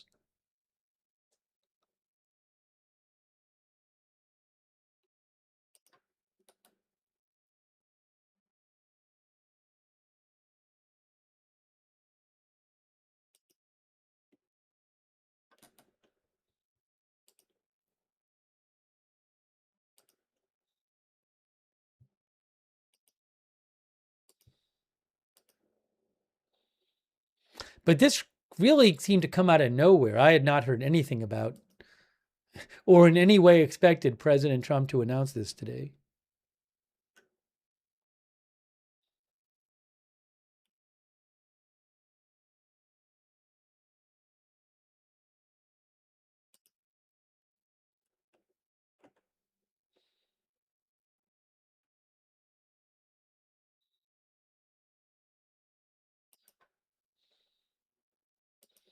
Here's some reporting on it from AP.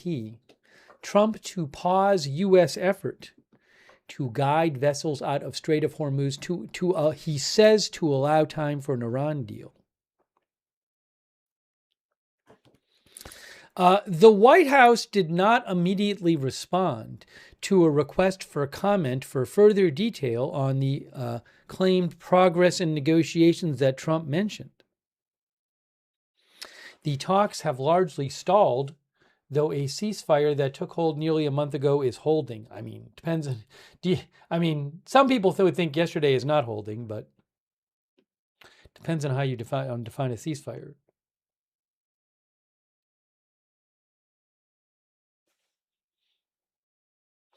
The UAE said it came under attack from Iranian drones and missiles for a second day Tuesday, even as U.S. military leaders and U.S. Secretary of State Rubio insisted the ceasefire was holding.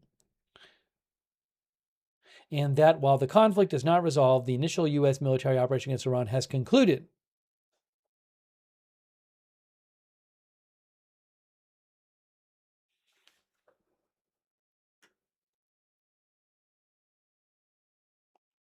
This is interesting. Shippers remain wary. So far, as of today, just 2 civilian vessels, both U.S.-flagged merchant ships, are known to have passed through the strait as part of the lane the U.S. said it created. Shipping company Maersk said one of them, a vehicle carrier that it operates, exited the strait safely Monday with U.S. military assistance. Former military officers who have served on the strait have said opening it would be dangerous and highly challenging, even with military escorts, which the U.S. is not providing now. There's little room to maneuver in the waterway that is just 21 miles wide, and Iran can reach all of the strait and its approaches with cruise missiles. It can also target vessels with longer-range missiles, fast attack craft, and mines. Hapag-Lloyd AG, one of the world's largest container shipping companies, said in a statement that its risk assessment remains unchanged and that transits through the strait are for the moment not possible for our ships.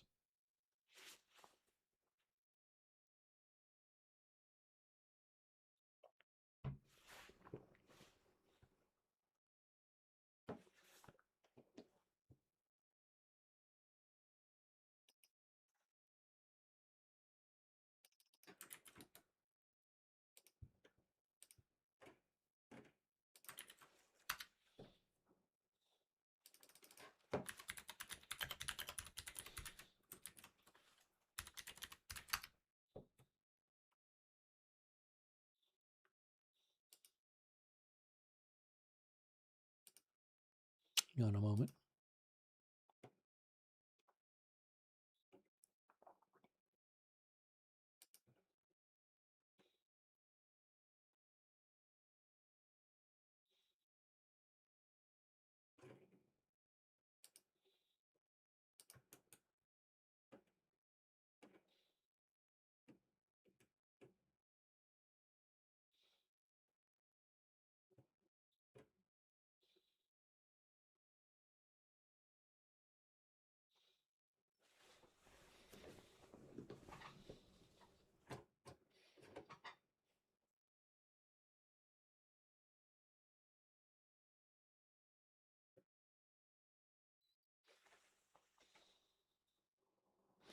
Our viewer, Dwight Sornberger, thinks as soon as IRGC soldiers miss a paycheck, they will turn on the leadership.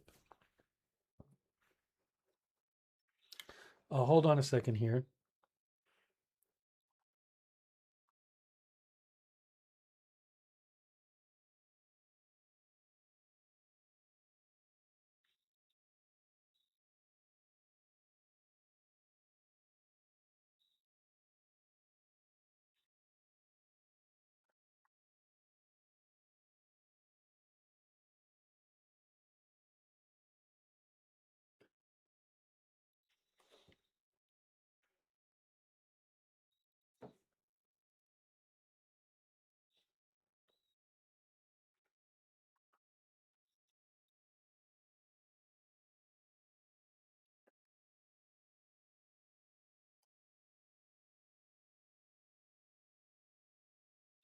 Karen Horvath says, he just started helping the boats get through. What is going on? Now, Snowseeker says, confusion is all part of the strategy right out of the CIA handbook.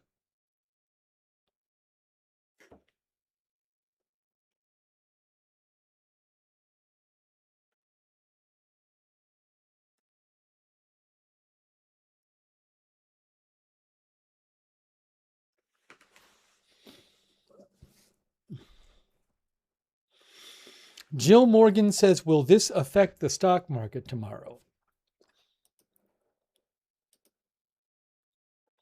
I don't know. People might interpret this different ways. I'm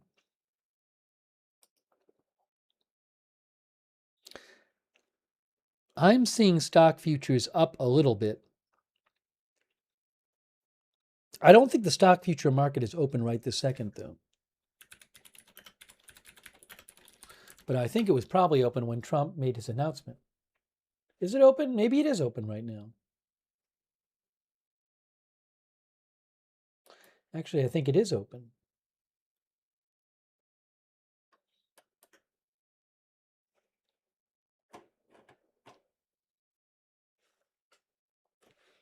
Our viewers will know.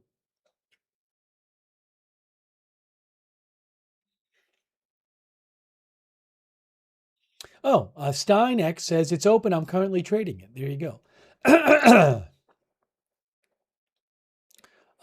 Louis Pasternak thinks that futures already reacted, then backed off.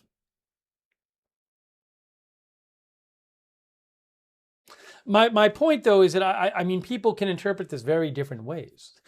Some people might think, wow, a deal is really close. Some people might think, oh, you know, this this attempt to open the strait was not working well, so he paused it, and that could mean this is going to go on for longer. So I don't know how people are going to interpret this, his move here. I want to mention this Indiana story briefly as well, which we talked about earlier. Here, look. Little bit of a brief digression. Trump-backed candidates win majority of Republican primary races for Indiana Senate. A majority of Republican Indiana state senators whose opponents were endorsed by President Trump lost on Tuesday, a display of the president's enduring influence after his party after Republican lawmakers in Indiana rejected his redistricting plan 5 months ago. Of the 7 challengers endorsed by Trump, at least 5 won.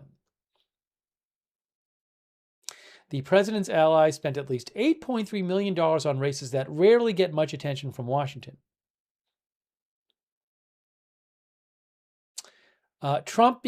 Indiana had rejected Trump on redistricting. Trump began leaning on Republican-led states last year to redraw their congressional maps to make it easier for his party to hold its thin majority in the U.S. House.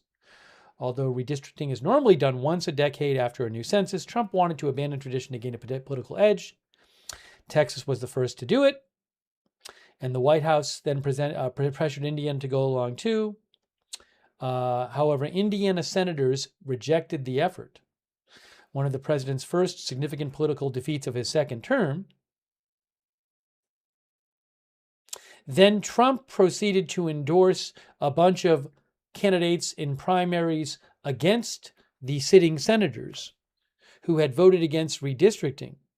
And you can see here, of the 7 challengers endorsed by Trump, at least 5 won.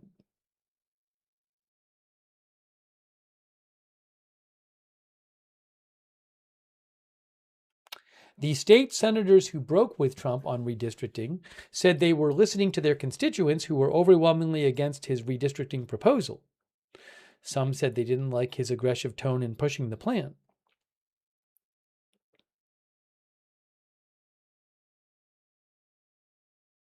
Anyways, I wanted to just mention that briefly.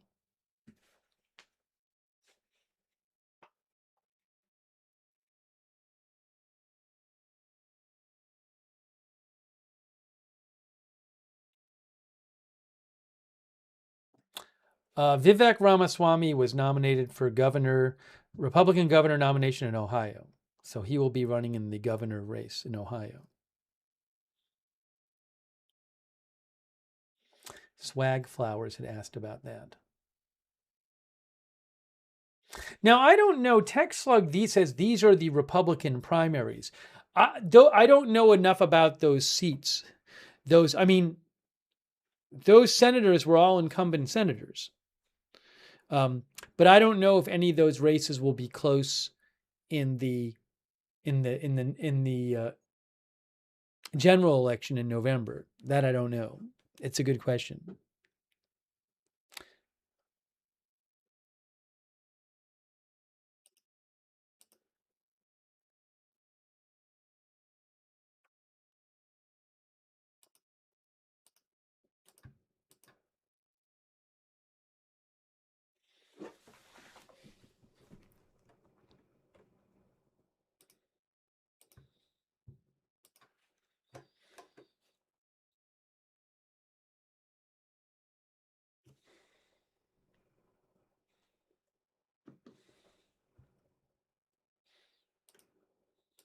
That would be. Hold on a second here.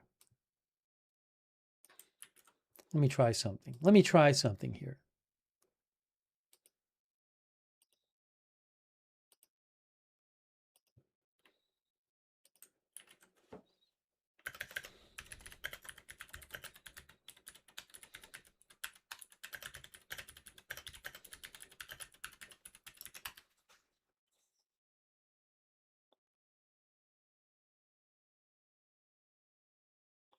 I was like, that seems like an AI question. I asked Gemini, I said, of those seats, remember, AP says of the 7 challengers endorsed by Trump, Republican challengers to Republican sitting state senators in Indiana. At least 5 of the 7 won. And I said to Gemini, can Democrats win any of those seats? And Gemini says it is a steep uphill climb.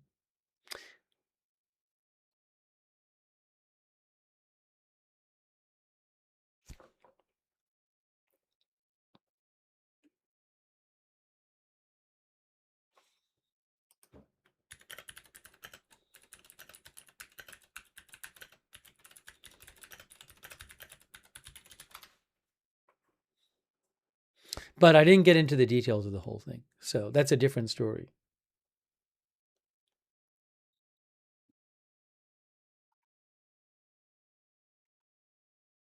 Yeah, Gemini looked at all 5 of the seats real quick that AP mentioned where Trump endorsed challengers won for the Republican nomination and said there's only one of the 5 where victory is a realistic possibility. I'm assuming that's true. I mean, AI can get things wrong.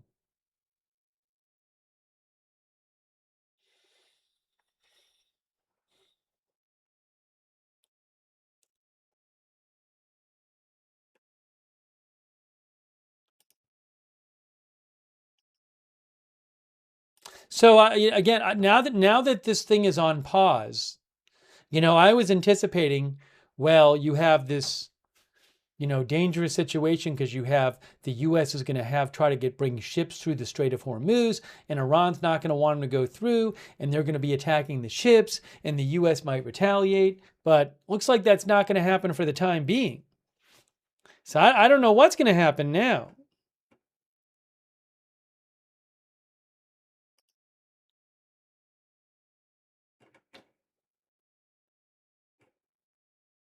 It sounds like we're back to where we were before a few days ago. Remember, a couple of days ago is when President Trump announced this operation. So it sounds like we're back to the blockade.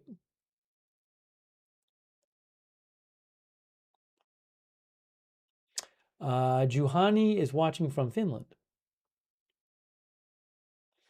TC Brown's Nation says, do you think it may start again this weekend? Don't know. Ebrick says it's an absolute mess. And again, I have not heard any comment on this from anyone in the White House or the military. No comment so far.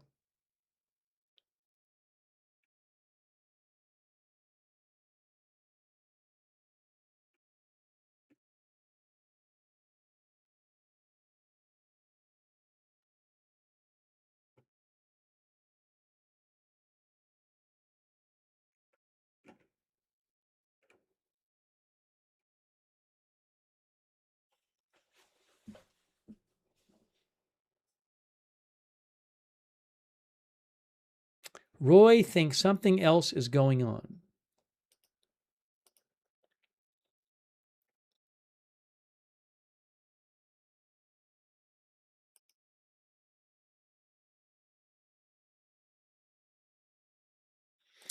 Thank you, Jeff, but please keep the comments respectful, Jeff TE88. I appreciate your support for the channel, but please keep the comments respectful.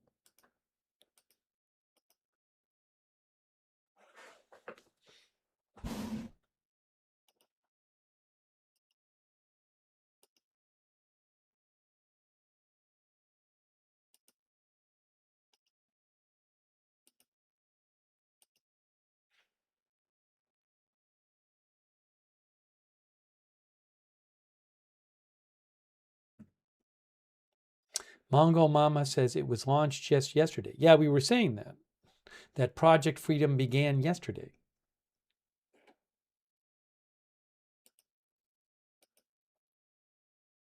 Which is why this was so unexpected.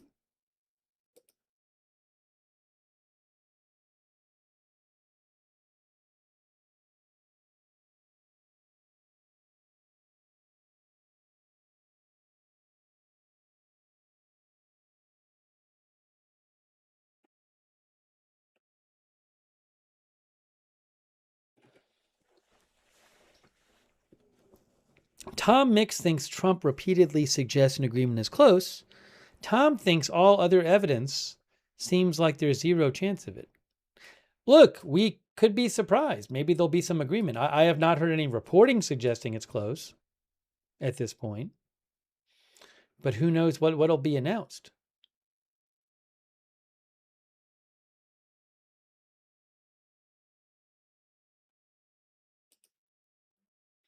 Armin says this war is the most confusing ever.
Our viewer, Scott Johnston, thinks Trump thought this was going to be short like Venezuela. That I cannot say.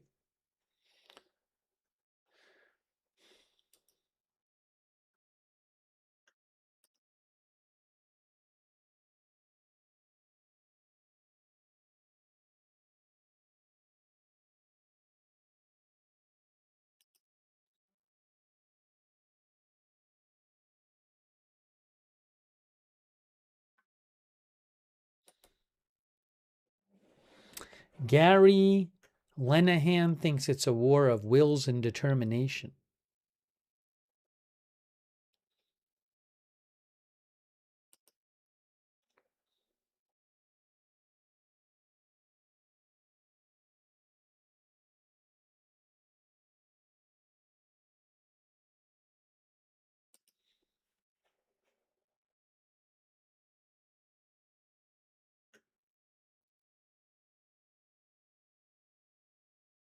Hang on a moment here.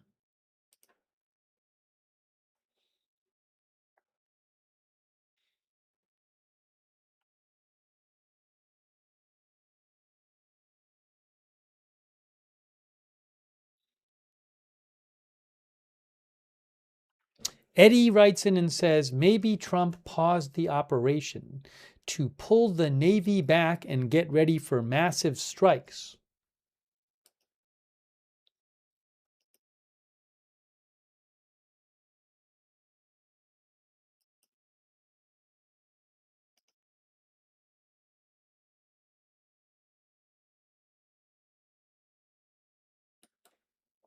I guess another piece of evidence that this was an unexpected announcement is there don't seem to, again, I haven't heard any statement from the military or the White House or anything about this. It doesn't seem like there was any statement ready to go.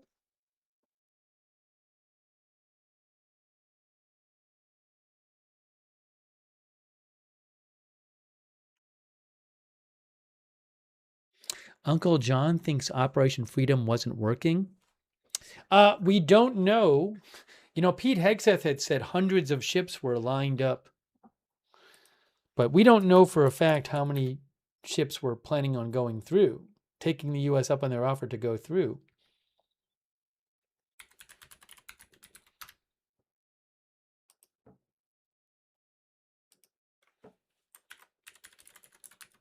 Here, look, this is from a transcript today from the Hegseth briefing. Hegseth said today, Secretary Hegseth, For too long, Iran has been harassing ships, shooting at civilian tankers from all nations, and trying to impose a tolling system. Iran's plan, a form of international extortion, is unacceptable. That ends with Project Freedom. 2 U.S. commercial ships, along with American destroyers, have already safely transited the strait, showing the lane is clear. Hegseth then continued, "We know the Iranians are embarrassed by this fact. They said they control the strait. They do not. So American ships lead the way. Commercial and military shouldering the initial risk from the front, as Americans always do. And right now, hundreds more ships from nations around the world are lining up to transit," he said. That was this morning. He said, CENTCOM, along with partner nations, is in active communication with hundreds of ships, shipping companies, and insurers. All of these ships from all around the world want to get out of the Iranian trap that they have been stuck inside. As a direct gift from the U.S. to the world, we've established a powerful red, white, and blue dome over the strait. This was this morning saying this.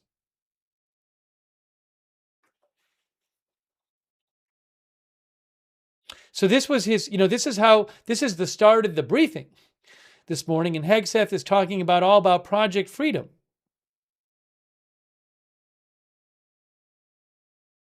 I mean, literally the whole opening statement's about Project Freedom, right?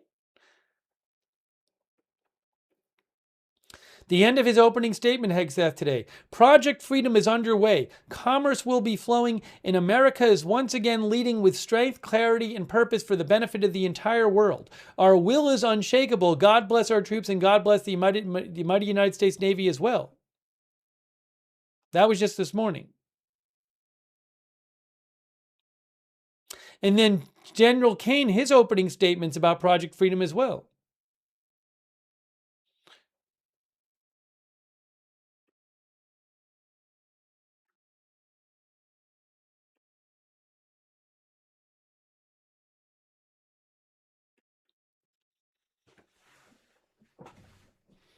So, I mean, I don't know. It seems unlikely to me that there would have been this press conference this morning and the Rubio press conference this afternoon focusing on Project Freedom if they really thought that Project Freedom was going to be paused at 6:52 p.m.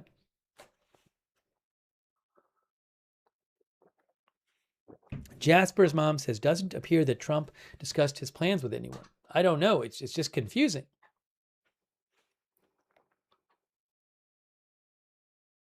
I'll post a link to this transcript, by the way, if you want to read the briefing.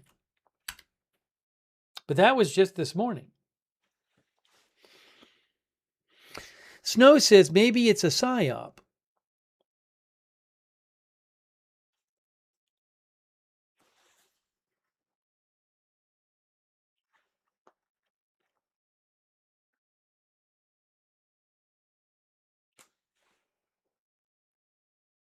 No, we're not going to watch Rubio again.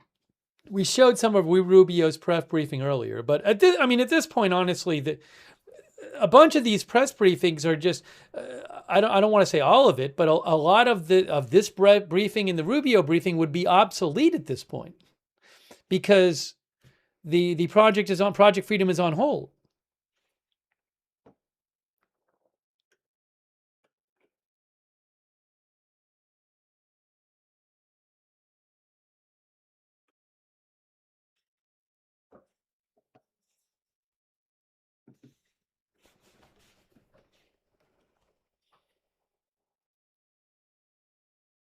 Timothy Cooley says, calm before the storm.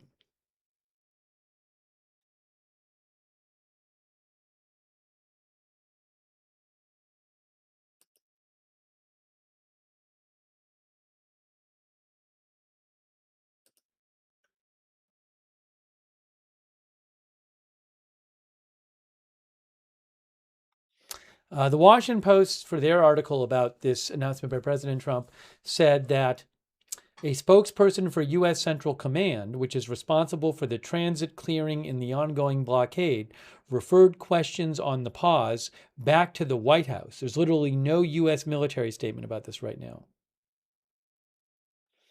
The Post says that Trump's announcement followed two news conferences Tuesday, one at the Pentagon and one at the White House, where the administration touted the effectiveness of the new military operation and strived to convince reporters that the new mission was working.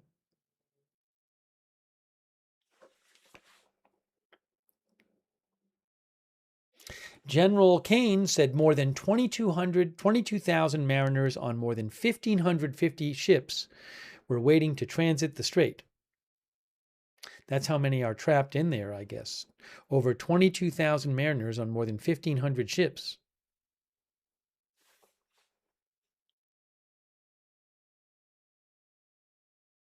Oh, I didn't hear this. General Kane today said, this is interesting. Hold on.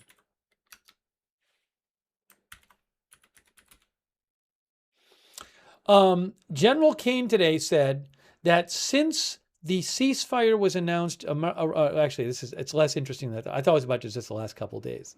This is since the ceasefire. General Kane said since the ceasefire was announced, Iran has fired at commercial vessels 9 times and seized 2 container ships. And they've attacked U.S. forces more than 10 times. And General, here, look, but General Kane today, chairman of the Joint Chiefs of Staff, said, here, look.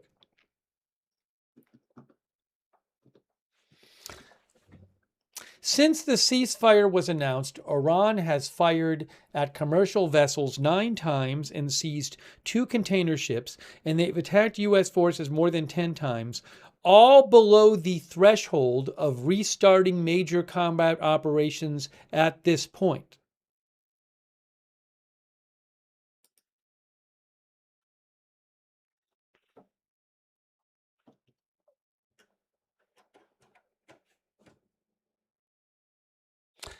Yes, as Gary Bain says, the 1,500 ships would be on this side of the strait, the Persian Gulf side, stuck in there since the start of the war, over 1,500 ships.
We'll take a few more comments here.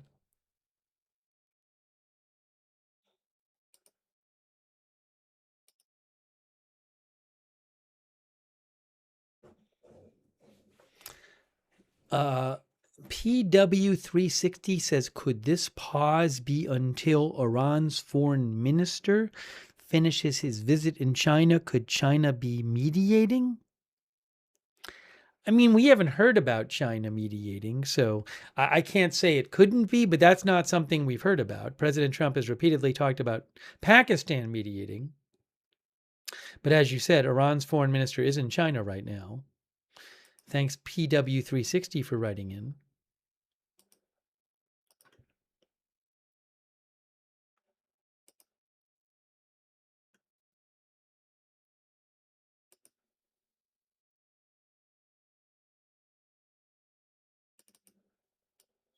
One of the viewers, Joe Blos, said there was a U.S. ship on marine traffic. No, that's an uncrewed vessel. It says uncrewed. Where is it? In the Persian Gulf. I don't know what this is. This is interesting. It says uncrewed. Is that a drone? I know what that is. 2 knots. Uncrewed, unspecified U.S. ship in the Persian Gulf, guys. It says pleasure craft. Hold on, it says pleasure craft. I don't know what that is. I don't know what that means.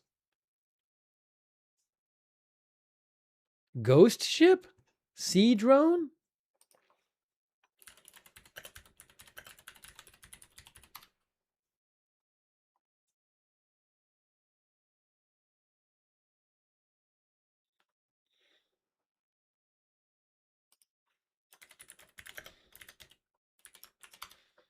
Our viewer Joe found that. I don't know what that is.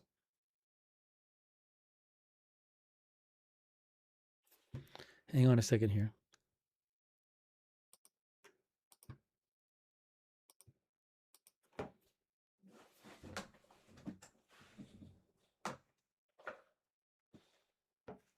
Past track. It was there on May 2nd, and now it's over here, I guess. May 5th.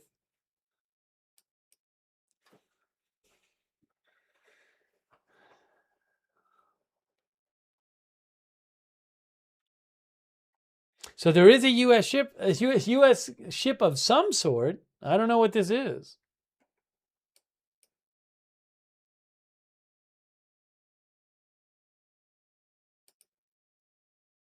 You can find it on marinetraffic.com at SD2017.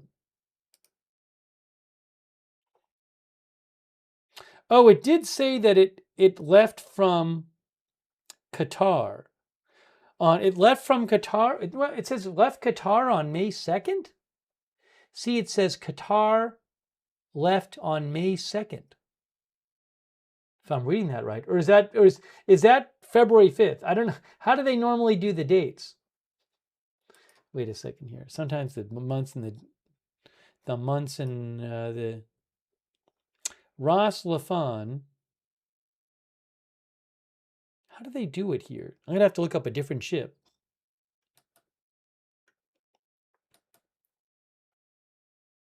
Pick a different one. That's not good.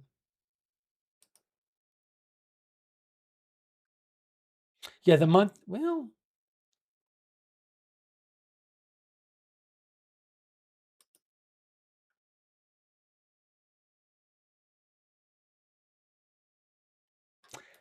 I was trying to see. I don't know if, what is this here? This one says, that doesn't help. It says 2655. This one, 55. Oh yeah, the month is first. The month is first.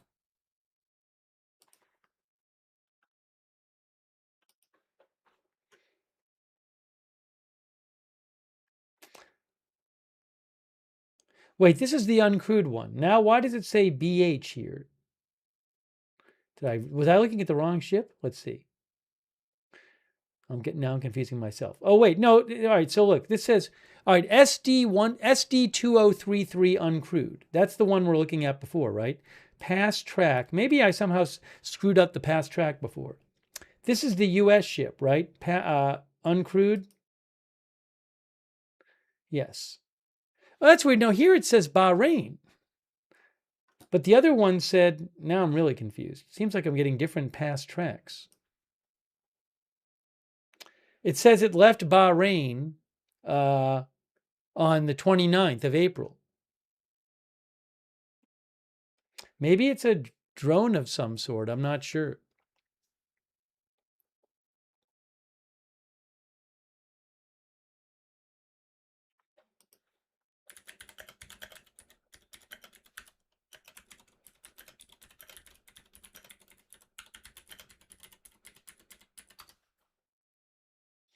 Jay Carlos thinks it's a sea drone.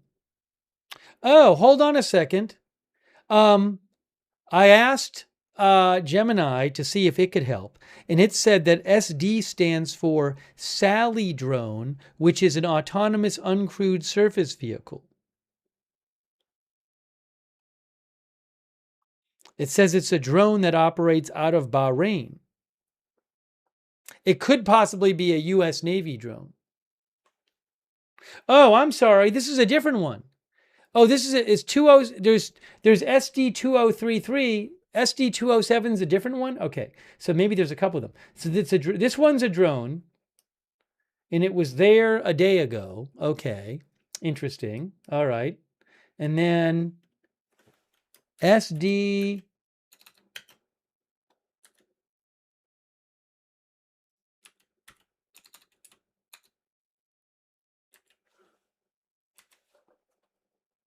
That's where I got confused. There's SD 2033 and 2017.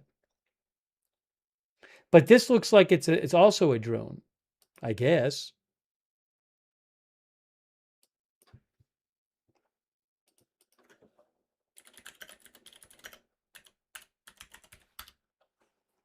I guess, I'm not sure.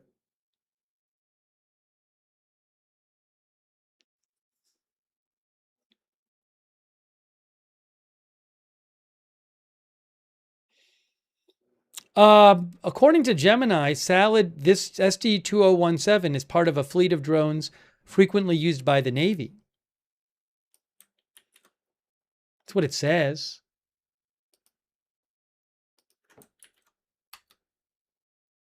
Sally Drone is a U.S. business. Look, Sally Drone. Sally Drone is a American company based in California that designs, manufactures, and operates a fleet of unmanned, uncrewed surface vehicles or ocean drones, known as Sally drones. They are used by various organizations, including the U.S. Navy. Oh, it's Sail Drone, not Sally Drone. I was reading it wrong. It's Sail Drone. People in the chat were saying, for some reason, I was seeing it as Sally Drone. It's Sail Drone. Yes, that makes more sense. Sail Drone. Yes, thank you. My brain stopped working. Interesting. So it looks like maybe those SD drones are sail drones.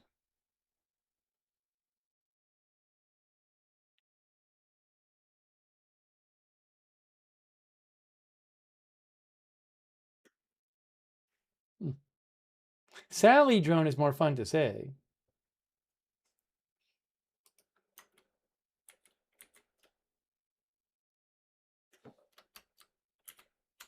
Wonder if I can search for just SD. It won't let me do that.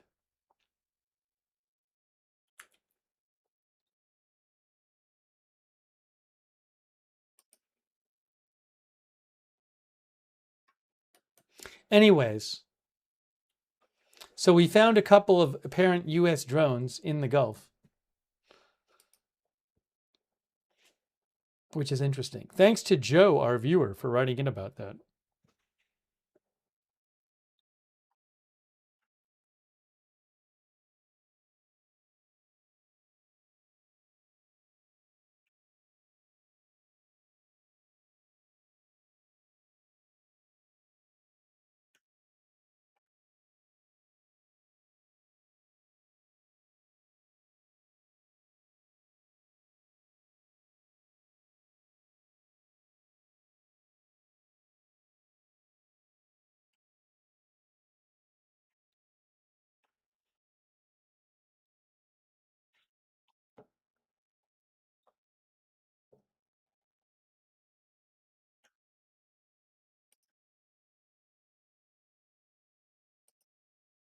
I guess if you really wanted to, you could go check the different pleasure craft and try to see if you find any others.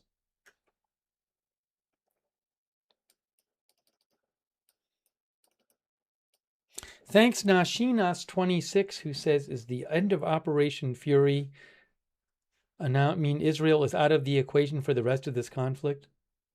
When Marco Rubio said, for example, Operation Fury is over, I am taking that as solely him saying this. Again, I take it as being more of an announcement to A, say that the 60-day deadline doesn't apply, and B, maybe it's a way of like putting out there that like of reassuring American people who don't want the war to go on for too long. I am not reading anything substantive into that announcement myself. So my point is, Nashinas, I don't know what Israel's role is in the rest of this conflict, but I'm not going to read anything into it based on the fact that in the last few days, the administration has said that hostilities are over in the initial period. Maybe that's just me. I'm not taking that as any kind of significant announcement of strategy change.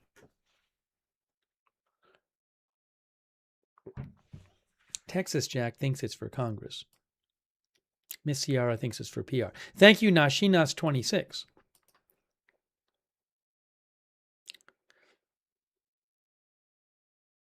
Now, if the U.S. were to say we're going home, we're done, and the enriched uranium was still in Iran, would Israel try to do something about it, with or without U.S. help? That's a whole other question. Is that an option President Trump is considering? Having U.S. do something? Although I don't know, there might be things the U.S. has capacity to do that Israel can't do it itself. That I don't know. Drew thinks they're not capable.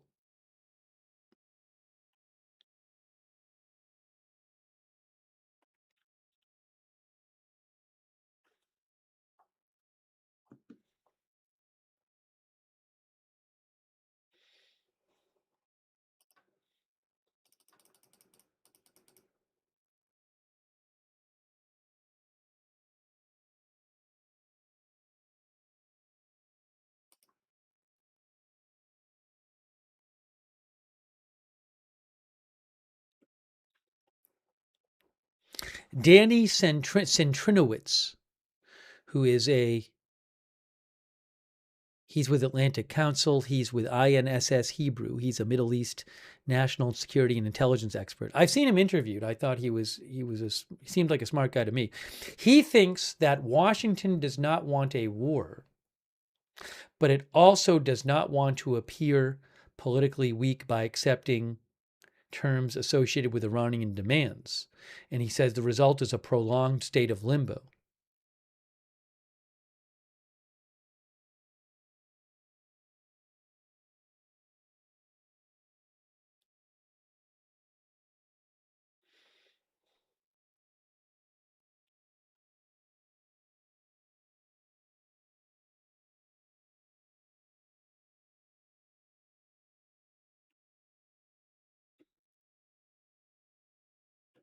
You can find him. I'll post his X account. It's at Centrinowicz. I'll post a link in the chat on X. He is who I was just mentioning it.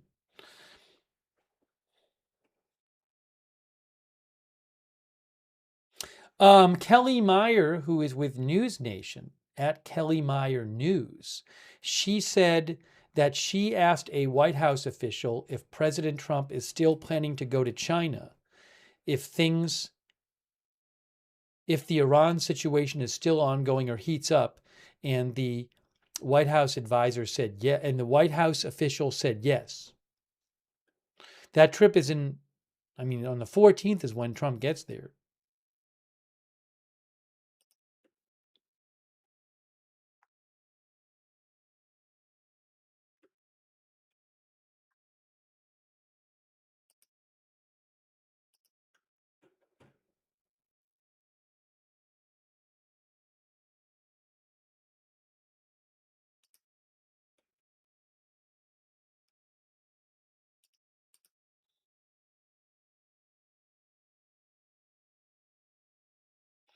Iranian state media is posting photos from the meeting of the Iranian foreign minister going on in China with the Chinese foreign minister now.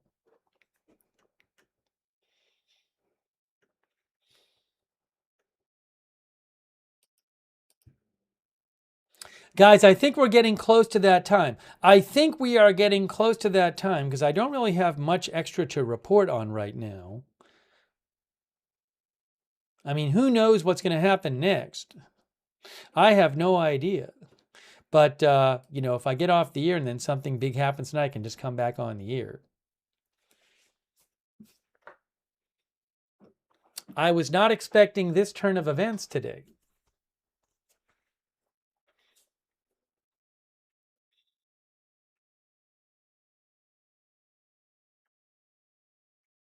Barry thinks the war is leading to a global economic crisis. Chris N. thinks the China trip could be postponed again.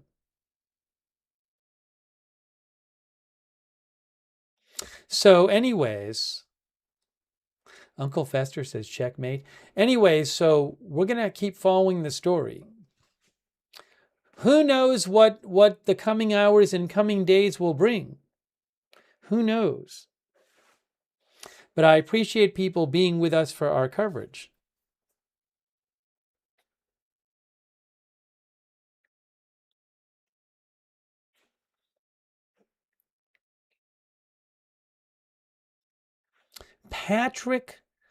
Patricia Gray says, my brother-in-law called me a panikin, but I don't think Trump should be going to China. I don't want him to during this craziness. So we will have more coverage when there's big developments. Who knows? There could be other news that pops up that I come back on to cover. We're going to be covering some of the big primaries in the coming weeks and months. And I think in a couple weeks, there's the Republican Texas Senate primary. So we're going to cover some of that stuff too.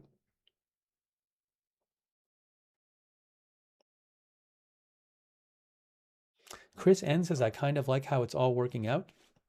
So, but I really appreciate people tuning in and also for letting me read your comments and questions and writing to me with updates. And those people posting in the chat, thank you. And we'll have more coverage. And again, if there's other breaking news, I will come on the air and cover it. I would suggest, well, if you want, subscribe, follow the channel. I would suggest turning on the notifications for the channel. We have our own notification system that works really well. You sign up for free, and then you get sent a notification whenever we go live, because I can't tell you in advance when big news is going to happen. But if you sign up for the notifications, you will get notified before we go live every single time, so you don't miss big breaking news. The way you sign up, well, the mods will post a link in the chat. And if you look at the description of this video on YouTube and Facebook, you'll see the link to sign up for the notifications there. And also, I will post updates on my X account, where I post breaking news when I'm not on the air and when I'm on the air. At Lookner, you can follow me there for breaking news updates, at Lookner.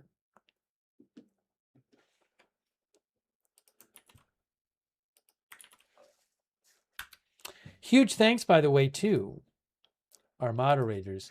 They are awesome. They are the reason that we can have chat rooms. They keep things respectful in there and under control. Roberts May Queen, thanks for being there, Roberts May Queen. We've had other moderators tonight, like Ruth, I believe, and Janet, and Haley Girl, and all of our other moderators. Thank you so much to our YouTube moderators, our Twitch moderators. Oh, by the way, thanks to Big Dog Gaming for your support. I missed that earlier. Big Dog Gaming and Ann Lynn Austin. I owe you thank yous. Sorry about that.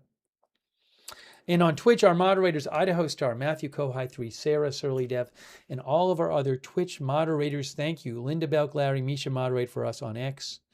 And on Facebook, I know Kay Lowry Body has been over there moderating. Paul Anderson. Andrea Holder, Shannon Davis Hughes. Thank you, moderators.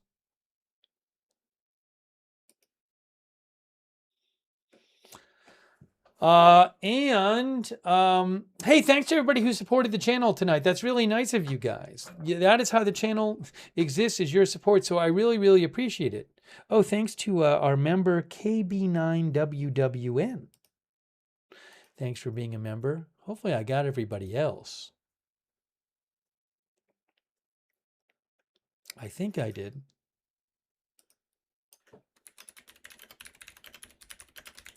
Oops.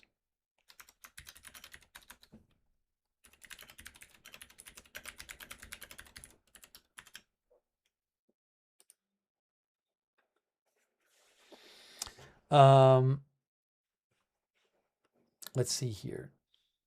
By the way, another good way to find out when we're live, if you're on X, follow us on X at Agenda Free TV. I always post there when we're going live, give you a heads up early, and also I post updates about the channel there at Agenda Free TV.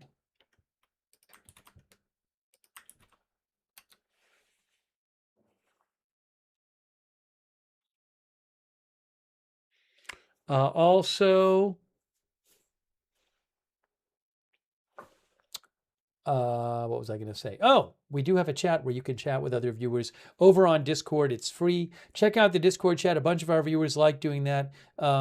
It's the same link as the free notifications link to check out the Discord chat. Thanks so much also to our Discord mods for helping out with our Discord chat. Thank you, Discord mods. And for those of you on YouTube who watch, I would suggest turn on the YouTube notifications. Another good way to find out when we're live. The way you do that is you subscribe to the channel, then click the bell and choose all notifications. If you've already subscribed, well, make sure you click the bell and choose all notifications.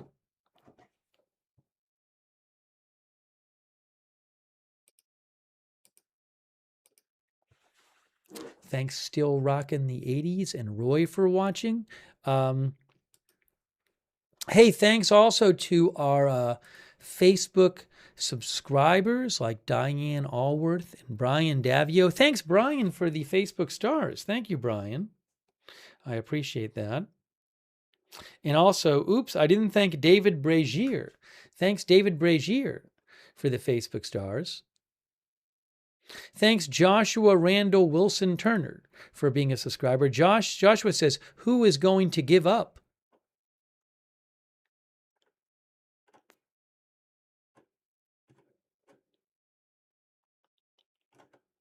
Thanks, Kay, for subscribing.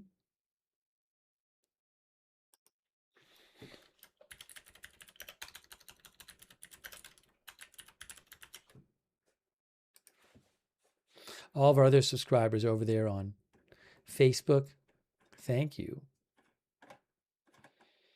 Our Twitch subscribers, thanks so much to them. Hugh J, Uncle Fester, Jax Haku, Bogan04, Wall Street Shaggy, Slippy, CC, Seed Music, Spectre EH, Calandros, Naomi Rousseau, Beatnik Bandit, Gina Pina, Simp Nasty, My Mind Spray,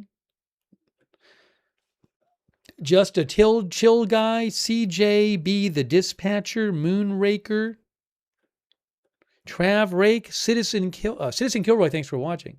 Mongol Mama, thanks for subscribing. Gina Pina, all of our Twitch subscribers. Kendra Fox, LCS Fox, thank you.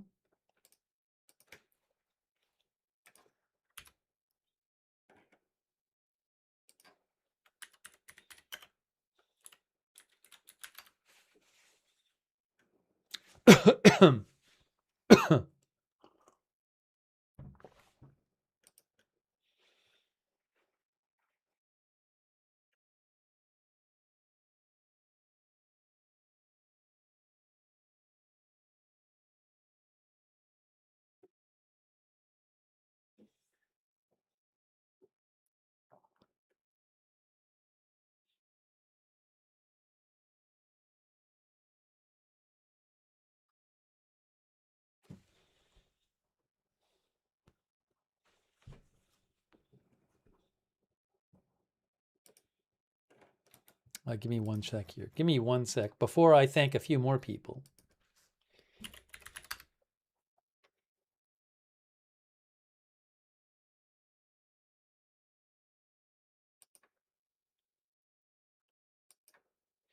You know, one thing I didn't talk about I'm going to talk about it for 2 minutes, even though it's the end of the stream. We didn't. A couple of viewers mentioned this. I kind of forgot to talk about it. The hantavirus outbreak on a ship, a cruise ship. 3 passengers have died, and at least 4 people have been sick. In an outbreak of hantavirus, which usually spreads by inhaling contaminated rodent droppings, the WHO said passengers are isolating in their cabins. The vessel plans to move to Spain's Canary Islands once 3 people have been medically evacuated and put on specially equipped planes to the Netherlands.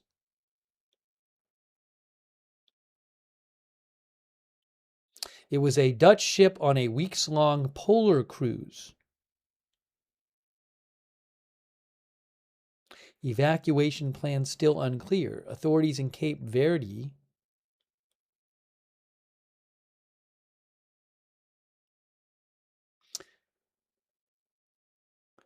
hold on a second. Passengers are wearing masks and social distancing. Once the medical evacuation happens, the ship plans to sail to the Canary Islands, a voyage of some 3 days. Still figuring out what the most appropriate ultimate port of call will be.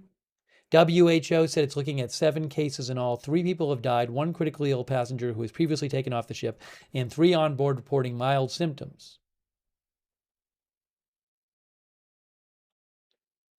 The WHO is investigating possible human-to-human transmission on the ship.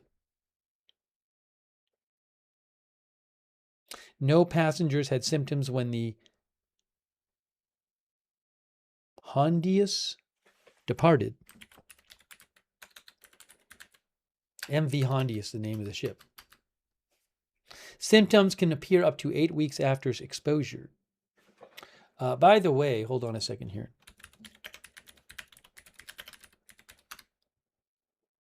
Here, this is what the WHO says. Hantavirus cluster linked to cruise ship travel multi-country. The ship is carrying 147 passengers and crew. 7 cases have been identified.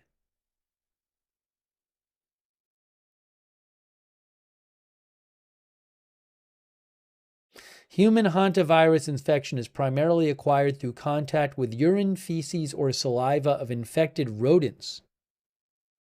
It is a rare but severe disease that can be deadly. Although uncommon, limited human-to-human transmission has been reported in previous outbreaks of Andes virus, a specific species of hantavirus. WHO currently assesses the risk to the global population from this event as low.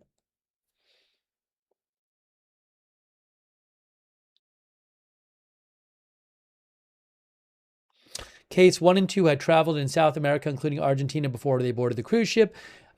Case 2 was an adult female with a close contact with case 1.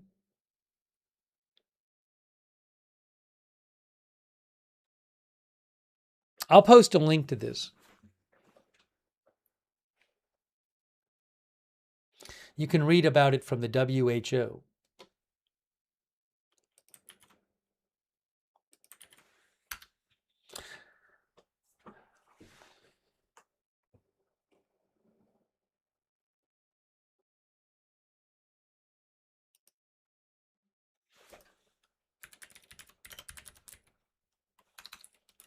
See, I said the stream was over.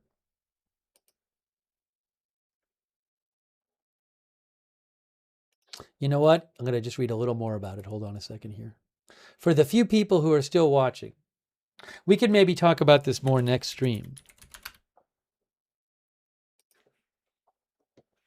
But for the few who might still be with us, hantavirus. It's a polar-rated expedition ship set off from Argentina on April 1st for a journey across the South Atlantic with an itinerary including such remote and ecologically diverse locales as Antarctica, South Georgia, Nightingale Island, blah, blah, blah, blah, blah. Illnesses started about 5 days after they took off. A Dutchman developed fever, headache, and mild diarrhea. He died April 11th. His wife accompanying his body after when it was brought off the ship. When it was brought off the ship, she died on April 26th. Then aboard the ship, a British man reported symptoms, shortness of breath, and signs of pneumonia on April 24th. He was identified with hantavirus on April 27th. He's in ICU in critical but stable condition. He was medically evacuated. Then a third passenger died on Saturday, a German national. Hantaviruses are spread mainly by rodents. Person-to-person transmission is rare, but has occurred in a species of the virus called the Andes virus. The WHO's working assumption is that the initial patient and his wife came into contact with the virus before getting on the ship, but said we don't have a full picture yet.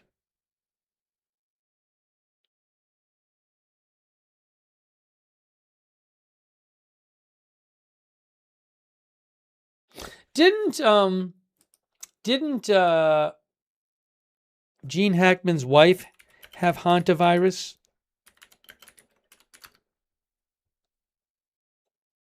Yes, she had hantavirus pulmonary syndrome.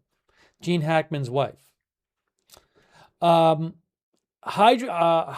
pulmonary syndrome affects the lungs and can cause fatigue, fever, and muscle aches initially, followed by coughing and shortness of breath. 38% of people who develop respiratory symptoms die of the disease.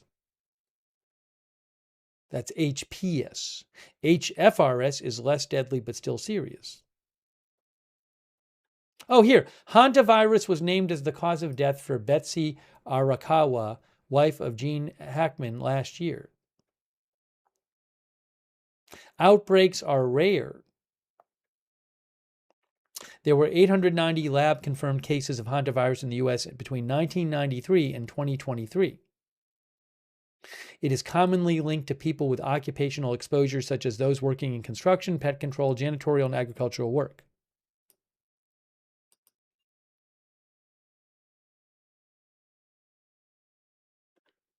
All right, maybe we can talk about this next time more.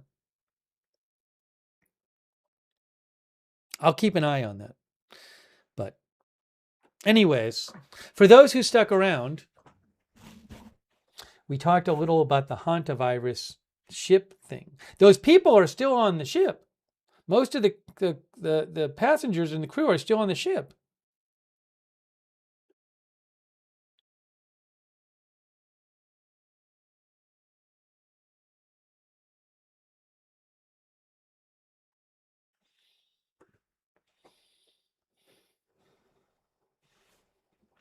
Is there a cure? I don't know that there is.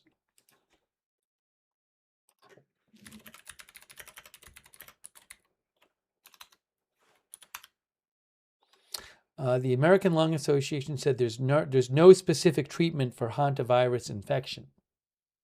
That's according to the American Lung Association.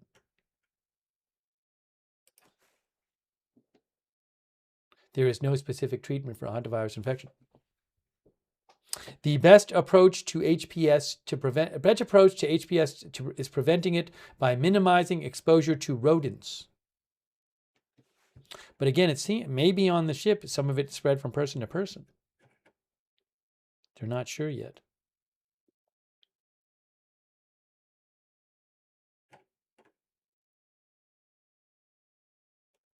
All right, anyways, maybe we can talk about that more next time.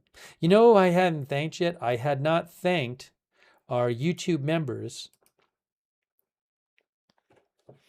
Roy 1822, Cherry Cola, Lolly Lollipop, Patricia Grace, Barry, Occupy 49er, Chris N, David Cho Klotz, Slobart, Cherry Cola, Amy Celeste, Texas Jack, Allison Fowler, Drew DBC, Unauthorized Nostalgia, Gregory Scherer, Mr. QQQ Crash, Karen Moore, and all of our other YouTube members, thank you.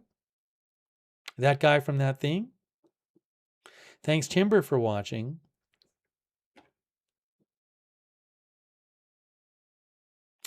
Our viewer O Tempora says, incredibly scary disease, rare to be spread from person to person, though.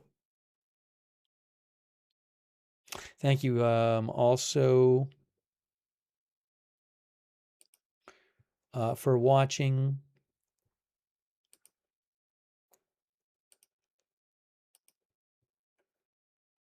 Dave the Slave, thank you. Ensigns. Little Nerd Dork.